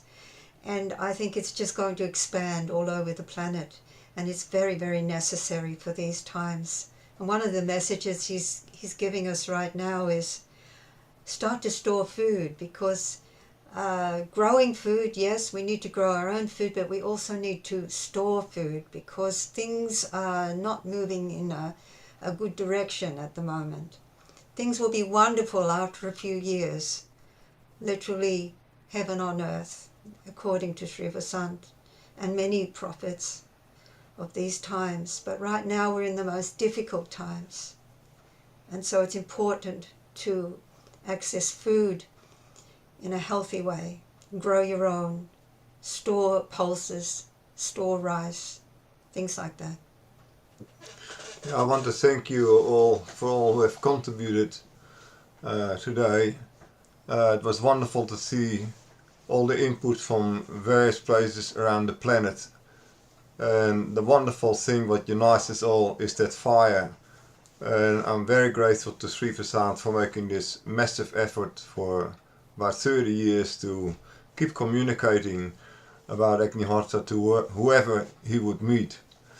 And you know, the planet is in dire need of light, and every time we light that Agnihotra fire, a tremendous descent of light is there. As we have the benefit ourselves, but we also do a service to those who live around us, who are maybe not able to light that fire. So, you know, within a kilometer radius, you bring a very positive impact into your immediate area. and that's a wonderful way of doing service to our fellow human beings and our nature, and we can give something back to nature. So thank you all for supporting that Absolutely. and Thank making it you. happen. Thank you. Let's have a minute's comment from Mary, and then we move to Swindy. Sure. So And to then Parvati. piggyback, thank you, Amrita and Fritz. To piggyback off of Fritz, I just want to say that the resonance point is, you all saw just how many examples of the resonance point through the Homa centers and the impact that one resonance point can have over an area.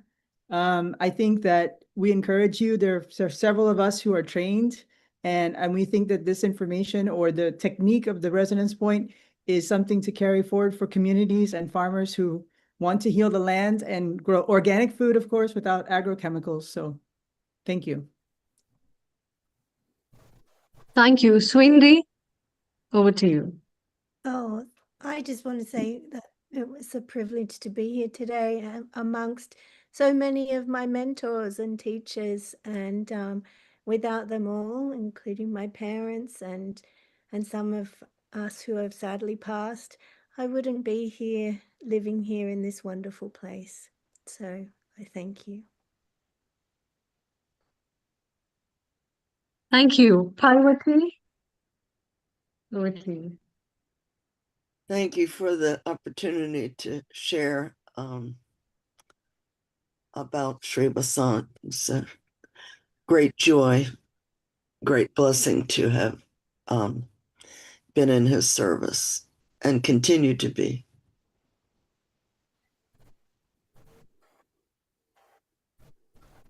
Thank you. Lisa, yes, please. I'm very grateful to have been part of this program, and thanks to everyone who has helped to make it possible. And to think at the beginning of the program, we saw how this one man left India with a little money, no connections, and now he, through his efforts and through divine grace, this is spread all over the world, transforming lives. And the one thought I would just like to leave everyone with is one thing Sri Vasant said over and over again, is let us fill all the spheres with love, and may Agnihotra help us to do that. Thanks to everyone. Thank you, Dr. Anukul. And can we have 1 minute of comment from our guest as well? The one thing that, Yes, Dr. Anukul. thanks, Global Namaste Yeah. for everybody. I just listened to everybody so intently. I really enjoyed listening to every little bit. One thing that struck me was with Dr. Henry Gregory. He talked about the working. I could not make out why he named the place as Family Life Center. Is it that because the family is a center at the smallest structure in any society? And I think it does require a huge amount of work over there. And it is great to see when he has named that as a family center, because that is where the entire energy will flow from. Number one. Number two is one thing that I find that all of you have had some sort of connection with Swami Vasant Paranjpe. Something is very unique about him. It seems to me that he could sort of get everybody together so easily.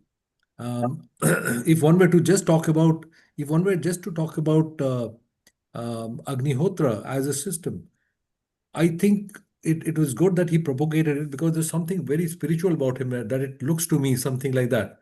Because if I were to go and tell Agnihotra to anybody just very casually, I don't think that will work out. It has to be somebody like Swami to have get it through, and also Dr. Ulrich, who has taken it on upon himself to really spread it so widely. It is a real pleasure to see him really doing so well. Thanks a lot for all the presentations. It is very informative. Yes, indeed, it was very informative, definitely. Dr. Ulrich, and we have our guest. Can we have the comment from, could you please name yourself? Barry? Yes, Mary, please go ahead. Sorry. Yeah, so I have to disagree from what you just said, the last speaker. Agnihotra speaks for itself. In fact, Sri Vasant made it clear and Sri Gajanan. After them, the fire. After them, the fire. So even people who will never meet either of those two in the body, if they do Agnihotra, then they are basically getting something close to the same experience. That's what we've been told. And the last thing I want to say is that there was emphasis on young people in this presentation today, especially in Baltimore. And we are making a push now in Poland, trying to figure out the best way to meet, to get to young people. So far, we've settled on music so far, but we have a long way to go. And when we say young, we don't mean like Henry, 50 and under. I'm thinking of more like 30 and under, you know. So we're open for ideas of how to make that happen. Thank you. I would certainly like to visit Poland sometime soon to visit your place. Sure. You're most welcome. Come before winter. Unless you like snow like me.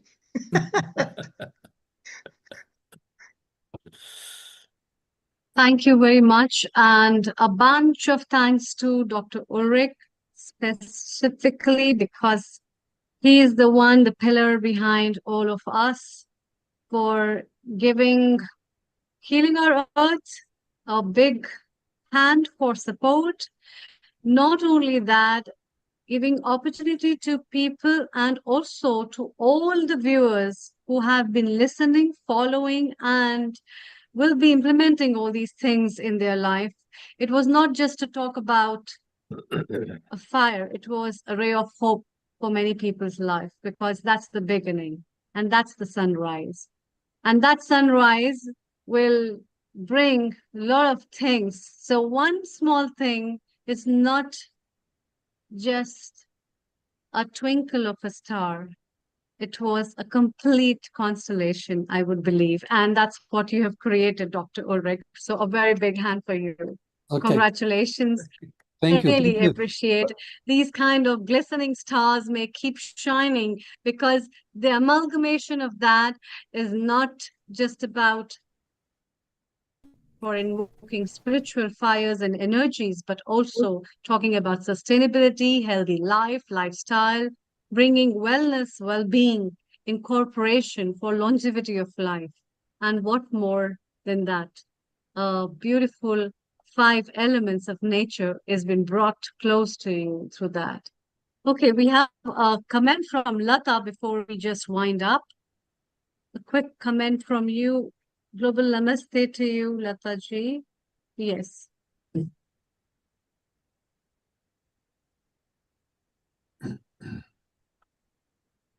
Good evening and global namaste to all.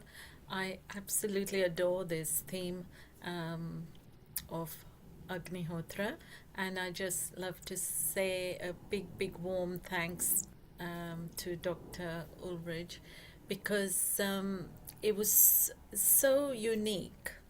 I've experienced so many different sessions in different subjects, but this one is so peaceful, serene, and calming, and it really connects us, you know, to understand fire and the cleansing and the purification aspect. I think is just phenomenal, very educational, very informative. I found it very entertaining as well. And so you delivered it so beautifully, and your dedication, all the team's dedication just flowed through, and it was just remarkable, really. Wouldn't you agree, Amita, Absolutely. Dr. Amita? Yes, Thank yes. you. Namaste. Your comment, Meeta ji, before we wind up. Over to you. Global Namaste, everyone. I have been logged in 2 devices. One was the phone before, doing multitasking, but I thoroughly enjoyed. If you were watching the chat, I was trying to put in some more information relevant to the Vibhuti. We have Vibhuti in Sanatana Dharma in Hinduism. We have Bhasma Arti. Bhasma is ashes. And one of the presenters, I'm trying to remember who did mention about the scientific, importance of how it curing and therapeutic Bhasma or ashes of Agnihotra is. So I'm just flabbergasted how much work you are doing in this area, and we are forgetting our roots, and you are putting us back to where we should be going, especially in the tradition of Sanatana Dharma in Hinduism. The youngsters are not getting the values which are coming free of charge to them, and I'm so impressed that you are reawakening us. Please keep doing and continuing this work, and would love to have more of this such programs. It's so good, and as Lata said, it's very calming. And thanks very much to Amrita for coordinating everything, and Nishit Bhai. So we are so happy, and Anukulji, we are so happy. We are so happy to have this, and we are so lucky to have this. Yes, absolutely. Thank you. Sure. Okay, Definitely. can I say a few words? I don't have much time because now Agnihotra is here. Yes, yes, yes, Okay, please. so first, of course, I'm always grateful to our teachers, Sri Vasant, about whom we talked a lot today. Normally we don't, because it is for him the message was important. His person was not important for him. So, but now we talked a little bit about that background also. And I'm very grateful to all the participants who did a lot of work to put together all this information. And some of that was even new for me. So I was very, very happy to have that from all the people around the globe. I know it's a lot of work. So I'm grateful to all of them. And then, of course, I'm grateful to the organizers, Amrita Sharma, to Nishit, Kotak, who does the technical part, and he worked in late at night also to put together the posters and this and that. And then our friend Dr. Anukul, who is always here. I'm admiring every Sunday he spends the afternoon with Healing Our Earth. It's always good to see you on that platform. Yeah, so I'm grateful to all that. And now I wish you all some. And we are also grateful to our technical director, Nishit Yeah. Kotak, for assistance, support, as well as for being with us for Global everything. Namaste, everybody, and what a wonderful session. From the way it Yes. started, I could just tell, it's such a powerful session. And honestly, it blew my mind away because there were so many things I had never considered about Homa. And also seeing the big strength of your team and the way Homa has been there for many, many years. And we are not sort of aware of it. So thank you for bringing that to our attention. Okay, great. Thank you. Yeah, big thanks to Ulrich, your team, and your effort. And the time zones are so different, and still the enthusiasm and total dedication is so visible, is so obvious, and Yeah. yeah. Thank you, everyone, for joining in. Thanks a lot. And we would look forward for future episodes as well as bringing in something more interesting and vibrant. But stay tuned and please join us for the Janmashtami episode, which will be very vibrant, colorful, as well as full of inspiration from the discourses of Bhagavad Gita, as well as the Lord Krishna's some stories, insights, and wisdom that we love to share with you, along with bhajans, kirtans, and chanting. So, thank you so much. And Om Suryaya Namah, Om Agnyaya Namah, Om Adityaya Namah, Om Idam Namah, Om Shanti Shanti Shanti.